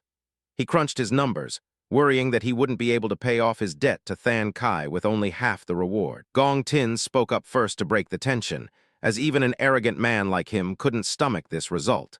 He stepped forward and declared that there could only be one true champion. He stares intensely at Si Chen, demanding a one-on-one tiebreaker match to settle the score once and for all. Gong Xuan and the other students look on in absolute shock at the sudden, bold challenge. The high-ranking officials, including Carl Cavendish and the principal, stop in their tracks to watch the drama unfold. Gong Xuan tries to intervene, arguing that the assessment is officially over and the tie is a perfect result. Over here, Si Chen spoke up, cutting through Gong Xuan's whispering with a direct question about the winner's reward. He looks back with a flat, unreadable expression, asking if the winner of the duel gets to keep the entire million. Gong Xuan is left speechless by Si Chen's blunt and immediate focus on the money. Gong Ting smirks, telling Si Chen that if he has the skill to beat him, then he can take every cent of the prize. Carl Cavendish looks on with a fascinated smile, finding the escalation of the rivalry to be highly entertaining. The two students stand alone in the center of the hall, the rest of the world fading into the background as they prepare to fight. Si Chen accepts the terms, staring down Gong Ting and asking exactly how they are going to settle this. Inside a luxurious office, Qingjai sits back on a plush green sofa. He admits he only expected Si Chen to take first place, not to completely shatter every record with a perfect score. Leaning forward with a calculating smile, the businessman tells the boy he made a very wise decision. He offers to waive the entire 1.5 million debt, considering it an angel investment in Si Chen's potential. Si Chen sits across from him, looking down silently at the cup of tea in his hands. He looks up with a cold, unwavering gaze, flatly refusing the offer. He insists that a debt is a debt, and he will pay back every cent. The room is quiet as Si Chen states he came here to settle two specific things. First, he asks for a 1-week extension on the repayment deadline. He explains that because the graduation assessment ended in a tie, he's short 500,000 credits. He reveals his plan to face Gong Ting in a one-on-one tiebreaker match a week from now. The duel is set to take place in a dangerous wild devil's cave outside the school. Qingjai's calm facade slips, his eyes wide with disbelief. He can't believe two mere students are daring to enter a place as lethal as a wild devil's cave. Si Chen remains perfectly composed, telling him not to worry. Once he wins the match in a week, he'll have the rest of the money ready. He even offers to hand over all the materials he harvests from the cave as interest for the week's extension. Qingjai is deeply impressed, nodding. The boy shows no fear and cares only about his business interests. He finds Si Chen's lack of hesitation truly extraordinary. Si Chen sets his glass down firmly. He mentions there is one more thing, something even more important than the debt. His expression sharpens, his red eyes fixed on the man across from him. Qingjai watches him carefully, waiting for the demand. Si Chen speaks with a cold authority that doesn't match his age. A bead of sweat rolls down Qingjai's face as the weight of the boy's request sinks in. Si Chen continues his proposition, giving the businessman no room to argue. Qingjai stands up suddenly, his eyes wide with shock. He's left completely speechless by the audacity of what he's just heard. The scene shifts to the afternoon of June 17th at Kingshui Middle School. Si Yun walks out of the school gates, stretching her arms and cheering with relief.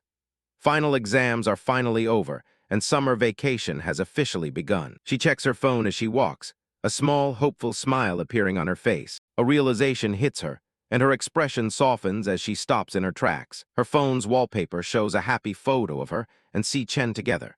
She remembers that today is the day of her brother's graduation assessment. She thinks back to 4 years ago. A younger Si Chen was beaming with joy, holding up an admission letter for the National Awakener University. A much younger Si Yun looked up at him with sparkling eyes, thrilled that her brother was finally going to be an Awakener, just like their parents. Si Chen held her tight, promising to join a top guild and make enough money to give her a better life. He was so full of hope back then, determined to uncover the truth about their parents' disappearance. Si Yun cheered him on with everything she had, fully believing her brother was the absolute best. But the memory turns bitter. Not too long ago, she saw him sitting in the shadows at the table, crushed by the fact that he still hadn't awakened. Seeing him so broken, she tried to reassure him that everything would be okay. Si Chen forced a smile for her, trying to hide the pain of being the only one in his class who failed to awaken. Back in the present, she looks at the date on her phone. She knows how hard he worked, and she hates that he had to suffer through that loneliness while everyone else moved on. She sighs, her heart aching for the brother who always tried so hard just for her sake. Suddenly, a girl runs up and startles her out of her thoughts. The classmate excitedly asks if she's heard that the National Awakener University produced 2 incredible geniuses this year. She rambles on about how both of them led their teams to perfect scores, and were personally praised by the vice-chairman of the Guild Alliance. The friend then asks if Si Yun's brother goes to that school. Si Yun can only give an awkward, sweat-dropped response, clearly not realizing her brother is one of those geniuses. A pink-haired student named Jin Duo-zin suddenly leans in with a charming smile, greeting Si Yun. Jin Duo-zin, the school idol, casually mentions he's booked a private penthouse room for a celebratory dinner tonight. He asks if she's free at 8 p.m., flashing a confident grin. Si Yun's friend is completely shocked, gasping and wondering how she could possibly know the most popular boy in school. Si Yun just stands there in silence, looking deeply uncomfortable. Without saying a word, Si Yun suddenly bolts, running away as fast as she can. Jin Duo-zin is left leaning against the wall, watching her leave with a confused expression. Si Yun is walking so fast, she doesn't even notice Jin Duo-zin calling out to her from behind. She's lost in thought, remembering how her brother's classmates were making the news for their perfect scores, while her brother supposedly couldn't even manage to awaken. Her heart breaks thinking about him failing, picturing him as a small, crying boy in her mind, as she runs home with tears in her eyes. She wipes her face and resolves to hurry home, wanting to cook a massive feast to cheer Si Chen up after such a hard day. The sun sets on June 17th, and lights begin to flicker on in their rented apartment building as night falls. Inside, the table is covered with an incredible sukiyaki hot pot, steaming and filled with premium ingredients. Si Chen is stunned by the sight, asking his sister how on earth she found the time to prepare all of this food. They sit down together, and Si Chen's face lights up at the smell of the meal.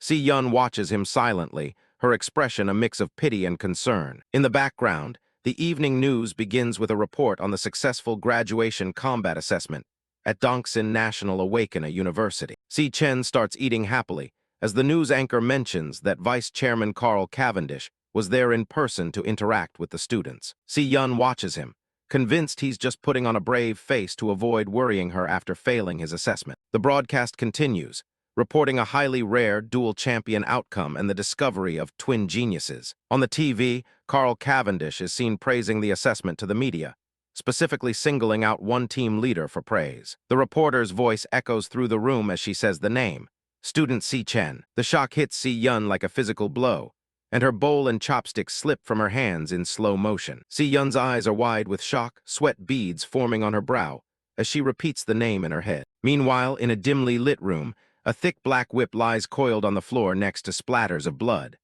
A cold voice says the stage was set for a specific person. Gong Lin stands before a massive aquarium, whip in hand.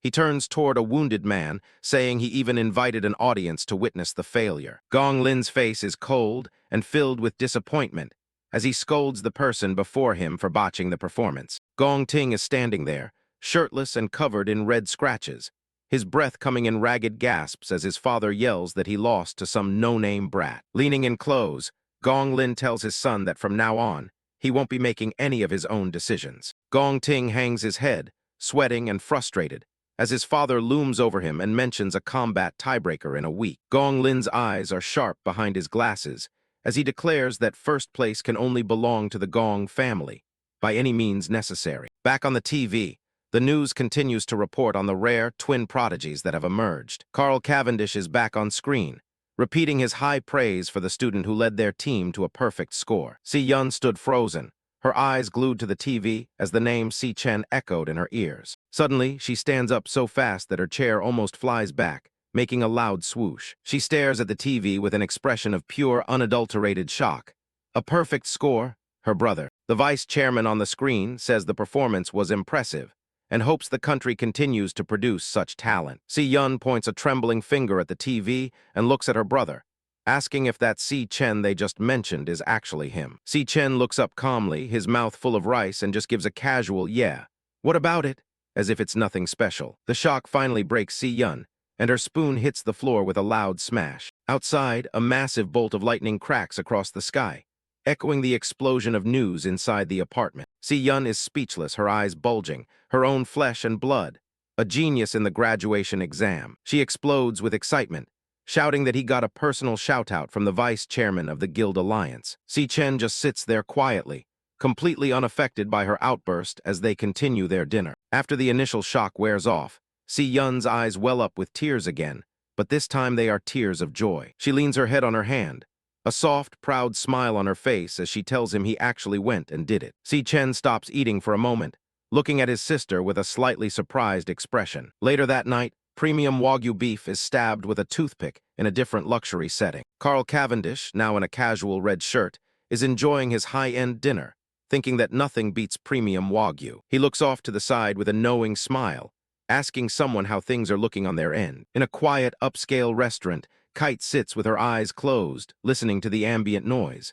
She wears a beige trench coat over a high-collared sweater. Across the table, she meets with Carl Cavendish, sliding a sleek tablet across the table to him. She reports that this is the extent of the information they've managed to compile so far. On the table lies a black, top-secret envelope.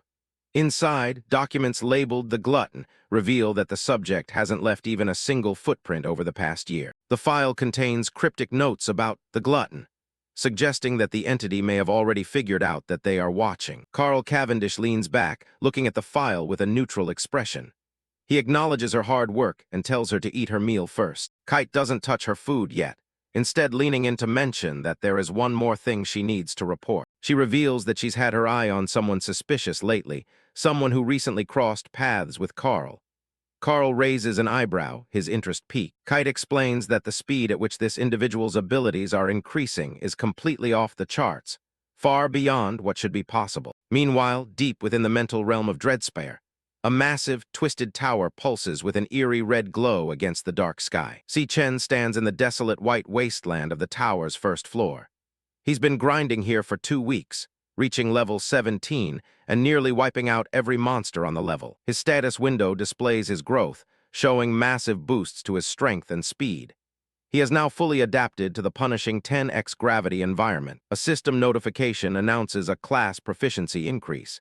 His Lightning Assassin class has earned its first star, indicating a new level of mastery. Standing before his array of class cards, Si Chen realizes that none of them have reached their hit ceiling yet. He decides to allocate the newly earned star directly into his most critical attribute for an assassin: speed. The speed stat on his status screen flares with golden light as it jumps to 740. At this level, his speed should be sitting at an A-rank assassin level. Si Chen surveys the field as 4 starry purple panthers, the stellar lionesses, prowl the white slopes around him. The monsters growl and bare their teeth, their fur shimmering like a galaxy under the dark sky. Watching from a higher ridge is the Lion King Overlord, a massive beast with a glowing purple mane.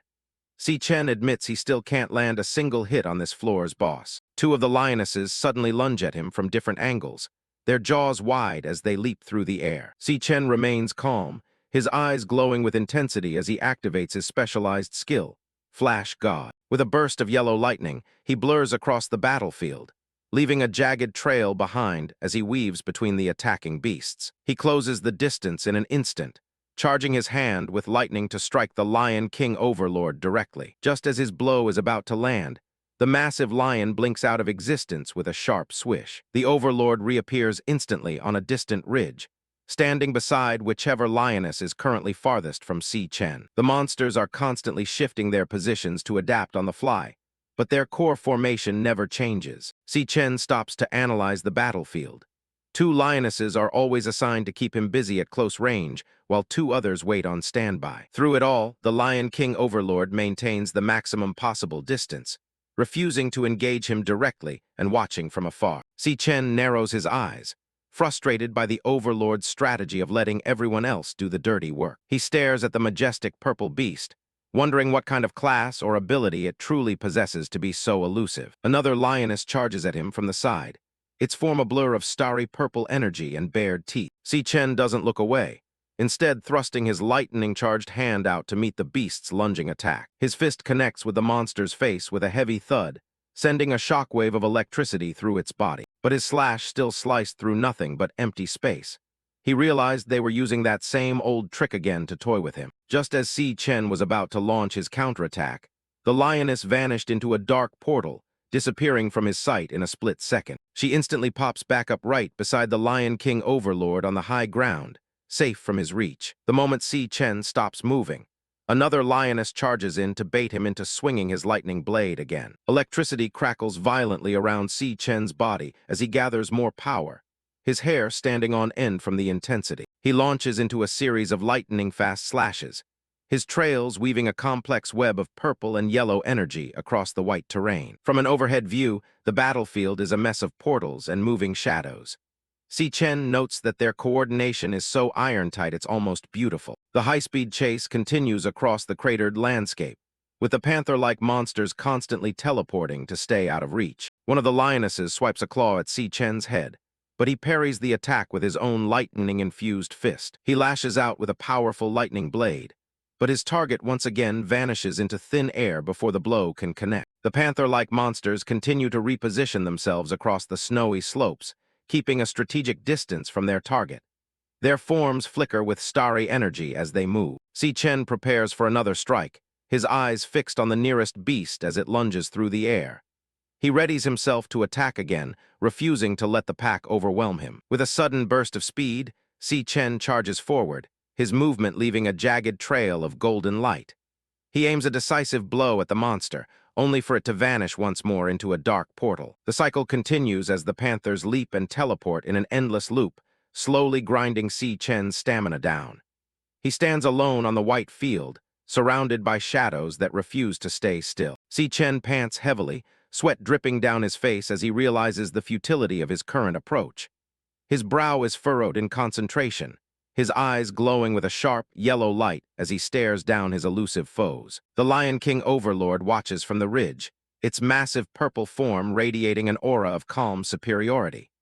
Si Chen grows frustrated, feeling as though the beast is literally playing with him. A realization strikes Si Chen as he pauses to reconsider his tactics.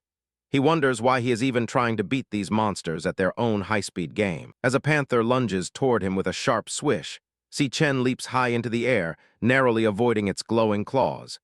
He decides it's time to change his strategy completely. In midair, a system notification appears before him as he initiates a class change.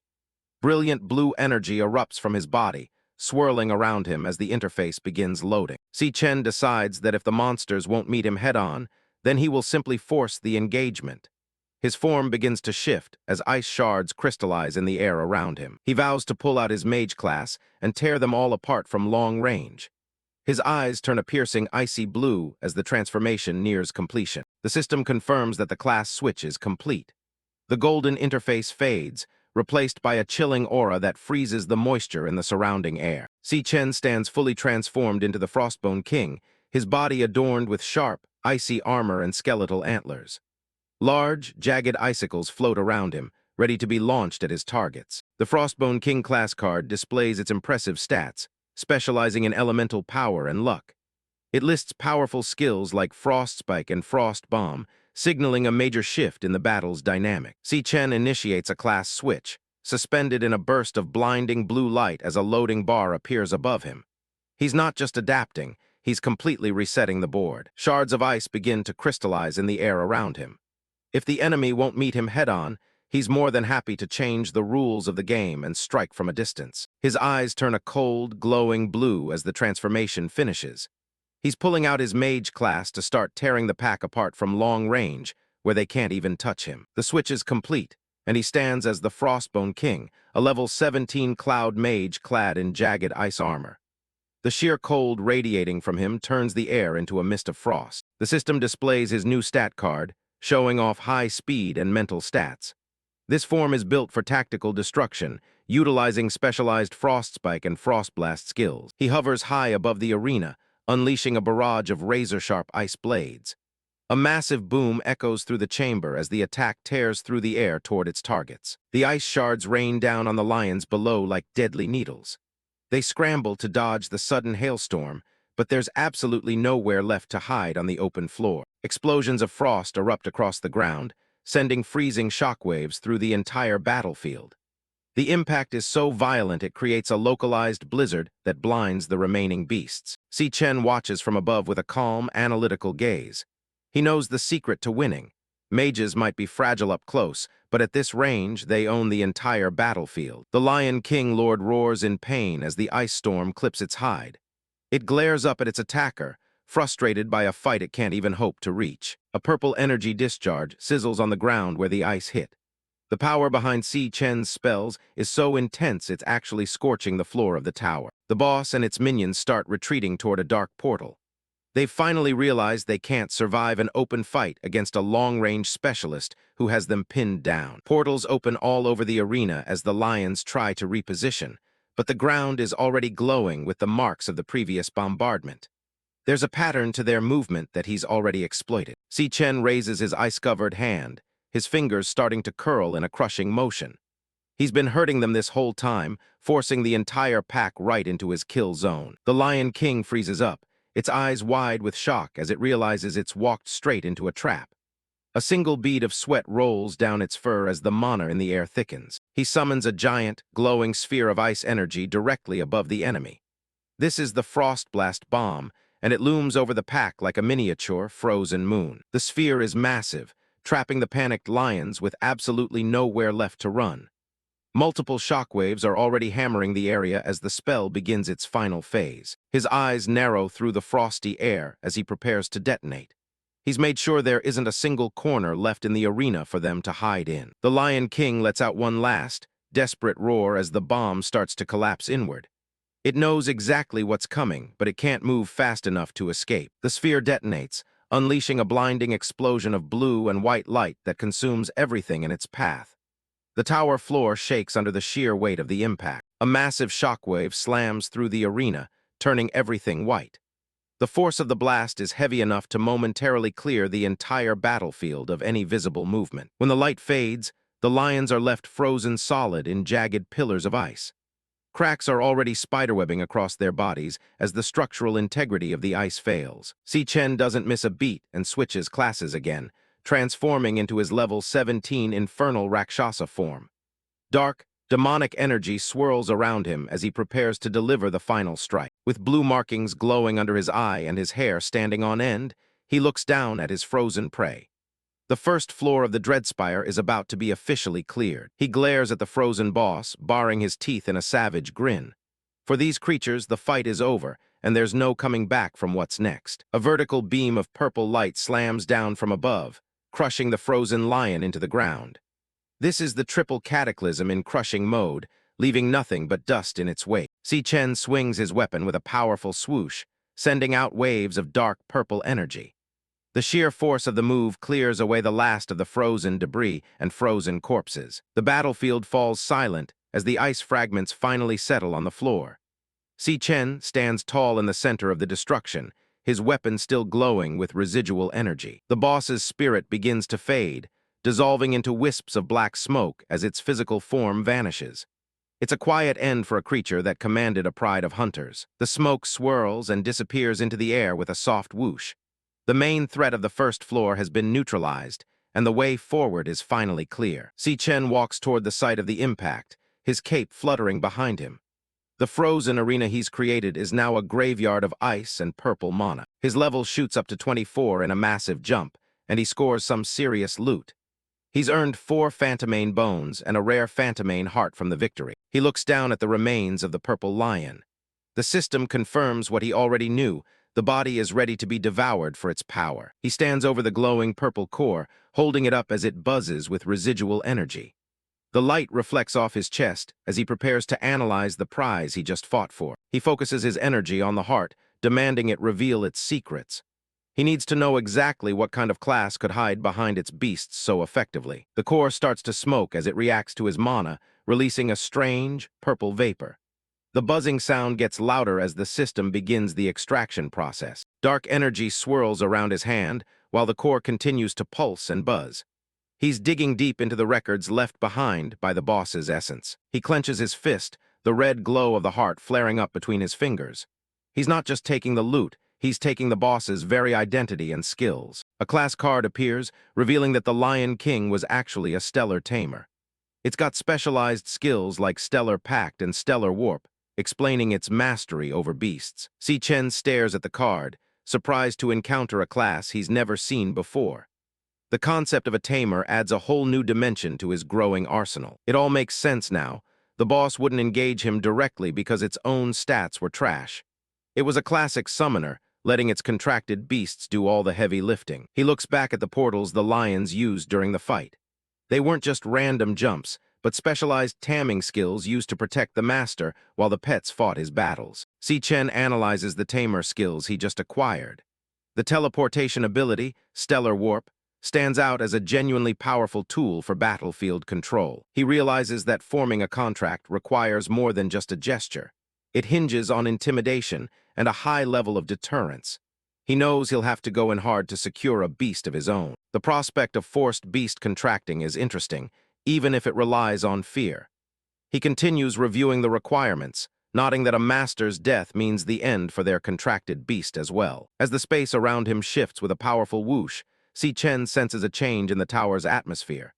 The icy arena is gone, replaced by a strange, shimmering light. He finds himself standing in a vast, desolate desert. This, he realizes, is what the first floor of the Dreadspire is actually supposed to look like without the boss's influence. Skeletal remains litter the dunes under a pale sky. He surveys the absolute wasteland, wondering what could have caused such utter devastation in this place. In the distance, a beam of orange light pierces the sky with a sharp clack. Si Chen watches as the environment continues to react to the floor being clear. A massive pillar of fire and energy erupts from the ground, swirling into a vortex. The door to the second floor has finally opened, marking his progress deeper into the tower. Through the darkness, a pair of glowing pink eyes stare back with a low growl. Something is still lingering in the shadows of the first floor, even after the boss's defeat. Si Chen turns his head sharply at the sound of the growl. He remains on high alert, ready to react to whatever is hiding among the bones. He spots a small form tucked away inside a massive ribcage in the sand. A low, continuous grrr echoes from the shadows of the skeleton. A tiny, fluffy lion cub with glowing pink eyes and purple chains stands its ground. It lets out a defiant roar, showing teeth that are far from intimidating given its size. Si Chen looks down at the little creature with a surprised expression. He didn't expect to find a survivor tucked away in the aftermath of the battle. He stands before the ribcage, lightning crackling around his hand. He notes that this little one is the very last standing in the entire area. He realizes this wasn't one of the Lion King's contracted beasts, or it would have died along with its master.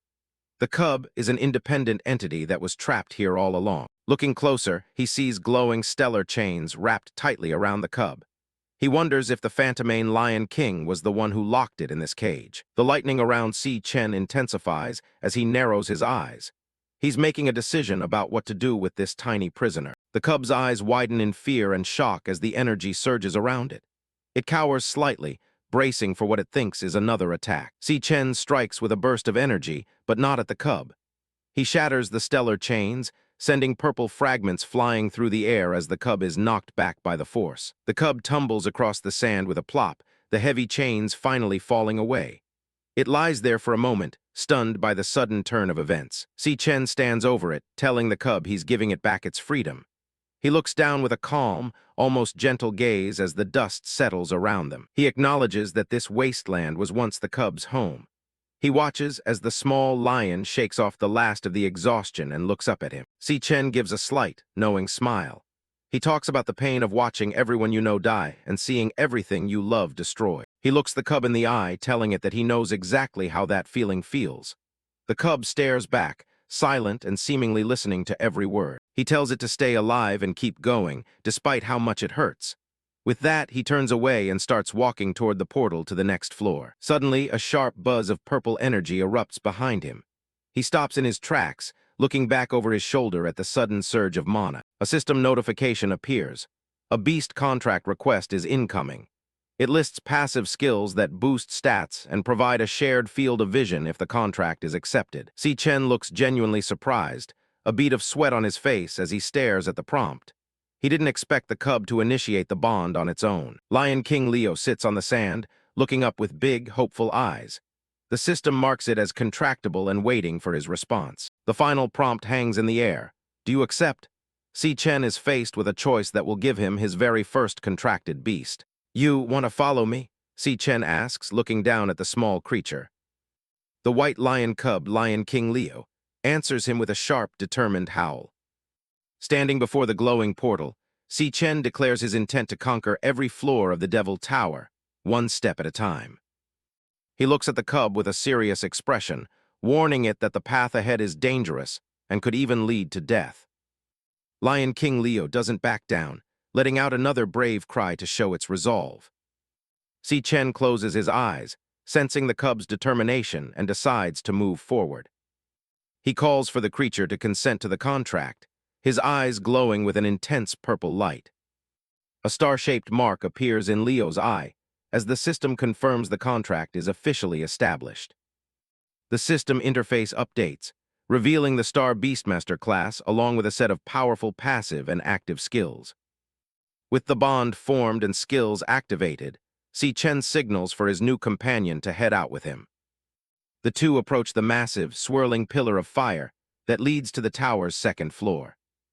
Si Chen steps directly into the flames, ready to face whatever awaits him on the other side. He lands on the new floor, his eyes darting around to assess the environment. They've entered a volcanic nightmare, where molten lava cascades from floating rock formations under a blood-red sky. The heat is stifling, and sweat begins to roll down his face within seconds of arriving. Leo peers over the edge of the jagged cliff, staring down at the churning sea of fire below.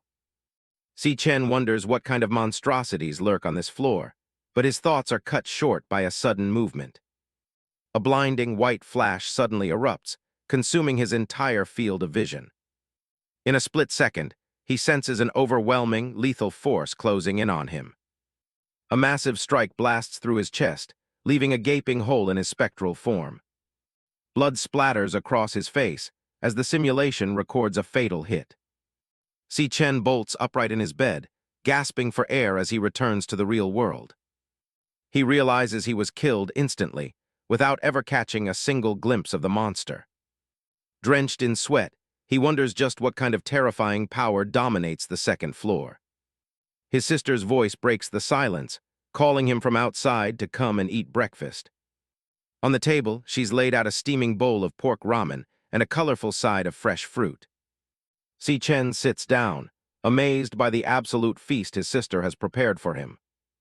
Si Yun stuffs a piece of toast into her mouth, reminding him to do the dishes and the laundry while she's out. She's in a hurry to leave for her summer job, ignoring her brother's concerned look.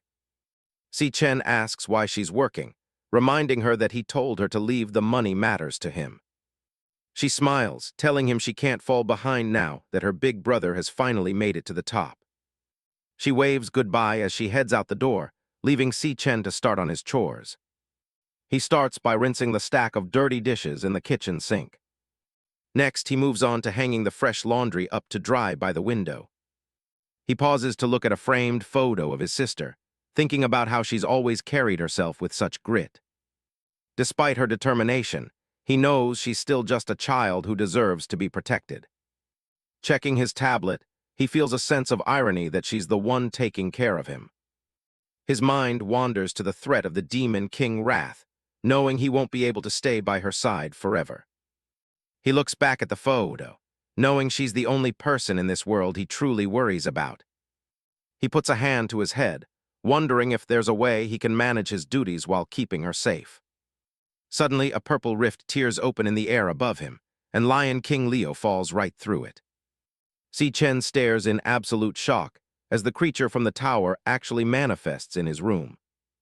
Si Chen stares at the cub, still processing that he actually managed to summon a beast from the Devil Tower into reality. Leo immediately makes himself at home, shredding tissues and pouncing on everything in sight. Looking at Leo's stats, Si Chen realizes the cub is the perfect candidate to watch over Xiao Yun while he's busy at the tower.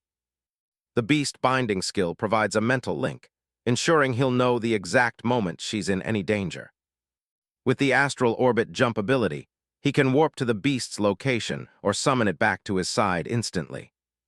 He remembers how Xiao Yun has always been a softie for animals, constantly stopping to pet every stray she found.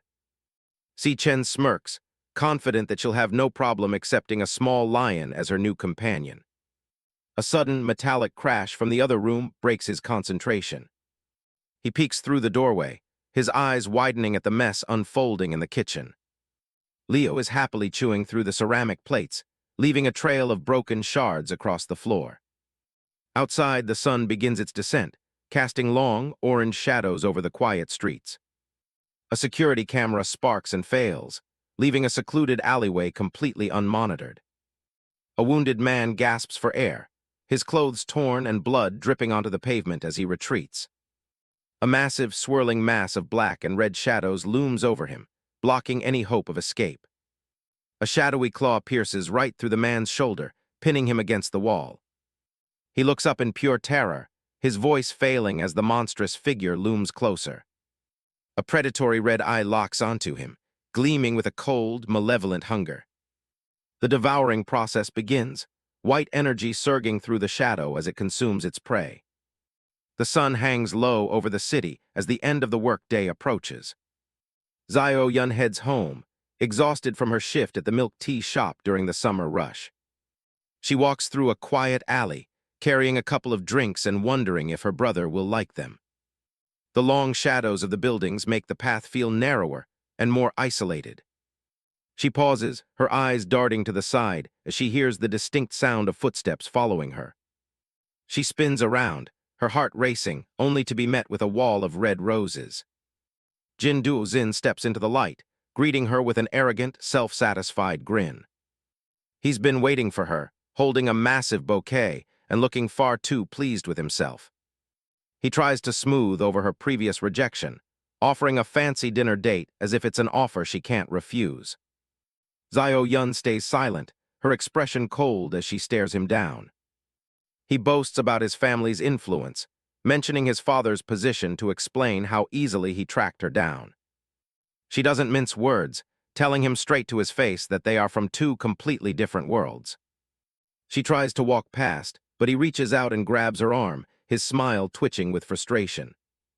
He starts yelling about the effort and money he spent, demanding she show him the respect he thinks he's earned. She looks him in the eye, her voice level and sharp as she asks why she should owe him anything. She calls him out for being incredibly creepy for stalking her home, but he only gets more aggressive.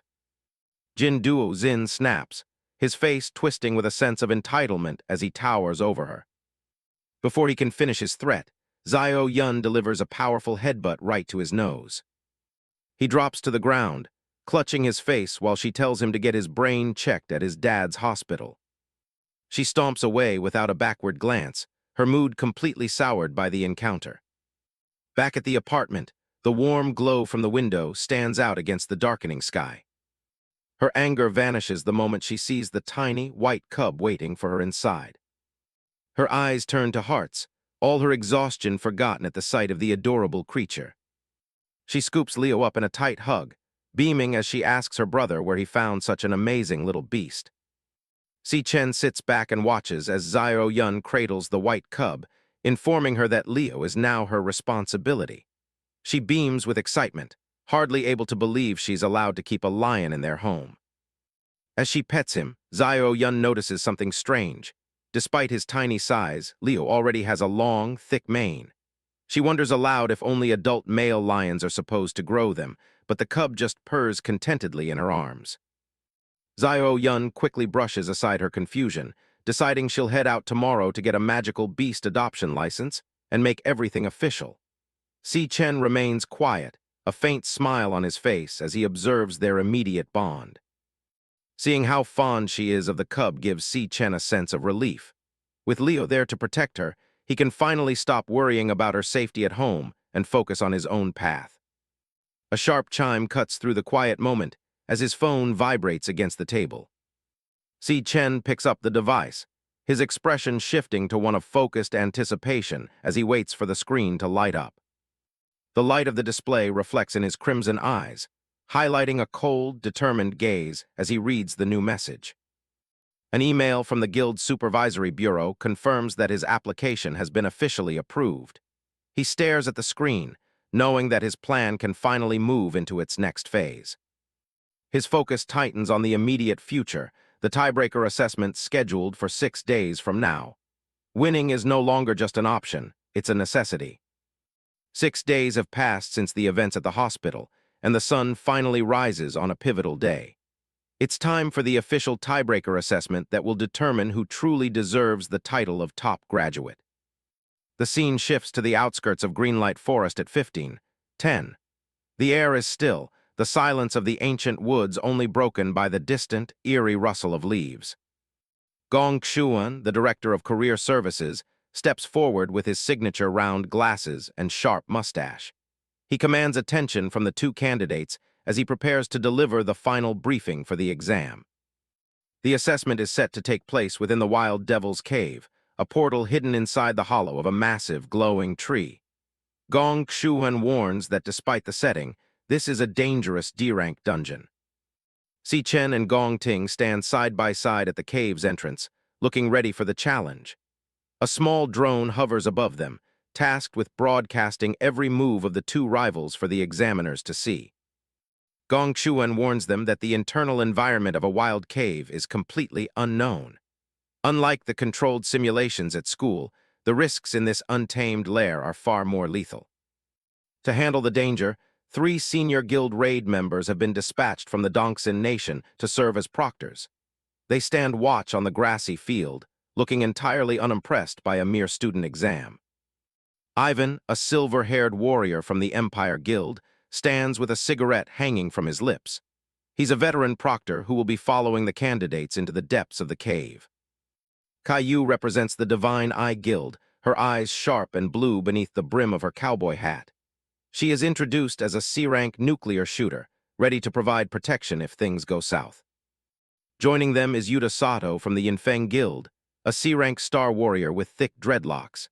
He hides his expression behind dark sunglasses, wearing a calm, expectant smirk. High above in the monitoring room, the atmosphere is analytical, as the faculty prepares to watch the live feeds.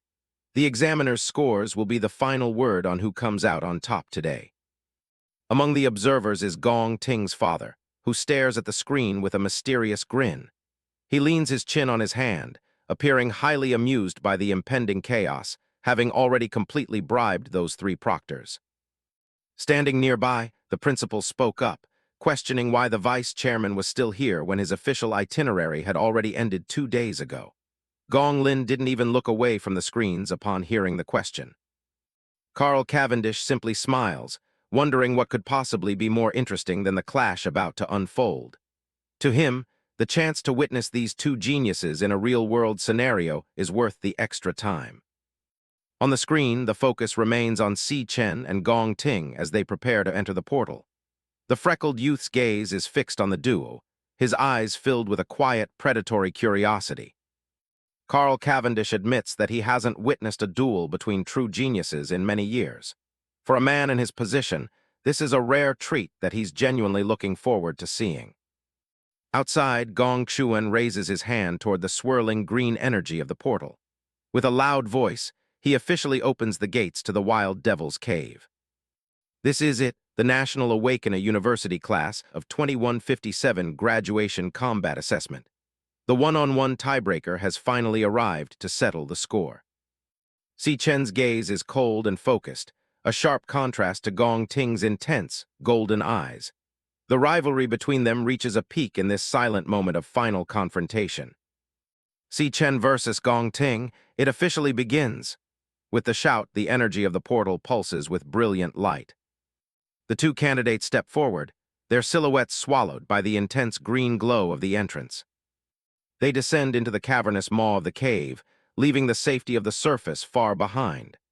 The gnarled branches of the dead forest seem to reach out as they disappear into the darkness.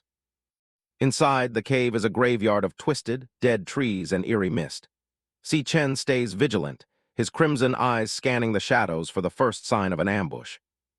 The 3 senior examiners follow closely behind, noting the flora-type nature of the lair.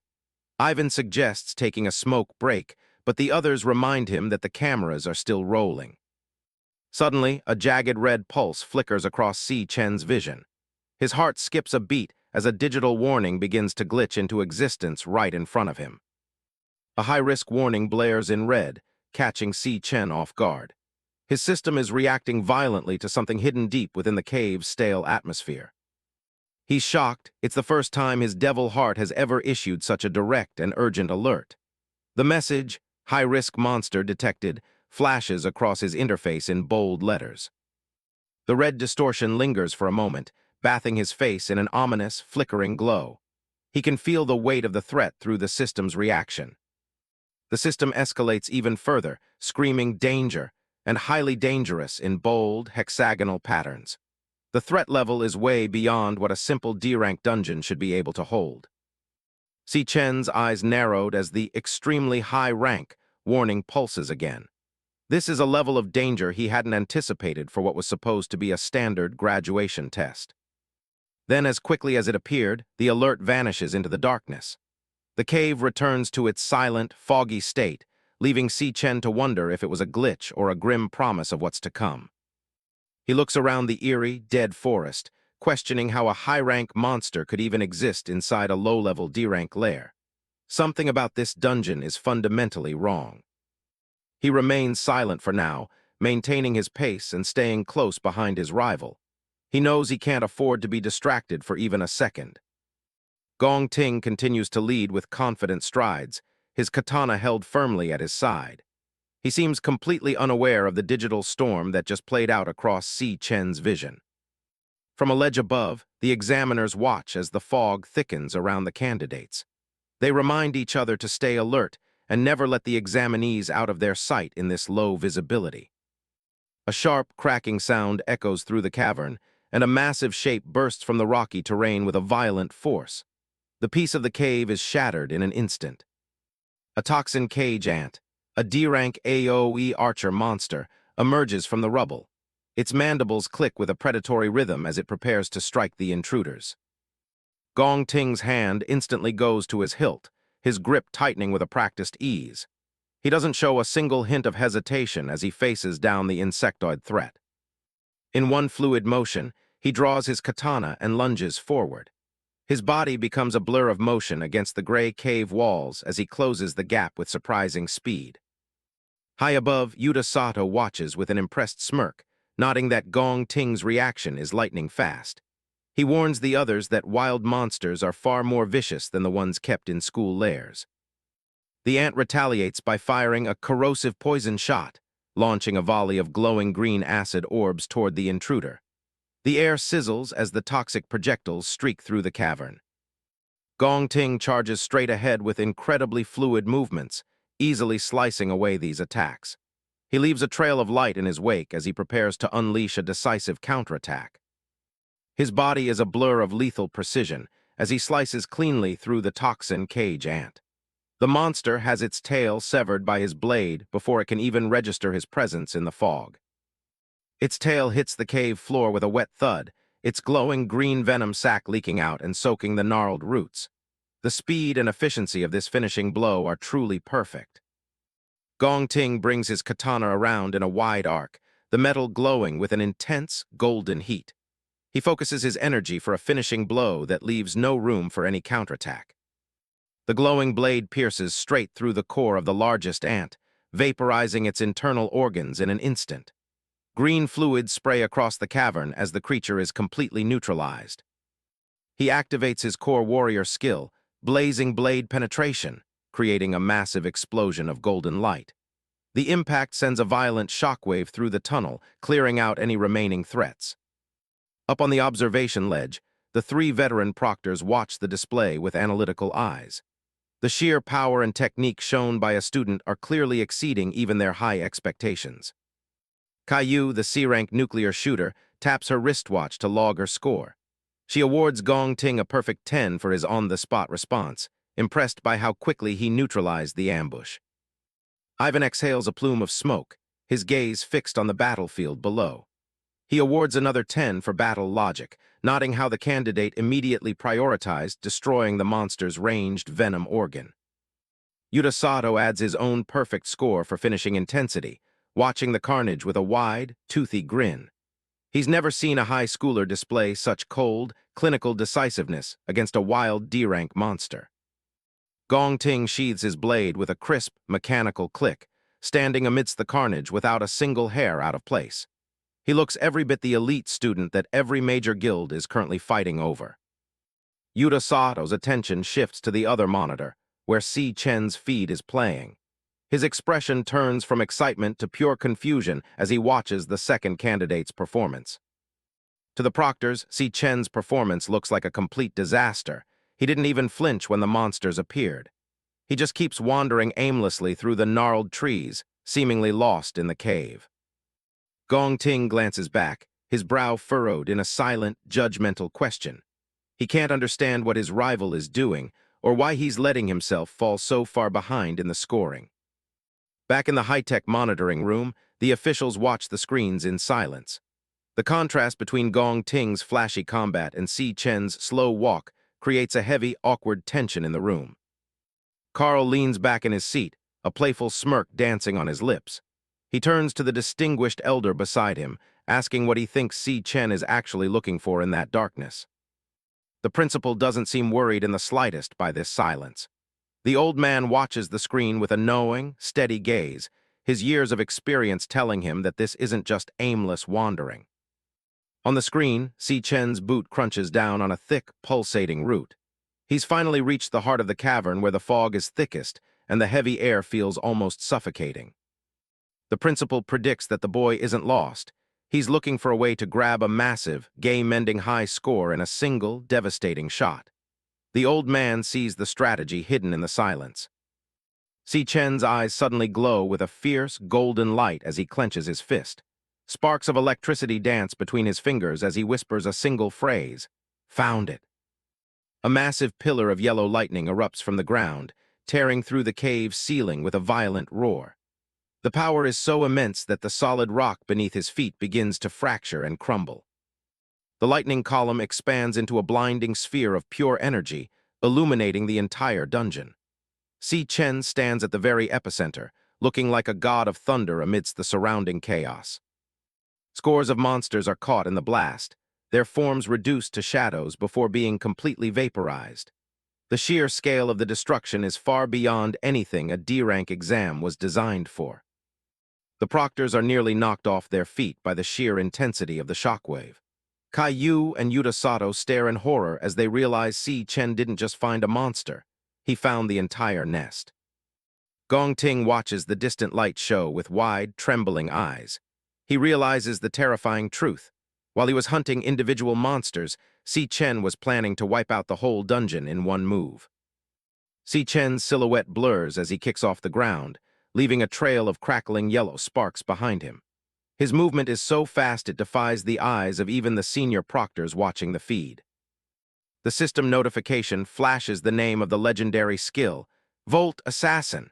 He descends upon the remaining swarms like a golden bolt of lightning from the heavens. He weaves through the air, his body trailing razor-sharp beams of electricity that cut through everything in their path. Every pass leaves another group of toxin cage ants sliced into glowing green ribbons. The monsters don't even have time to shriek before they are bisected by the high-voltage arcs. It's no longer a fight. It's a systematic, lightning-fast extermination of the entire lair. Lightning beams crisscross the cavern in a complex web of destruction, tracing the path of Si Chen's impossible speed. He's moving so fast that he appears to be in multiple places at once. He lands in a crouch as the final wave of monsters behind him literally disintegrates into ash. The air in the cavern is thick with the sharp smell of ozone and burnt chitin. Si Chen stands slowly, sheathing his power as the last of the green monster blood rains down around him. He looks completely unfazed, his breathing calm despite the mass slaughter he just performed. The proctors are frozen, their faces pale and covered in sweat. Yuta Sato pulls down his sunglasses, his voice trembling as he asks what they just witnessed from an E-rank student. In the monitoring room, the technical staff is scrambling for answers. They can't reconcile the report of him being E-rank with the level of total destruction currently displayed on their screens. The proctors whisper among themselves, completely lost on how to even begin grading a performance like this. It was reckless and repetitive, but the results are undeniably overwhelming and efficient. Gong Ting's frustration is visible even through the low-quality feed. He was the golden boy of the class, but in a single move, Si Chen has completely overshadowed his entire career. Carl bursts into laughter, his amused laughter echoing through the observation room. He teases the old man for calling it perfectly, clearly delighted by this unexpected turn of events. Gong Lin watches with a stern expression as the freckled youth notes that the exam has barely started. His interest in the two candidates has reached an all-time high after that display. A hand clenches tightly in a silent fist, showing the mounting tension among the observers in the monitoring room. No one expected an assessment to turn into such a high-stakes show of power. Suddenly, the live video feed begins to distort, flickering with digital artifacts and heavy static. The high-resolution image of Si Chen starts to break apart on the main screens. A massive warning box slams across the screens with a harsh red alert. Signal lost. The monitoring room is suddenly plunged into a confusing, blue-tinted darkness as the feed cuts out completely. The principal and Gong Lin look at each other anxiously, their eyes widening at this sudden and total technical failure. They have lost all eyes inside the Wild Devil's cave at a critical moment. Outside the lair at 16:00, the situation is even more chaotic. A technician in a lab coat frantically types at his terminal, his face illuminated by the green glow of the portal and the red flash of emergency alerts. The monitoring screens flicker violently, flashing a red signal anomaly warning. The communication signal strength drops to a critical 23%, and the lair scan begins to glitch under the pressure of an unknown interference. The diagnostic display completely loses synchronization, with the communication signal flatlining at 0%. In place of the standard D-rank classification, a massive, pixelated question mark appears over the risk level. The supervisor stares at his handheld device, sweat beading on his forehead as the incoming data becomes unreadable. Behind his glasses, his eyes widen in shock as he realizes that something utterly catastrophic has happened to the exam environment. In the control area outside the portal, a technician in a lab coat flails his arms in a panic. Gong Xuan points urgently at the flickering monitor, his voice rising as he demands to know why the lair's parameters are shifting so rapidly. The swirling green vortex of the dungeon entrance, which had been a stable gateway just moments ago, begins to waver and lose its luminous cohesion. With a final, violent flicker, the green portal collapses into a jagged, pitch-black void.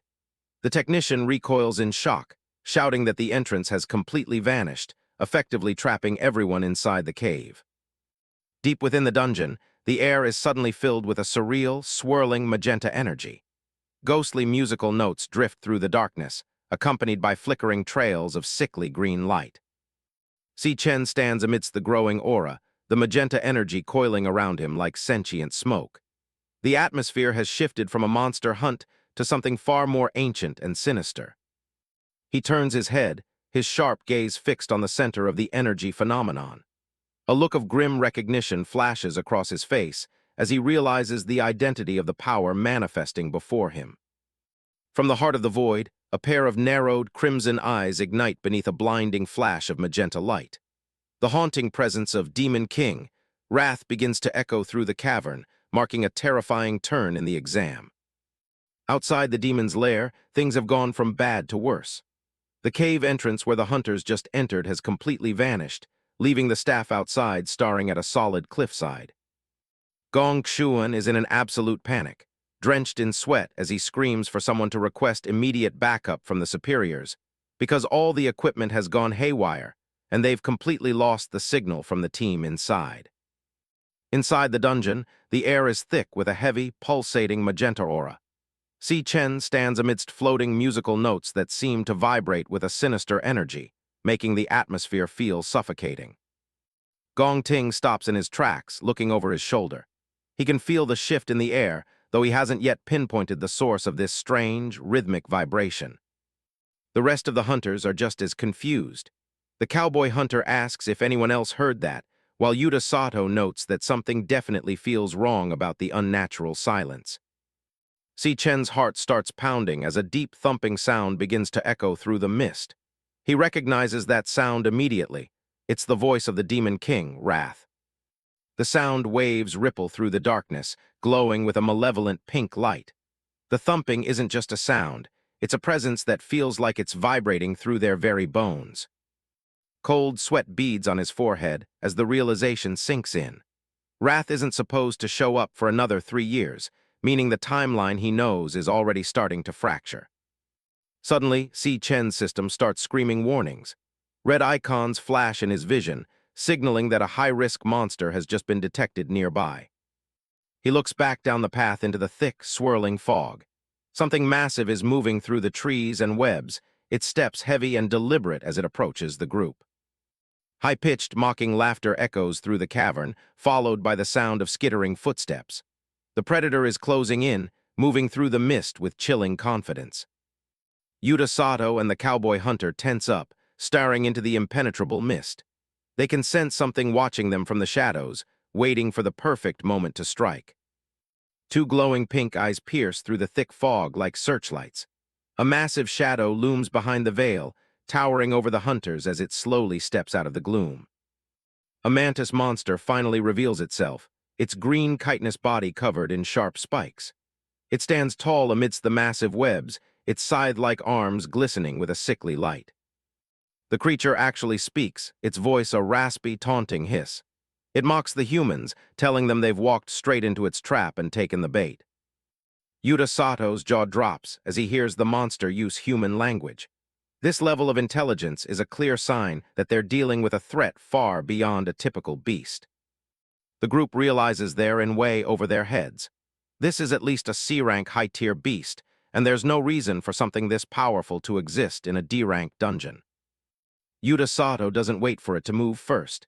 He leaps forward with a battle cry, swinging his massive pink glowing axe with every ounce of strength he has. He shouts for the others to get back as he brings the heavy blade down in a wide arc. It looks like a powerful hit, but the monster's speed is on a completely different level. In a flash of green and red, the mantis strikes back.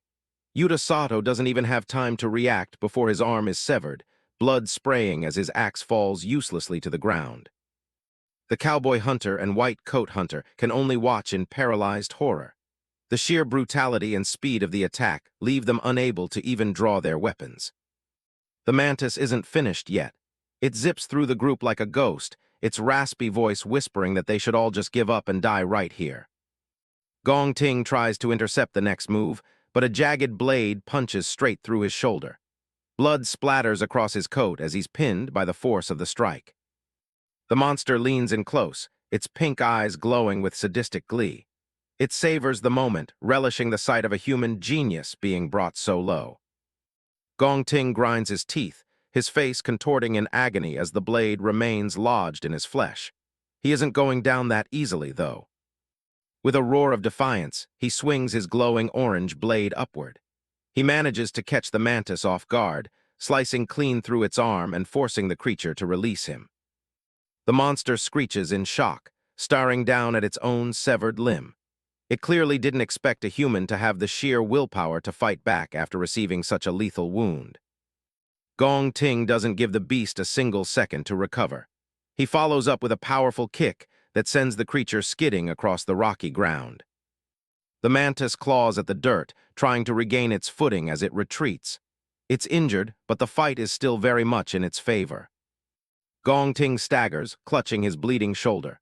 He looks over at Si Chen, his expression dark as he insists that the monster targeted him first. His eyes glow with a fierce, golden light. He's determined to handle this himself, telling the others that they aren't allowed to interfere in his battle. Si Chen stays silent, watching his rival's grim resolve. He can see that Gong Ting is pushing himself far past his physical limits just to stay standing. Si Chen's own eyes begin to glow with a sharp, calculating green light. He's analyzing the situation, waiting for the system to give him the information he needs. A system window pops up in Si Chen's vision, identifying Gong Ting as C-rank. Si Chen glances over at the mantis monster and sees that it is also C-rank. In this situation, he can just let Gong Ting handle it on his own without needing to get involved. The cowboy hunter and white coat hunter realize the situation has become hopeless. They beg Gong Ting to seek immediate treatment and suggest a retreat before it's too late.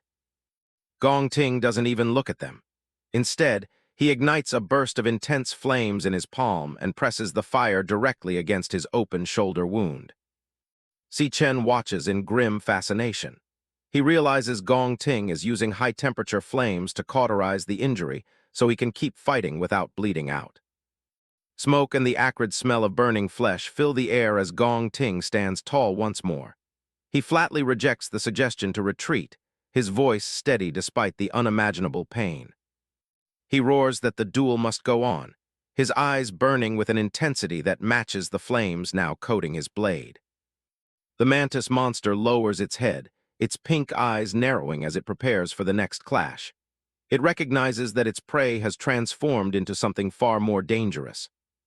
Gong Ting leaps into the air, his flaming sword held high for a finishing blow. He's putting everything into this final strike, a trail of fire following him as he dives toward the monster. Outside the demon's lair, the investigation team is at a complete standstill. The entrance to the dungeon has vanished into thin air, leaving a group of nervous soldiers and a frantic staff member staring at a solid wall of rock. Lin Wook, the leader of the Imperial Guild, arrives on the scene to assess the anomaly. He explains that this is a deliberate tactic. The dungeon opens its gates to lure hunters inside, then snaps shut to trap them like rats. Standing nearby, Gong Chuan trembles violently, screaming that they have to do something because Gong Ting is still trapped inside. But Lin Wook remains cold and composed, his gaze fixed intently on the mountain. He doesn't sugarcoat the situation, telling the panicked man that there's only one way they're getting that entrance open again. It's not about finding a key or using tech, it's about survival. Deep within the darkness of the lair, the source of the problem pulses with a malevolent red glow. The only way to break the seal is to kill the lord of the lair, the monster ruling this entire nest. Gong Xuan wipes the sweat from his forehead, trying to find a glimmer of hope as he points out that a D-rank dungeon should only have a C-rank lord at most, which shouldn't be an impossible task for hunters of their caliber. Lin Wook cuts him off immediately, calling his logic a dangerous delusion. He realizes that the D-tier rank was nothing but a disguise used by the Lord to trick the association and lure in unsuspecting prey. His eyes narrow as he reveals his true observation. This dungeon is highly likely the real culprit behind a long-standing series of mysterious hunter disappearances that had gone unsolved for years. This news comes like a splash of cold water, leaving Gong Xuan trembling in fear as a heavy sense of guilt begins to well up inside him upon realizing that they have driven the student straight into a death trap. Lin Wook confirms his worst fears with a final, grim assessment. This isn't some low-level cave. It's actually an extremely high-risk B-tier dungeon masquerading as a walk in the park. Back inside the chaos, the fight is reaching a breaking point. The mantis monster lunges forward with its scythes glowing a sickly green, determined to shred anything in its path. Gong Ting isn't backing down, though. He dances through the air, dodging a series of lethal strikes as his flaming blade leaves trails of orange light in the dark cavern. He skids to a halt, his breathing heavy but his eyes focused. He's already taken a hit to the shoulder, and he knows he doesn't have much time before the blood loss starts slowing him down. The mantis lets out an ear-piercing screech, its pink eyes glowing with frustration as its prey continues to evade its strikes. It raises its massive scythe arms for one final, crushing blow. Gong Ting doesn't wait for it to swing. He leaps high into the air, putting every ounce of his remaining strength into an overhead strike that crackles with heat. The powerful impact forces its scythe arm to plunge deep into the ground, leaving it completely stuck and unable to pull itself free. As the dust settles, Gong Ting finds the opening he was looking for. He moves with a blur of speed, his glowing blade cutting a perfect arc through the air toward the creature's neck. A single, clean slash finishes the job. The mantis's head is severed from its body, blood spraying across the rocks as Gong Ting lands firmly on the ground. The monster's head bounces and rolls across the floor, its pink eyes still flickering with a dim light.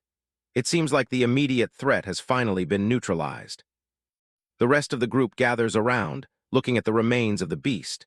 Si Chen and the others watch as the severed head stops moving, a heavy silence falling over the cavern.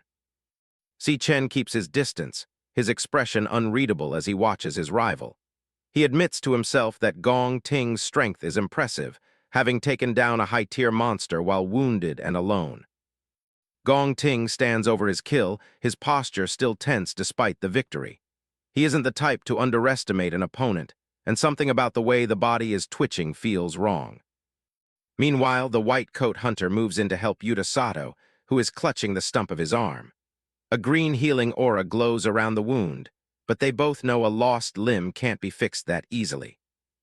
Yuta Sato looks down at his wristband, his face pale as he notices the red warning light blinking on the screen.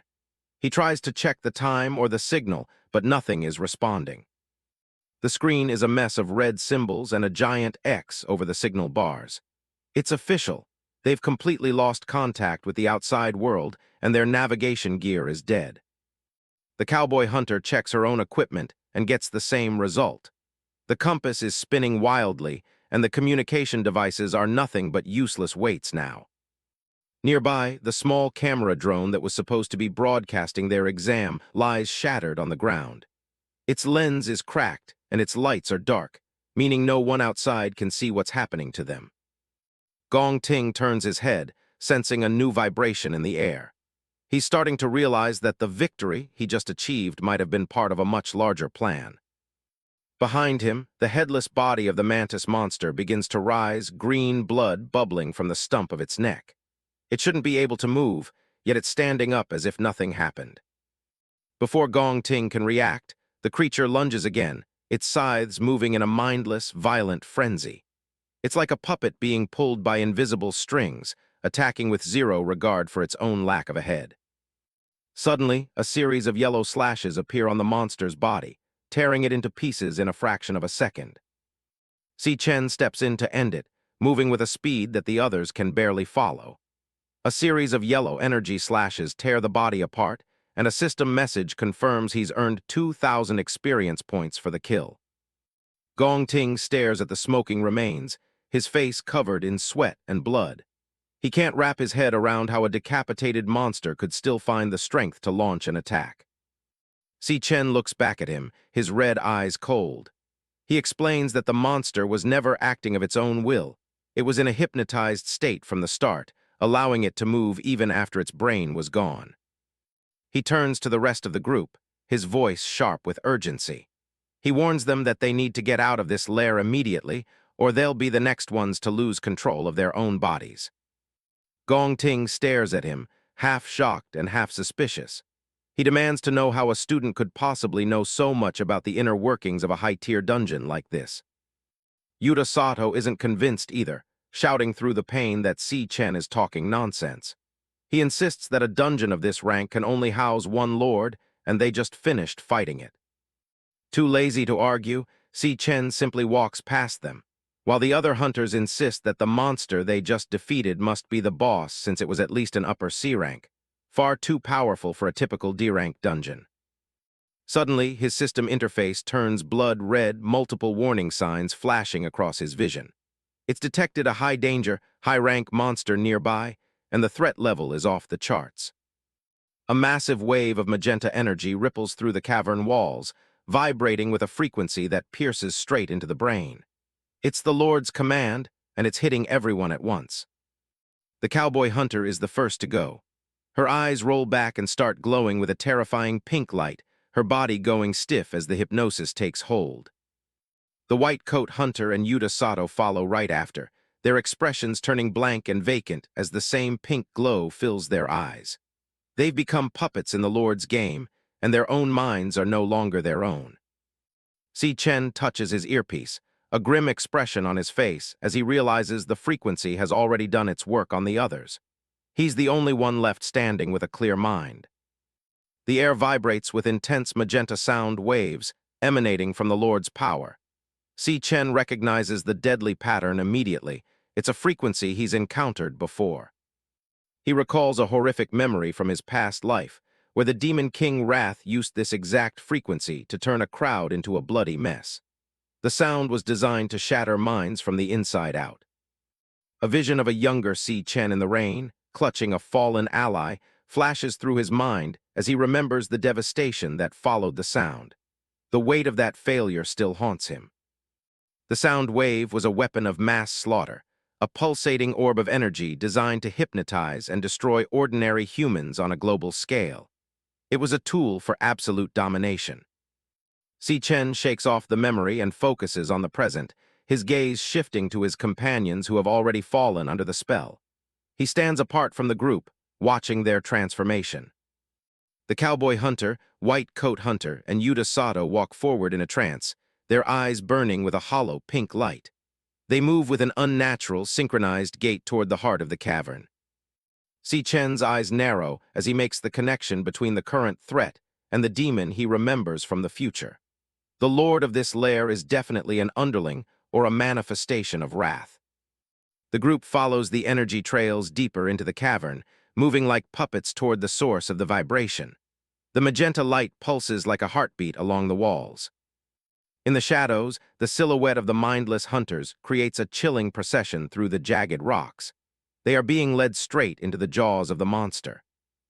They emerge into a vast central chamber where the fog is thick and the light is a sickly shade of violet.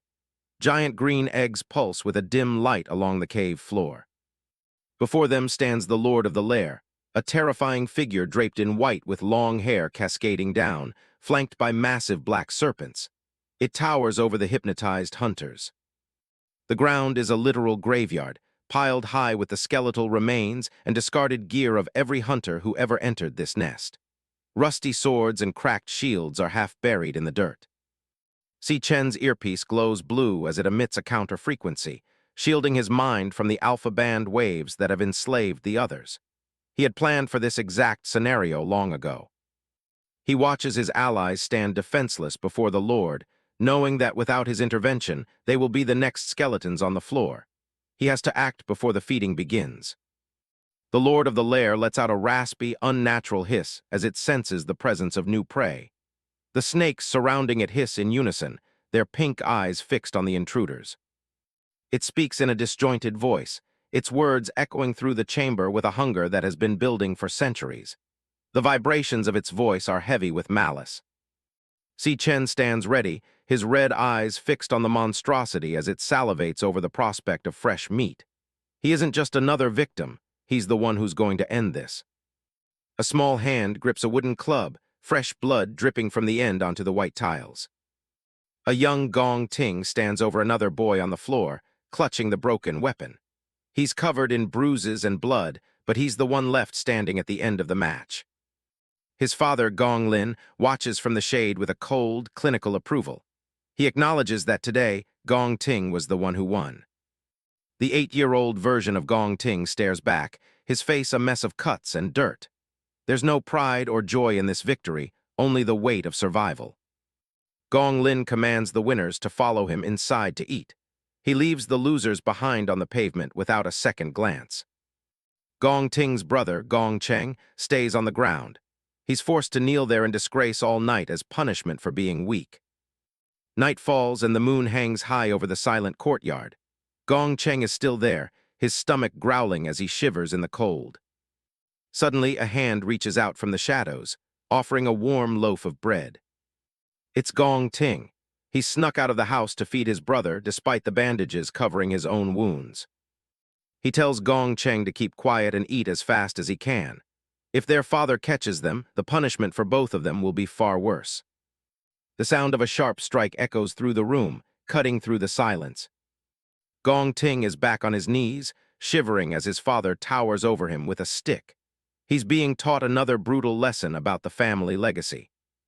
Gong Lin demands to know if his son understands why the Gong family has achieved such power.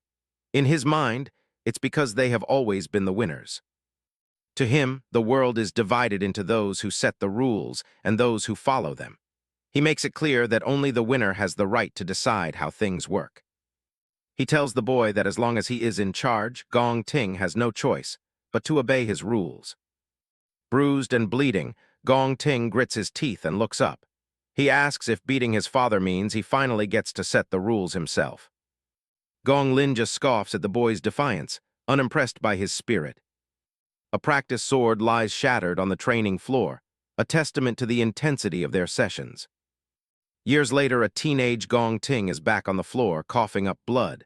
He's been thoroughly defeated once again, his pride shattered along with his defense. Standing over him is Mu Jin, a cold and elite swordsman. He holds a jagged blade made of glowing ice, looking down with complete indifference. Gong Lin's voice remains as cold as the ice sword. He explains that power isn't just about raw strength, but about the control one wields over others. He walks away from his defeated son, leaving him in the dust of the grand training hall. To him, the rules of the world are absolute. He repeats the same tired mantra: methods don't matter, only the result. He demands that his son always be first, no matter what it takes. Gong Ting stays on the ground, blood dripping from his mouth. His father tells him to win even if he has to throw away his family, his ideals, or his own humanity. Gong Lin's eyes narrow behind his glasses. In his world, winning is the only value that matters, and everything else is just baggage. He drills it into his son's head that his only worth comes from victory. Without it, he is nothing in this world. Young Gong Ting stares into the distance, those cruel words echoing in his mind until they become his own reality. Back in the present, the Lord of the Lair looms on his throne of serpents, his power radiating through the cavern. The ancient figure seems to be waiting for his prey to succumb. Si Chen remains completely unaffected. His wireless earpiece is pumping out beta-band audio, perfectly canceling out the Lord's hypnotic frequency. He looks over at the other hunters, whose eyes are glowing with a vacant, hypnotic red. Without an anchor to reality, they're walking straight into a death trap. Yellow lightning begins to crackle around Si Chen's hand. He knows he has to take out the Lord quickly to break the spell over his allies. Suddenly, a blood-stained hand reaches out and grabs Si Chen's wrist, stopping him in his tracks.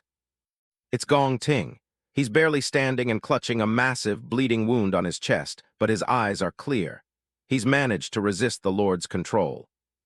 His fingers dig into his own flesh, the white-hot pain of the injury acting as a barrier against the hypnotic waves. It's the only way he's kept his mind his own. Blood continues to drip steadily onto the floor from his ruined clothes, pooling around his feet. Gong Ting gasps for air, his face pale from blood loss. He tells Si Chen that he's found his own way to stay sane in this nightmare. He warns the protagonist that making a move now would be suicide. If Si Chen exposes himself too soon, everyone in the room will be in immediate danger. Gong Ting directs Si Chen's attention toward the shadows lining the cave walls.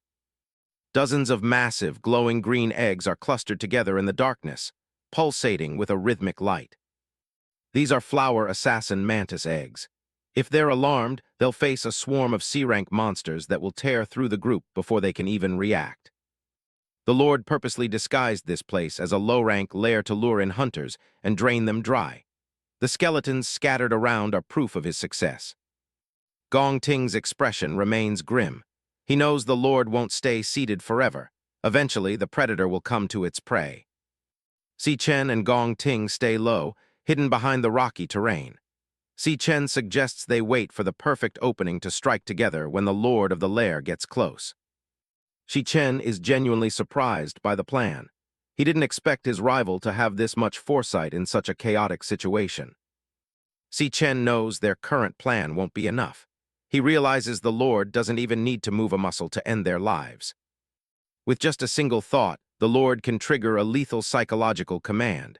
Purple energy pulses from the throne, signaling the start of a mass hypnotic event.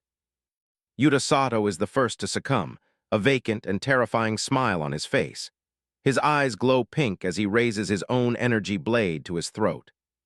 The cowboy hunter is right behind him, pressing a revolver against their temple with a steady hand. The word commit flashes across the scene like a death sentence. The white coat hunter follows the command as well, his fingers locking around his own neck. The Lord's order for suicide has completely overtaken their minds. Before they can finish themselves off, Si Chen moves in a flash of yellow lightning. He knocks each of the hypnotized hunters unconscious to save them from the Lord's influence. The Lord of the Lair recoils in shock, his glowing pink eyes wide. He didn't expect anyone to be able to resist his frequency. The Lord's telepathic voice rasps through the chamber, sensing that Si Chen has somehow protected himself. The other hunters lie safely unconscious on the cave floor. Enraged by the failure of his hypnosis, the Lord issues a new, violent command to his minions. He wants the intruders dead immediately. A mantis monster screeches as it lunges forward, its scythe-like arms ready to strike. It's part of the swarm that's been waiting in the shadows. Dozens of flower assassin mantises begin to flood the chamber, their pink eyes glowing in the darkness. The Lord has unleashed his entire army to finish the job. The swarm surrounds the group from all sides, cutting off any easy escape. The numbers are quickly becoming overwhelming. Gong Ting looks down at his blood-soaked shoulder, his face grim. He knows they've run out of time and options for their original plan. He draws his sword with a sharp ring and turns to Si Chen. He has one final favor to ask of the person he once considered just a rival. He tells Si Chen to grab the 3 fallen hunters and get out of the lair while he still has the chance. Gong Ting is ready to stay behind and face the swarm alone. Si Chen stares at him, caught off guard by the sudden display of self-sacrifice. He sees a side of Gong Ting he never knew existed. Gong Ting is fully aware that he might not survive this, but he's determined to buy his teammates as much time as possible. His eyes glow with a fierce, amber light. A mantis monster screeches as it leaps at him, its blades extended for the kill. Gong Ting catches the strike on his glowing blade, sparks flying as the 2 forces collide. He takes full responsibility for leading everyone into this trap. He parries a follow-up blow, his breathing coming in heavy gasps as he fights through the pain. He won't let another person die because of his mistakes. His sword scrapes harshly against the cave floor as he readjusts his stance. He's reaching his limit, but he refuses to back down. He shouts that since he's the one who started this mess, he should be the one to end it. He's ready to pay the ultimate price for his arrogance. As Gong Ting prepares for the final onslaught, a heavy pair of footsteps approaches from behind. Si Chen hasn't left, he's standing right there. Si Chen admits he misjudged Gong Ting's character. A blue system window flickers into existence as he initiates a class switch, lightning dancing between his fingers. Wreathed in crackling yellow electricity, Si Chen stands tall as a level 24-volt assassin. He tells a stunned Gong Ting that he isn't the only one who signed up for this fight. Gong Ting grips his sword with both hands, his eyes glowing with a fiery orange light. He's decided that since he started this mess, he's going to be the one to end it. Kneeling in the dirt and panting heavily, Gong Ting looks like he's at his limit. He faces the massive, looming silhouette of the enemy waiting in the shadows. Si Chen just gives a sharp smirk as a system notification flashes across his vision. He's already mid-process, switching his class right in the middle of the fight. In a surge of crackling yellow electricity, Si Chen transforms into a level 24 Lightning Assassin. He stands ready with a blade of pure energy while a wounded Gong Ting watches from behind. The 2 of them stand at the edge of a massive drop, looking down at a literal sea of monsters. The Lord of the Lair waits at the very back, surrounded by its endless swarm. A glowing pink eye peers out from beneath the Lord of the Lair's tattered white shroud. The creature lets out a low, menacing hum that vibrates through the entire cavern. Si Chen's face is cold and focused, framed by sharp streaks of yellow lightning. He tells his teammate to stay back. He's going to handle this himself. Gong Ting looks over his shoulder, his face pale and covered in grime. He warns Si Chen that it's no use and that there's simply no way they can win this. The Lord of the Lair towers over the battlefield, its form a ghostly white peak against the dark rock. Gong Ting can feel its power. It's at least B rank, maybe even pushing into A rank territory. He looks back at the rest of the team lying motionless on the ground. To him, the only real option left is to grab the survivors and get out of there immediately. Si Chen keeps his back to his teammate, observing the distant horde. He notes that backup would have arrived by now if the lair's gates hadn't already been sealed shut. The news hits Gong Ting like a physical blow. His eyes go wide as he realizes the horrifying truth. They're completely trapped inside with no way out.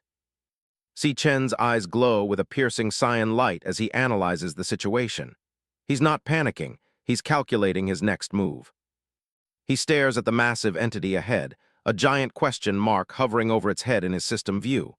He knows if this thing is truly A rank, they're in deep trouble. A spectral image of a massive, glowing lion appears in his mind for comparison. This lord's combat power seems to be on par with the legendary phantom spirit Lion King. One of the mantis-like monsters let out a piercing screech. It's perched on a rock, ready to launch itself at the intruders. Si Chen moves in a blur, a burst of yellow lightning erupting as he narrowly avoids a lethal strike. The sheer force of his movement kicks up dust and debris. Another mantis monster lunges from the shadows with its scythe-like arms raised high. Si Chen barely has time to react as the creature closes the gap. Seeing the monster diving in, Gong Ting shouts a desperate warning. He's too far away and too exhausted to jump in and help. Before the monster can land, a yellow blade of light cleaves through the air. Si Chen stands firm as the creature is sliced clean in half, green blood splattering the ground. The victory is short-lived as a whole group of the monsters begins to swarm forward. They move with single-minded aggression, their red eyes glowing in the dark. Gong Ting watches the incoming wave with a sinking feeling. He knows that no matter how fast Si Chen is, they'll eventually be overrun by these numbers. Lightning begins to coil around Si Chen's hand, growing more intense by the second. The air itself seems to sizzle with the amount of mana he's channeling. He activates his lightning blade skill, a massive bolt of electricity shooting upward from his palm. He looks like a predator finally ready to strike. Si Chen swung his hand, firing a barrage of golden light that tore through the cavern floor. He carves a path straight through the swarm, his strikes hitting multiple targets at once. The mantis monsters don't even have time to scream before they're shredded. He leaps into the air and triggers Divine Flash, his entire form becoming a radiant sun of electrical energy. He's looking down at the horde like they're nothing but fodder. From his high vantage point, he rains down series of lightning-fast slashes. The monsters below are caught in a whirlwind of yellow energy that tears through their ranks. Gong Ting is completely stunned, his jaw practically dropping as he watches the display. He can't wrap his head around how a student could possess this kind of power. Even when the monsters manage to surround him, Si Chen doesn't slow down.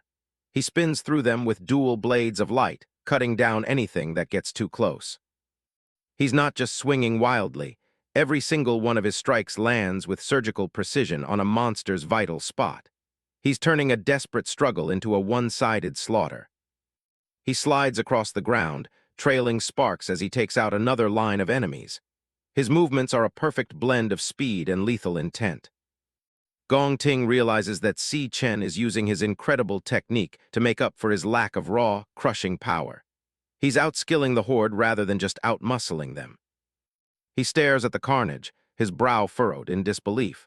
The speed Si Chen is displaying is unlike anything he's ever seen from someone their age.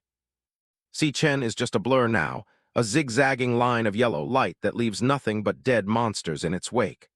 Gong Ting admits it. This kid is at an A-rank level at the very least.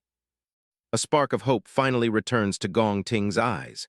He tightens his grip on his sword, realizing they might actually have a chance to walk out of this lair alive. He stands tall again, his own aura beginning to flare back up. He's not going to just sit there and watch while his teammate does all the heavy lifting.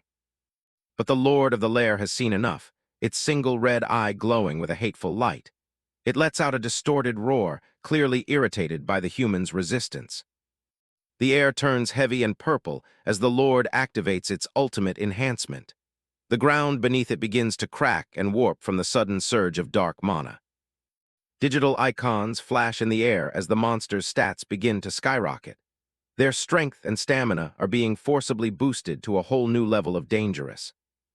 The small mantis monsters transform into hulking, muscular nightmares with glowing purple eyes. They tower over Si Chen, looking far more durable and aggressive than before. One of the enhanced monsters leans in close, its face a mass of twitching chitin and glowing segments. The Lord's voice echoes through the cavern, promising an immediate and brutal end.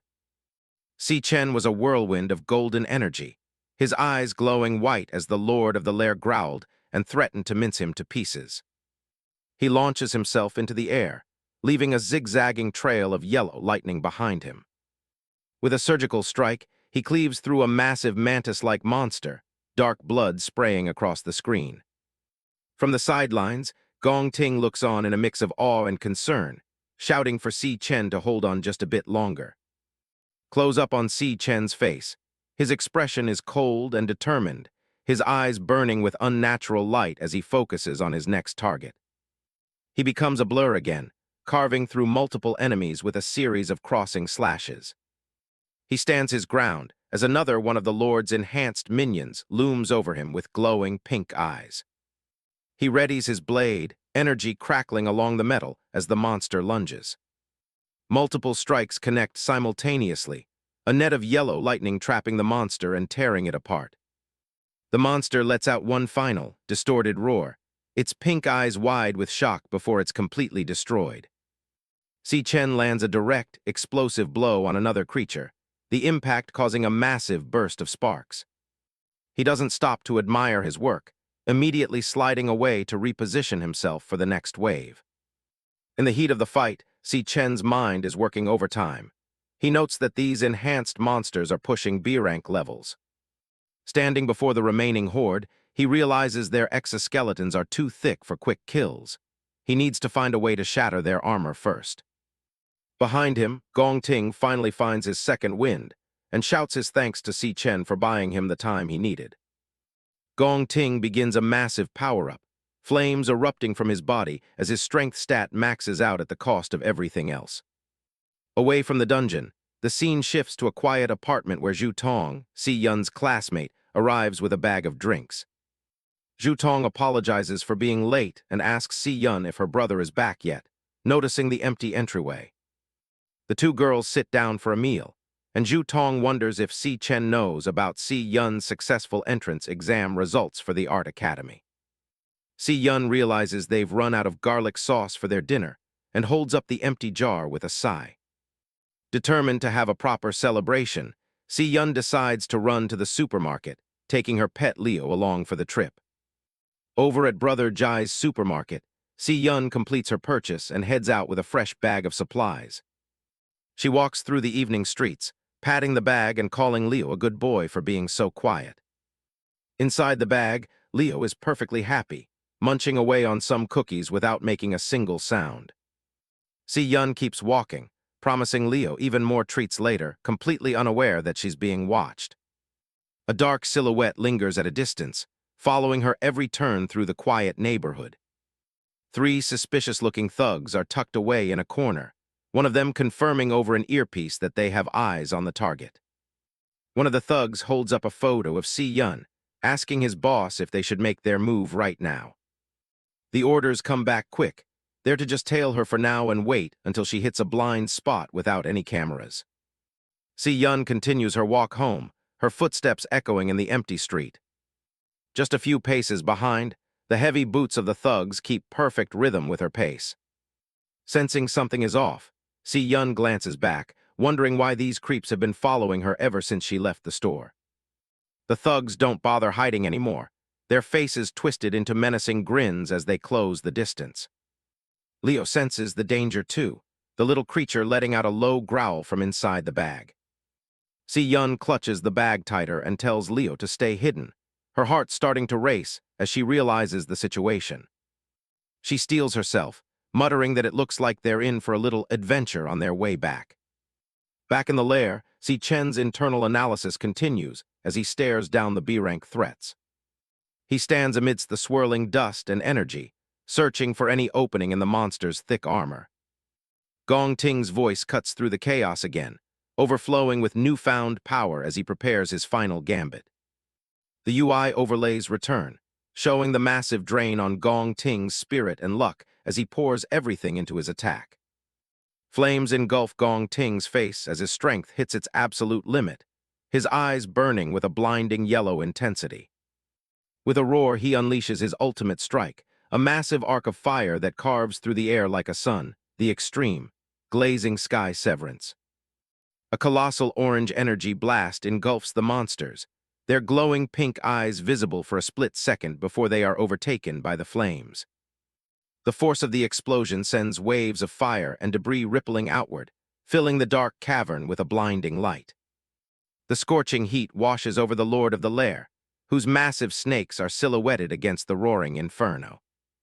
A vertical pillar of searing light erupts from the point of impact, tearing through the air and illuminating the entire dungeon floor. The final burst of the glazing sky severance creates a massive fireball that shakes the very foundations of the lair. Gong Ting drops to his knees, using his sword as a crutch to keep from collapsing. Digital status messages hover in the air, declaring that his stamina, spirit, and elemental power have all been completely depleted. Sweat pours down Gong Ting's face as he gasps for air, his eyes wide with the strain of the battle. He manages to choke out that the fight is finally. He finishes his thought as he looks out over the battlefield, where the charred remains of the monster swarm lie scattered among the smoldering ruins. Oh, over. Through the thinning smoke, a sinister pink mist begins to gather. A mocking voice rings out from the haze, asking if that pathetic display was the human's absolute limit. Gong Ting's expression turns to one of pure dread as he hears the voice. Si Chen stands behind him, his attention snapping toward the undisturbed silhouette in the distance. The Lord of the Lair stands completely unharmed within a glowing pink protective sphere. It looks down at the exhausted hunters with cold contempt, calling them nothing more than trash. Gong Ting is frozen in disbelief, his mouth hanging open as he stares at the boss. He can't wrap his head around how his ultimate, full-powered strike failed to leave even a scratch. The Lord of the Lair's glowing pink eye stares out from beneath its tattered hood, a low hum of power vibrating around it. The Monster King is untouched, despite the devastating attack it just endured. Si Chen remains silent, his red eyes narrowed as he observes the enemy's condition. He is already analyzing the situation while his rival is trapped in despair. To survive, the Lord of the Lair had drained the life force from its own monster eggs in a fraction of a second, condensing it into an indestructible shield. Blood drips from Gong Ting's face onto his ruined clothes as he gasps for breath. He stares at the floor, wondering if this unremarkable dungeon is really where his life will end. Si Chen walks over to the kneeling Gong Ting, looking down at him with a neutral expression. He breaks the silence by calling out Gong Ting's name and proposing a deal. A switching class, loading bar appears over Si Chen as blue and pink energy swirls around his body. He offers to let Gong Ting take first place in the assessment as long as he gets to keep the 1 million yuan prize money.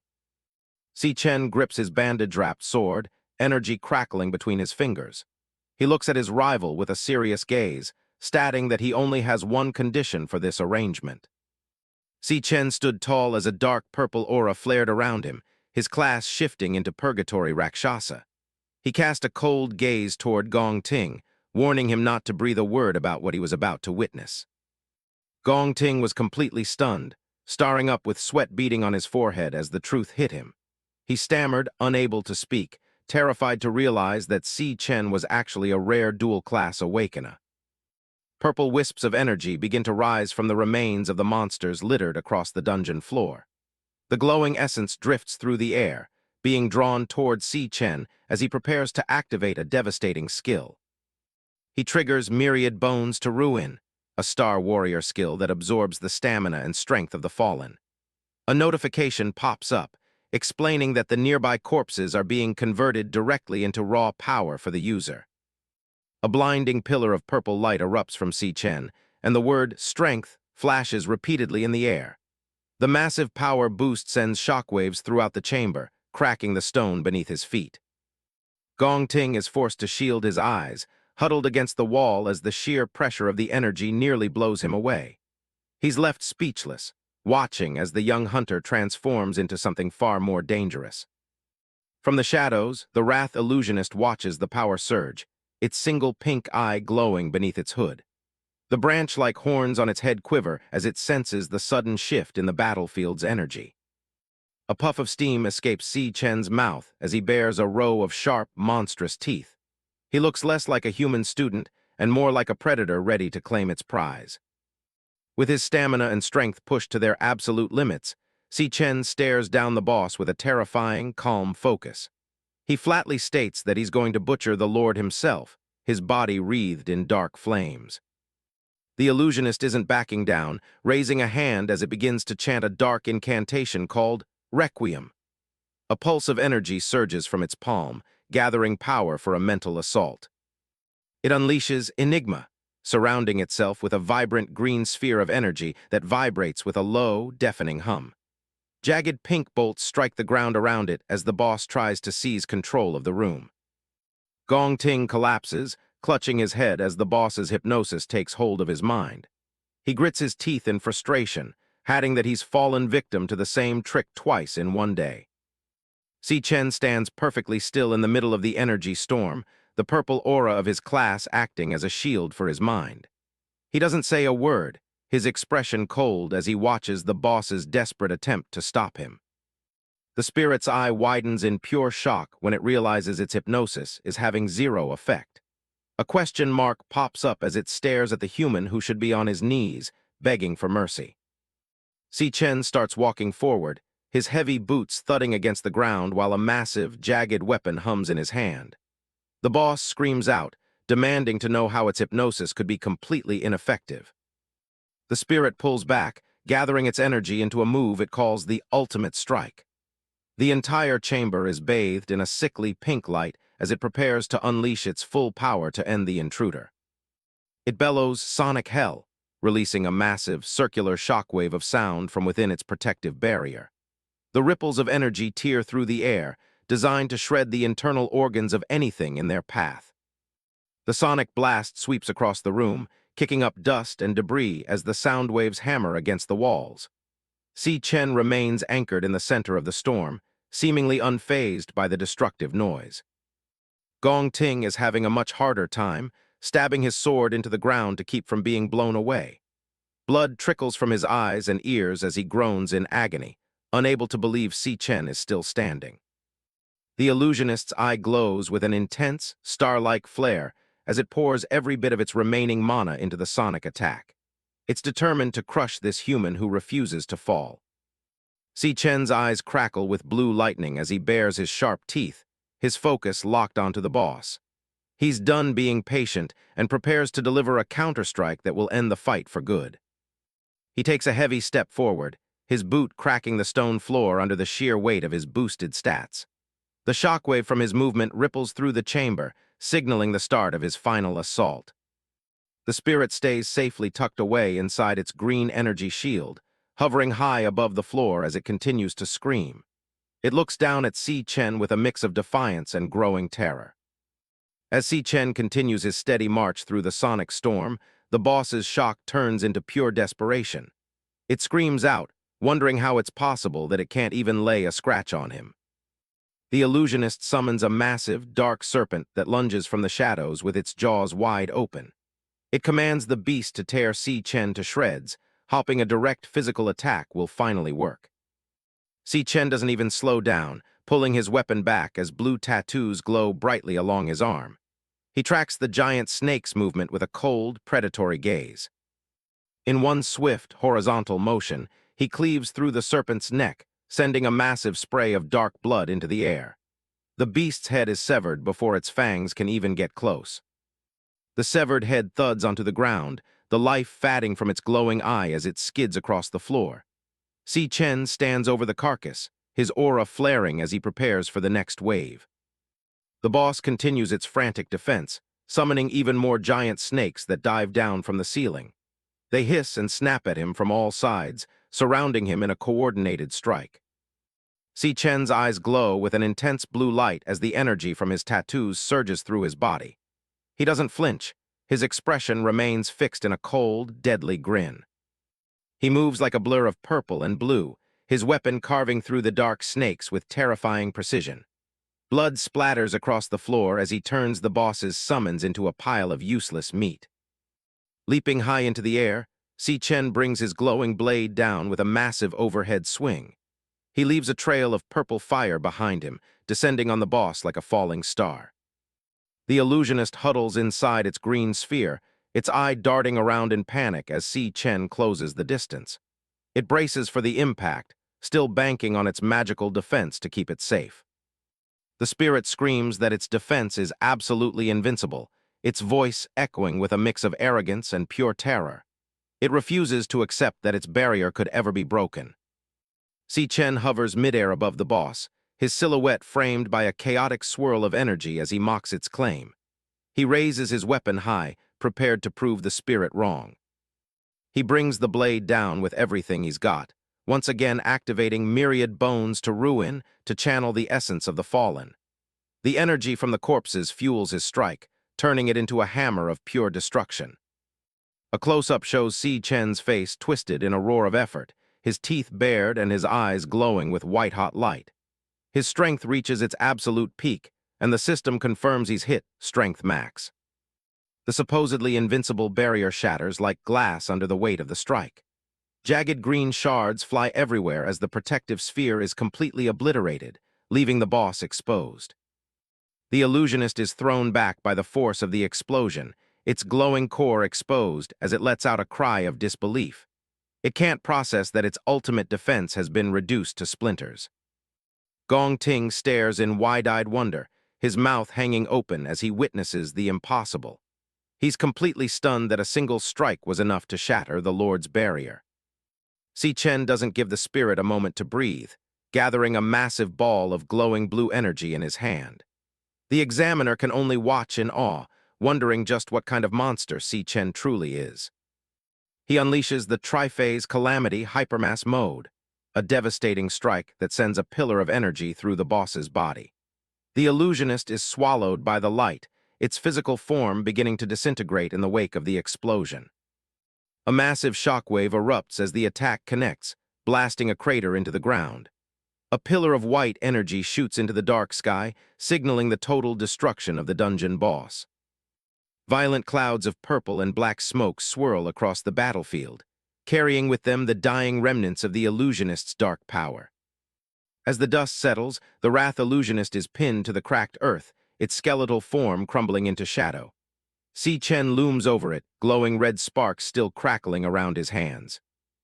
He demands answers, his voice cold and steady as he asks the spirit about its connection to the Demon King Wrath.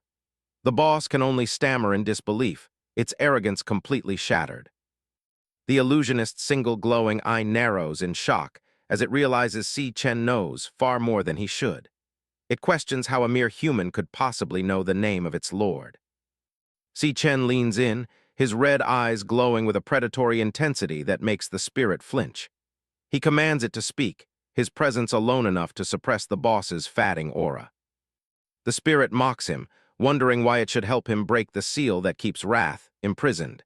It reveals that the Demon King was sealed away by someone, a fact that catches Si Chen off guard. Si Chen's expression shifts as he processes the information, surprised to hear about the seal. He realizes the history of this world is deeper and more complex than he imagined. The illusionist lets out a final, chilling laugh as its physical form begins to dissolve into thin air.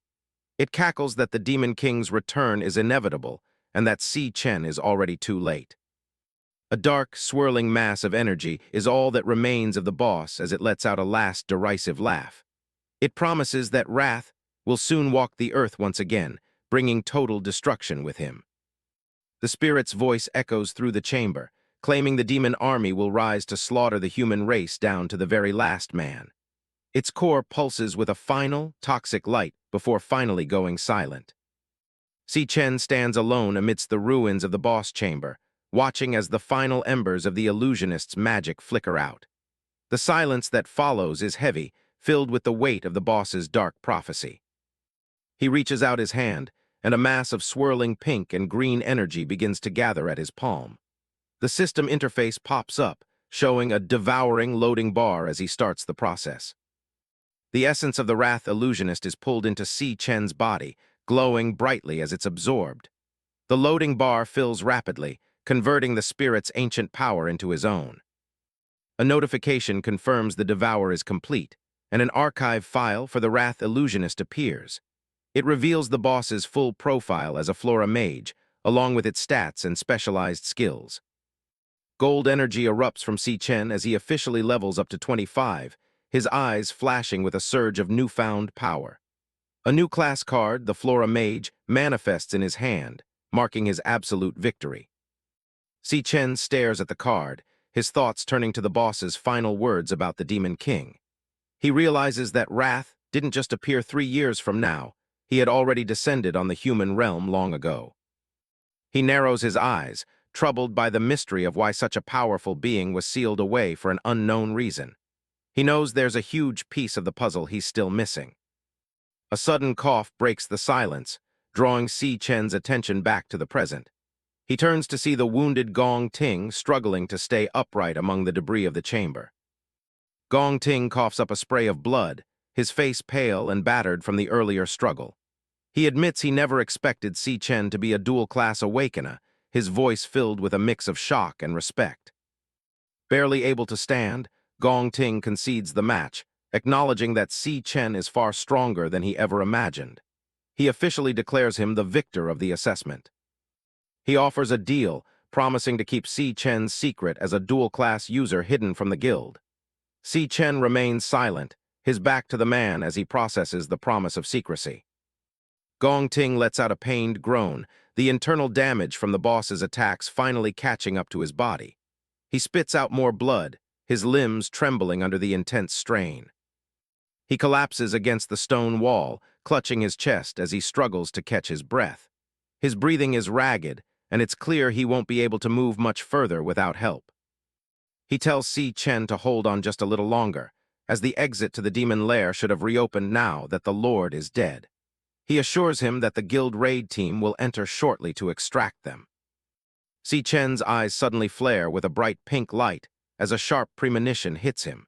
He senses a new, looming threat from the outside world that feels far more dangerous than anything in this dungeon. A vision flashes in his mind of a single, glowing pink eye surrounded by a chaotic, static-like energy. It's a presence he hasn't felt before, and the malice behind it chills him to the bone. The vision solidifies into the image of a stern man in a gray suit, standing amidst a swirling purple aura. This unnamed gray suit man looks calm and composed, but he radiates a terrifying ancient power. Si Chen's eyes widen in shock as his sister's name, Si Yun, flashes through his mind. He realizes that she might be in grave danger while he's trapped down here in the lair. The man in the suit stares back in the vision, his own eyes glowing with a malicious green light. He seems to be looking directly through the void, sensing Si Chen's presence just as clearly as Si Chen senses his. Miles away in the city, Si Yun is cornered in a dark alley, her face tight with fear as she clutches a small white creature named Leo. Shadows loom over her and she grits her teeth, ready to defend herself if she has to. The scene shifts to an overhead view of a narrow city street, bathed in the orange glow of the setting sun. Pedestrians walk by peacefully, completely oblivious to the drama unfolding in the shadows nearby. Si Yun walks quickly through the crowd, her eyes darting around as she realizes she's being followed. She mutters to herself about the creeps who have been tailing her ever since she left the supermarket. Two suspicious men in beanies and hoodies lurk behind her, keeping a steady pace as they follow her through the street. One of them has a predatory grin, his eyes fixed on their target. Leo, the small creature in Si Yun's arms, lets out a low growl, his eyes glowing a bright, unnerving pink. Si Yun whispers to him, asking if he senses the danger too. She pulls Leo closer to her chest, trying to keep him hidden and calm despite her own rising panic. She tells him to stay hidden for now, hoping she can lose their pursuers in the evening rush. Si Yun looks over her shoulder with a sharp, determined gaze, her brow sweating from the tension. She tells herself that they're just in for a little adventure, trying to keep her fear in check. A memory of advice flashes in her mind. If you're being followed by strangers, head immediately for a crowded area. She picks up her pace, heading toward the bright lights of the busy restaurant district. The street ahead is packed with evening shoppers and diners, a chaotic sea of people that she hopes will offer her cover. The chatter and noise of the district provide a temporary sense of security. She ducks into the thick of the crowd, pulling her hood up as she tries to blend in with the passing strangers. She hopes that the sheer volume of people will make it impossible for the thugs to track her movements. Behind her, the thugs are forced to shove people aside, causing a stir among the shoppers. One of them yells at a pedestrian to move out of the way, their frustration growing as they lose sight of their target. Si Yun doesn't look back, weaving through the groups of people with a focused and hurried expression. She's confident that she can easily shake them off in this maze of busy streets. The thugs stop in the middle of the crowded sidewalk, their heads whipping around as they search for any sign of Si Yun. They're completely baffled by her sudden disappearance while they were distracted. One of the thugs, wearing a dark beanie and a nose ring, grits his teeth in frustration. He curses under his breath, realizing they've completely lost her in the sea of pedestrians. Meanwhile, Si Yun sprints into a narrow, dimly lit alleyway, her breathing heavy and frantic. She clutches her bag tight, hoping she's finally shaken her pursuers. She stops to lean against a wall, a single bead of sweat rolling down her cheek as she looks back toward the main street. She whispers to herself that she's finally lost them, unaware of the trap she's just walked into. A sudden, sharp sound of a footstep echoes through the alley, making Si Chen freeze in place. A tall, imposing shadow stretches across the pavement toward her. The unnamed gray suit man stands calmly in the middle of the alley, a half-burned cigarette dangling from his lips. He looks at Si Chen with a cold, predatory gaze and remarks that they've been waiting for her. Si Chen's eyes go wide with terror as she stares at the mysterious man. She demands to know who he is and how he could possibly know the location of her home. Her heart sinks as she hears footsteps approaching from behind and turns to see the two thugs from the street emerging from the shadows. She's completely cornered, with no way out of the narrow passage. One of the thugs lets out a mocking laugh, his eyes filled with malicious intent. They move in closer, confident that they finally have their prey right where they want her. Suddenly, a blast of frost magic hits the ground around Si Chen, freezing her sneakers to the pavement. She lets out a startled gasp as the sudden cold bites through her shoes. The force of the magic knocks her off balance, and she falls hard onto her side. She groans in pain, her bag spilling its contents as she struggles to break free from the ice. One of the thugs, his hands glowing with a cold blue aura, looms over her and mocks her exhaustion. He tells her she must be tired from all that running and should take a seat. Si Chen looks up with a defiant but terrified expression, her red eyes shimmering with unshed tears as she realizes she's trapped. The lead thug, with a cruel, drooling grin and a flickering blue eye, leans in closer. He mocks her further, saying they're going to have some fun together in the quiet alley. Si Chen screams in terror, cringing away and shielding her face as the thug reaches out his hand to grab her. Out of nowhere, a massive, white-furred fist slams into the thug's face with bone-shattering force. A spray of blood erupts as the man's head is snapped back by the sheer power of the blow. The thug is sent hurtling through the air, crashing into the stone steps at the end of the alley with a sickening thud. The suddenness of the counterattack leaves the other thug frozen in shock. The unnamed gray suit man, who had been watching from the sidelines, narrows his eyes in surprise. He lets out a soft "oh," his curiosity finally piqued by the sudden turn of events.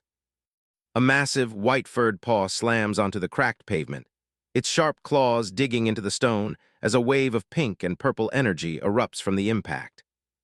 A giant white lion, wreathed in a flickering purple aura, towers over the alley and shields the terrified Si Chen. This is Leo, transformed into his true, majestic form to protect his master. Si Chen stares up at the massive beast in absolute disbelief, her mouth hanging open as she tries to process the transformation of her small companion. She gasps out Leo's name, her eyes wide as she looks at the fierce, glowing eyes of the lion. She never knew the small, fluffy creature was capable of such devastating power. The remaining thug is paralyzed with horror, his face splattered with his partner's blood. He screams in terror, wondering where such a massive predator could have possibly come from. He realizes that the man who hired them never mentioned they would have to deal with a legendary-class beast. He backs away as the giant lion looms over him, its low growl vibrating through the air. Leo unleashes a deafening roar that echoes through the narrow alley, his white mane billowing as purple energy flares around him. The thug tries to mount a desperate defense, his fists glowing with a faint yellow aura. He lets out a panicked cry, readying a strike even though he's clearly outmatched. In a sudden flash of pink light and sparkling dust, the giant lion vanishes, leaving the alley empty once again. Si Chen sits on the ground, blinking in confusion at the sudden change. Leo has shrunk back to his small, fluffy form and lies on the pavement, his eyes spinning in dizzy circles. The massive strain of the transformation has left him completely drained and disoriented. Si Chen's eyes are filled with worry as she sees her small friend in such a state.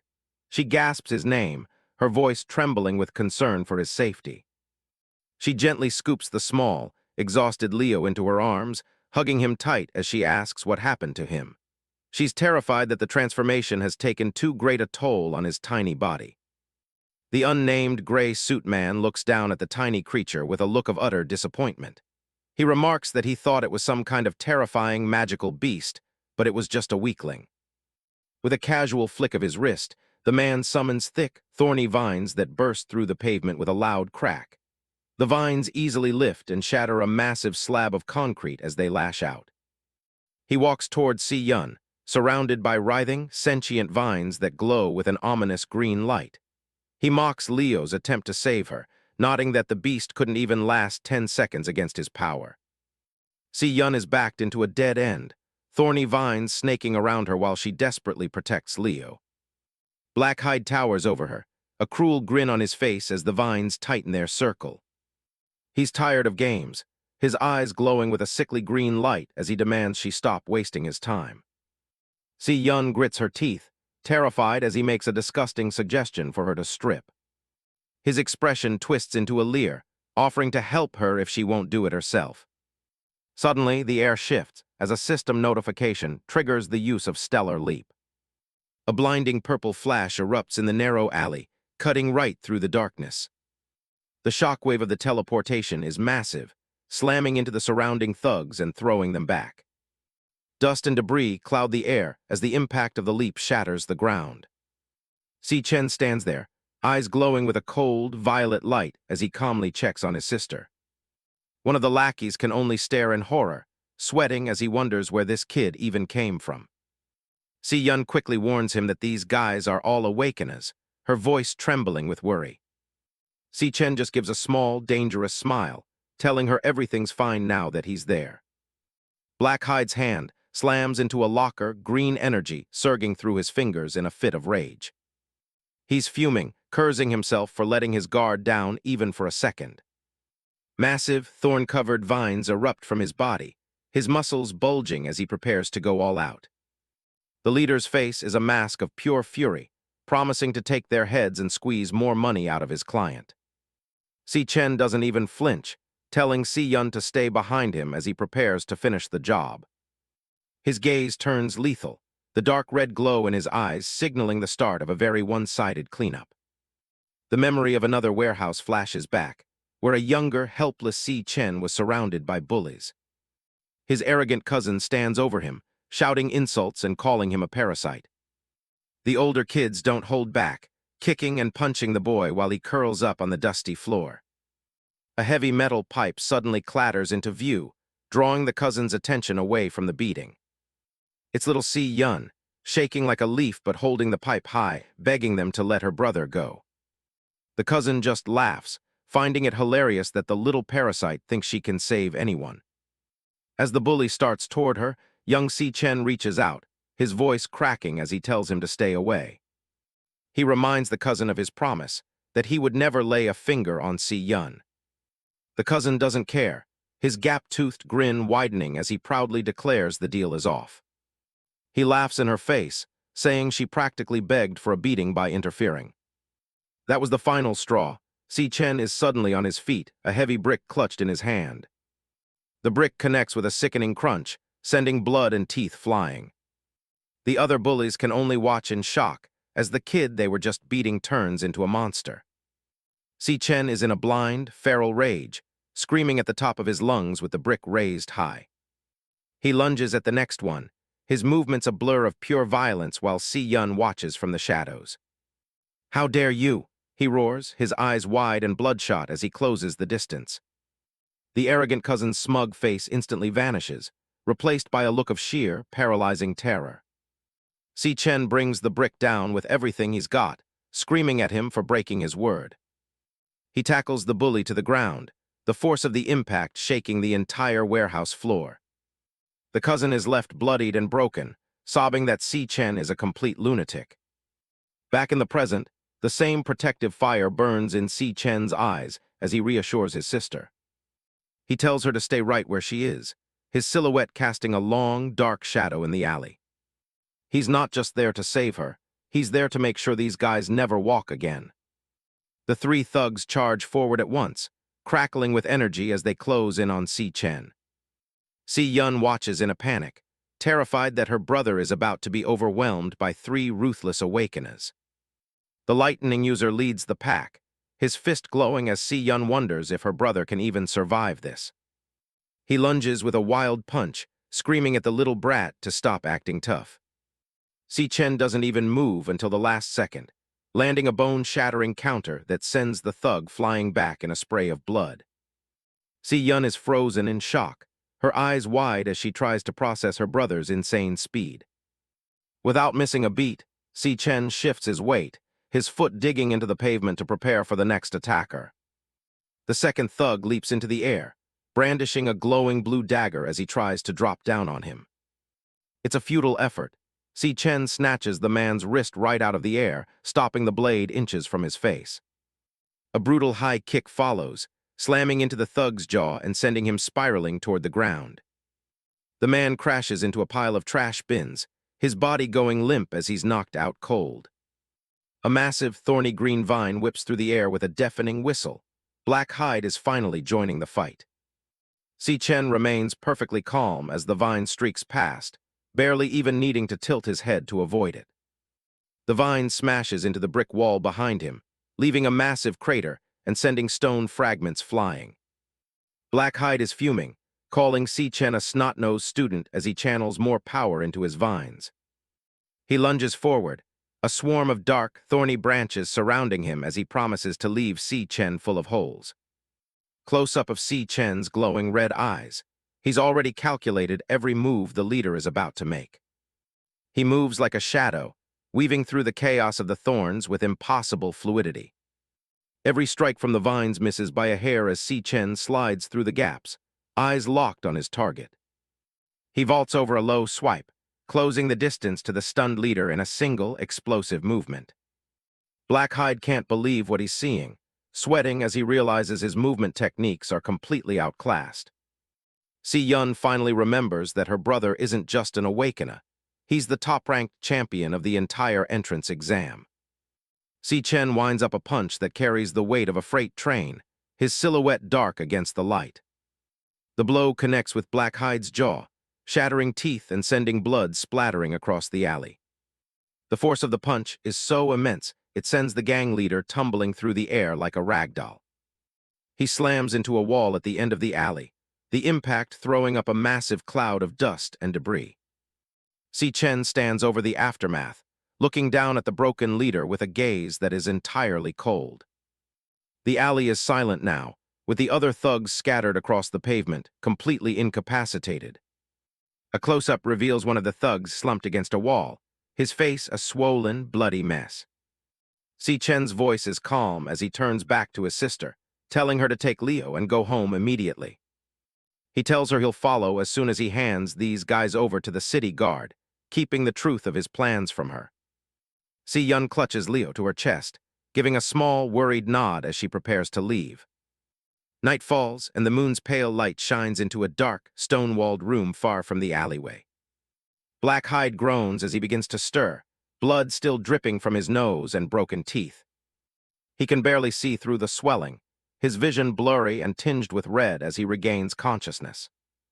He realizes he's been tied to a stone pillar alongside his men, and Si Chen is waiting right in front of them. The thugs start shouting, their voices filled with panic as they realize their situation is much worse than they thought.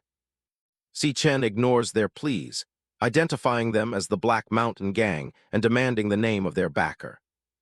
Black Hide spatters blood on the floor and sneers, claiming his code of loyalty to his clients won't let him talk.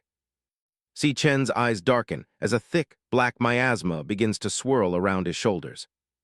He notes that they've chosen the hard way as a system notification appears, initiating a class switch. The transformation completes, and Si Chen stands before them as a level 25 Wraith illusionist, his form draped in a massive purple cloak. An archive file displays the stats and skills of the Flora Mage, highlighting its peak speed and spirit along with the telepathic ability, Requiem Enigma. A close-up of a glowing magenta eye reveals the hypnotic hold Si Chen now has over his prisoner.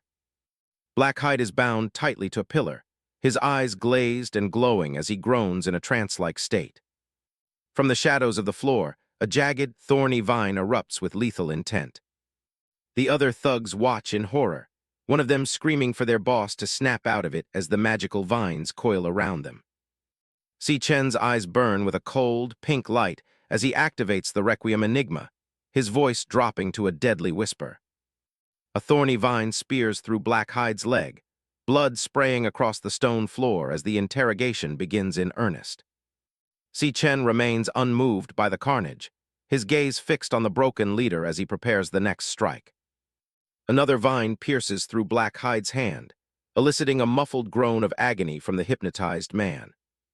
Si Chen looms over his captives, declaring that this suffering is the exact price for their actions.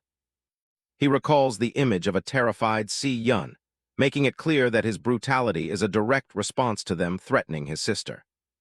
One of the thugs is pushed to the brink of insanity, screaming at Si Chen in terror after witnessing the ruthless torture. Si Chen's glowing eye shifts toward the screaming man, his voice chilling as he marks the thug as his next target. The thorny vines loom over the terrified thug, who lets out a piercing scream as his turn for judgment arrives. The man breaks instantly, tears and blood streaming down his face as he begs for mercy and offers to reveal everything. He stammers out the name of their employer, Jin Duoxin, the son of the first hospital's director.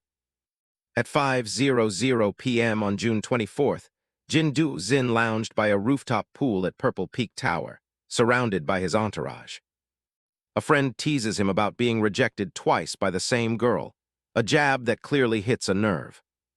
The other partygoers laugh at his expense, mocking the supposed school idol for his failed pickup attempts. Jin Duoxin's expression twists into a mask of pure rage as he grips his glass, promising himself that Si Yun will pay for the humiliation. He brushes off a woman in a cat ear outfit, snapping at her to stop bothering him as he storms away to the restroom. He enters the pristine, empty bathroom, still fuming over the insults he endured at the party. As he stands at the urinal, the overhead lights begin to flicker and buzz with an ominous energy. Sensing something behind him, Jin Duoxin's eyes widen as he freezes, catching a sudden movement in the shadows. He growls a curse, blaming the building's maintenance for the flickering lights, unaware of the danger closing in. A massive, tattered black silhouette materializes behind him, its presence cold and suffocating. Si Chen, still in his wraith illusionist form, looms over the terrified socialite with glowing red eyes and a simple question. Downstairs in a security office, guards chat over coffee, oblivious to the fact that the rooftop party has just been crashed. The security room is eerily quiet because all the cameras have been shut off. The guards aren't surprised. They know the rich and powerful always have their own way of playing dirty. One guard glances around, figuring some VIP is probably having a private party in there right now. He leans in closer to drop some dark gossip, whispering that half the girls at these parties were actually tricked and kidnapped. His partner's jaw drops. He can't believe the level of depravity he's hearing about. The first guard continues, mentioning a female student who took her own life after these guys ruined her. Of course, their wealthy parents just buried the entire incident like it never happened. From above, the two look like tiny cogs in a massive, corrupt machine. They know the clean-cut look of these rich boys is just a facade for the ocean of crimes they commit. Deep down, they're nothing more than wretched animals. Up on the rooftop, Jin Duoxin is far from comfortable. He snaps his head around, demanding to know who the hell just walked in on his private retreat. Si Chen stands there, tall and silent. Jin immediately goes for his phone, threatening to call the cops and have him arrested for trespassing. He fumbles with the device, his thumb hovering over the screen to dial. Suddenly, the phone starts ringing in his hand, catching him completely off guard. The screen shows an incoming call from Black Hyde, the leader of the Black Mountain Gang. Si Chen speaks up, confirming that Jin is the one who sent those thugs after Si Yun. He's holding the evidence right in front of him. Jin's face contorts in shock. He can't wrap his head around how this guy ended up with the gang leader's phone. Si Chen doesn't bother answering. He just crushes the device in his fist, sparks flying as he stares Jin down. Jin starts screaming, his voice cracking as he begs the lunatic to stay away from him. He's totally losing his mind. A sudden force slams into Jin, launching him backward through the glass. Shards explode outward as he crashes through the skylight. He tumbles through the air, blood trailing behind him as he breaks through the ceiling. He plummeting toward the luxury pool area below, surrounded by falling glass. Jin hits the ground hard, blood pouring from a head wound, as he frantically shrieks for someone to help him. He looks around desperately, his vision blurring from the pain and the impact of the fall. But help isn't coming. The pool area is filled with unconscious bodies and spilled drinks, leaving him completely isolated. High above, a dark, menacing silhouette descends from the broken roof, like a vengeful predator. Jin is fully hysterical now, sobbing and swearing as he realizes he's trapped with a monster. Si Chen's eyes glow with a cold, terrifying light. Jin demands to know what kind of grudge could possibly justify this. As Si Chen lands, Jin tries to hide behind his father's status, shouting that he's the son of the first hospital's director. He thinks his family's name will save him. He screams that his father will definitely kill Si Chen if he so much as touches a single finger on him. Si Chen leans in, his gaze burning right through the boy's empty threats. He calmly tells Jin to shut his damn mouth. Pink light begins to swirl in Jin's eyes as Si Chen's power takes hold of his mind. The rich kid freezes, a magenta aura enveloping him as he loses control of his own body. He's completely at Si Chen's mercy. Si Chen stares him down, his voice dropping to a chilling whisper as he gives a command. He points to a jagged shard of glass lying among the wreckage on the floor, telling Jin to pick it up.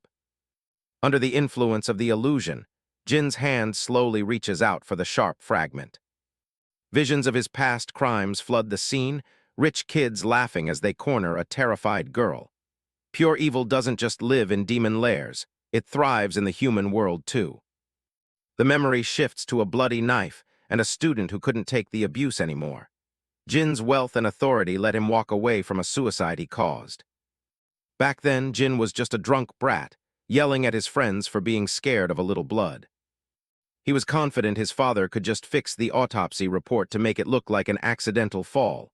To him, lives are just numbers to be balanced. People like this are far worse than demons, using their power to do whatever they please in this wretched world. A flashback reveals the gang leader confessing that Jin Duo-Zin paid them a massive sum to target Si Yun. He wanted to make her life a living hell. In the present, Jin holds the glass shard to his own throat, his eyes glowing bright pink. Si Chen is done being merciful. He's going to eradicate every threat to his sister. Jin raises the shard high above his head, his body moving against his will. He's about to pay for everything he's done. Si Chen gives the final order to end it. He won't hesitate to descend into the deepest abyss of darkness to keep his sister safe. Inside the demon lair at 18:00 on June 24, the dust from the supplementary assessment finally begins to settle. Now that the lord of the lair has been wiped out, Si Chen stands looking out into the distance, knowing the exit should be reopening any second. Gong Ting lies injured on the ground, struggling to catch his breath after the brutal fight. He looks up at Si Chen and coughs, promising that once they're out of here, he'll tell everyone the truth about how Si Chen was the one who actually saved them. Si Chen's eye flares with a bright pink light as he senses something.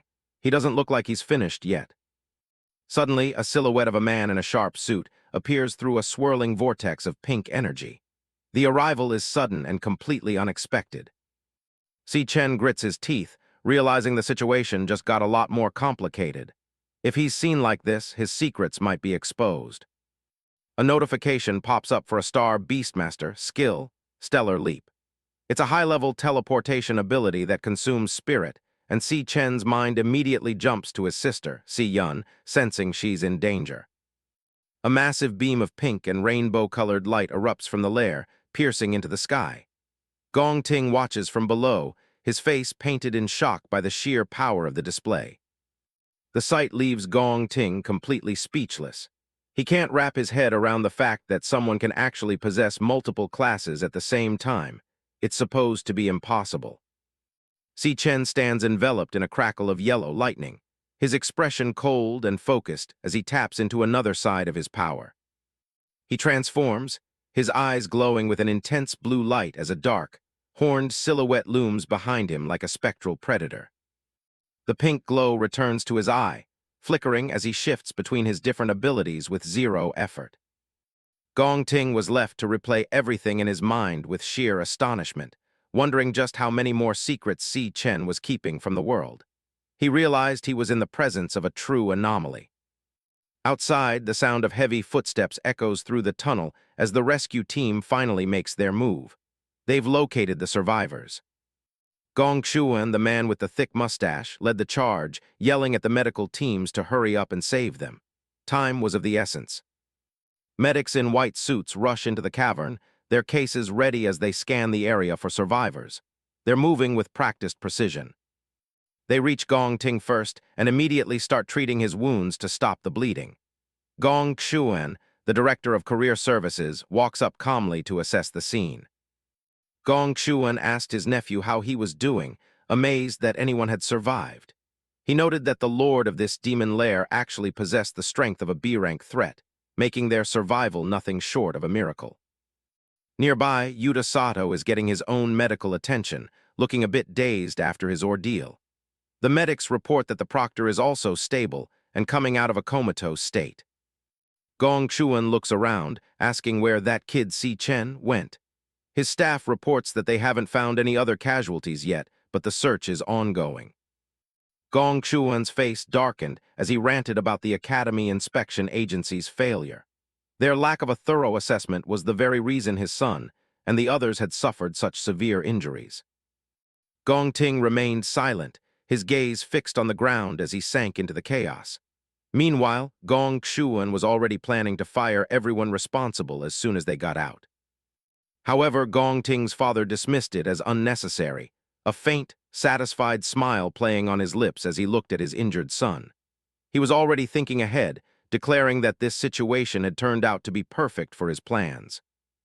They discussed the chain of events, an unexpected incident, the proctors defeated by monsters, and the students left in peril. It's the perfect setup for a hero story. He had already drafted a new script in his head. In this version of the story, when everyone else was in despair, his son, Gong Ting, was the hero who stood up and resolved everything. Gong Ting remained silent, the memory of Si Chen's true power still fresh in his mind. He knows the truth his father wants him to say is a lie. Suddenly, a hand slams down on Gong Ting's heavily bandaged shoulder, causing him to wince in sharp pain as his father makes his point. His father leaned in close, his eyes glowing with an intense orange light as he hammered the narrative into his son's head. He wasn't asking, he was commanding that he was the hero of today's crisis. The staff around them watched in silence, knowing better than to interrupt while the head of the Gong family was orchestrating a cover-up. Lanyue stands nearby, watching the exchange with her usual cool, detached expression. She seems to be witnessing a scene she's seen many times before. The Gong patriarch's grip on his son's shoulder tightened further, his fingers digging into the blood-stained bandages to ensure the message was received. Gong Ting grits his teeth, enduring the physical pain and the crushing weight of his father's expectations. He doesn't have a choice in the matter. He then told him to get ready to leave, declaring that tomorrow's graduation ceremony would be his true stage to shine as a hero. By 20:00, the scene shifts to a much warmer environment inside a rented apartment where glass bottles clink together in a celebratory toast. It's a full-on dinner party for Si Yun, who just got accepted into the International Central Art Academy. Even the little white beast is joining them at the table for the feast. Zhu Tong hypes up her friend, telling Si Yun she can finally realize her dreams and will definitely become a legendary artist. Si Chen sits back and takes a long, quiet drink of his soda, letting the joy of the party wash over him after a long day of fighting. Si Yun notices his calm demeanor and pouts, asking why her big brother doesn't look surprised at all. She jokes that it's like he already knew she'd get the letter. Si Chen gives her a soft, genuine smile, reassuring her that he's actually incredibly thrilled for her. He's just happy to see her win. He keeps the truth to himself, reflecting on how she received the exact same acceptance letter on this very day in his previous life. Some things never change. Lingyu leans on her hand with a sigh, admitting she's jealous of Si Yun. Getting to study in the Sheng Nation is an opportunity most people wouldn't get in a lifetime. Si Yun looks a bit overwhelmed, thinking about how far away the Sheng Nation is. She starts worrying that the cost of living there must be incredibly high. Si Chen sets his bottle down firmly, telling her she doesn't need to worry about the distance or the money. He's already got it all figured out. Back at the apartment, Si Chen drops a bombshell on everyone. After he graduates, he'll be heading to the Sheng nation to work as well. His eyes are calm, but the revelation is enough to stop the conversation in its tracks.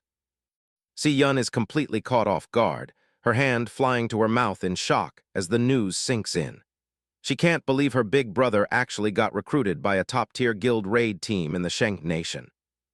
The room erupts in cheers as Si Yun realizes they won't have to be separated and can live together in the Sheng nation.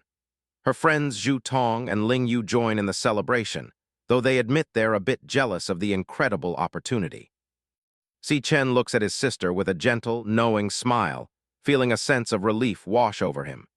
He's determined to make things different this time and ensure she has everything she needs. Si Yun beams with pure happiness, her worries about the future momentarily forgotten. Si Chen thinks to himself that in this life, she won't ever have to abandon her dreams again. The scene shifts to the bathroom as water pours from a shower head, the steam filling the small space as the day's events finally wind down. The sound of the spray is the only thing cutting through the quiet. Si Chen stands under the spray, letting the hot water wash away the physical and mental exhaustion from the assessment. He reflects on how the immediate threats to Si Yun have been eradicated, and the graduation assessment is finally over. A holographic notification appears as he cycles through his abilities, confirming he took first place and secured the 1 million yuan prize money. He's relieved that with this win, he can finally pay off his debt to Qing Zhai. After the shower, Si Chen sits on the edge of his bed in the dimly lit room, his expression thoughtful and grim. He knows that if the entity known as Wrath has truly descended upon the human realm, his original timeline is now a massive risk. A dark, spectral image of a monster with a single glowing red eye flickers in his mind's eye. He realizes he must head to the Sheng nation immediately to accelerate his plans and track down Wrath before it's too late. Si Chen's eyes narrow as he weighs his options in the shadows. He knows he still needs a teammate he can truly trust before he makes his next move. He decides that tomorrow's graduation ceremony will be the perfect opportunity to find what he's looking for. The plan is starting to take shape in his head. Elsewhere, in a quiet, traditional room, the investigator Mu Qingzhai and her partner Carl sit across from each other over tea. Mu Qingzhai reports that the serial killer known as the Devourer has recently surfaced in Kangcheng County. Carl, the man with purple hair and freckles, takes a calm sip of his tea, looking intrigued by the news. He asks her to elaborate on what she found at the scene. Mu Qingzhai looks serious, her beauty mark catching the light as she explains how she rushed to the scene the moment she received the intel. Her gaze is sharp, focused entirely on the investigation. They look through photographs of the crime scene, noting how the security cameras were destroyed beforehand. The Devourer left behind nothing but faint traces of combat and bloodstains, showing a calculated level of precision. Another photo shows deep claw marks on a concrete pillar. Mu Qingzhai points out that the MO matches previous strikes perfectly. The victims are killed first and then devoured. Carl listens intently as she explains that the targets are always powerful awakeners, and their ranks are steadily climbing.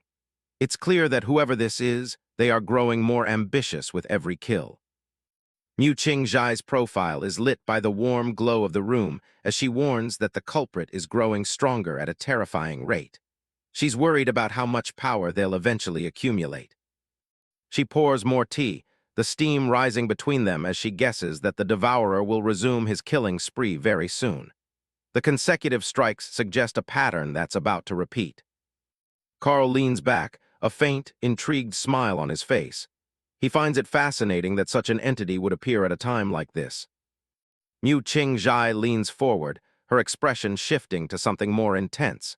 She tells her partner that she has an even more interesting piece of news for him. She points to a map on the table, indicating that the Devourer's latest crime scene was located in an alleyway within the low-rent housing district. The location is specific and deliberate. The map shows a red X marked near a star, with a distance of only 68 meters between them. Mu Qingzhai notes that this exact alleyway is less than 100 meters away from Si Chen's apartment. Carl's eyes narrow as he processes the information, the silence in the room growing heavy with implication. The proximity is far too close to be a simple coincidence. Mu Qingzhai admits they haven't acquired a single piece of visual evidence yet, but she highlights the completely illogical spike in Si Chen's strength and combat performance lately. Both of them have witnessed it firsthand. She lays out her two theories. Either the Devourer has locked onto Si Chen as his next target, or there's another possibility that's even more disturbing. She pauses, let the silence hang in the air for a moment. Carl finishes the thought as he lowers his teacup, his gaze sharp and piercing. He wonders if the Devourer could actually be Si Chen himself.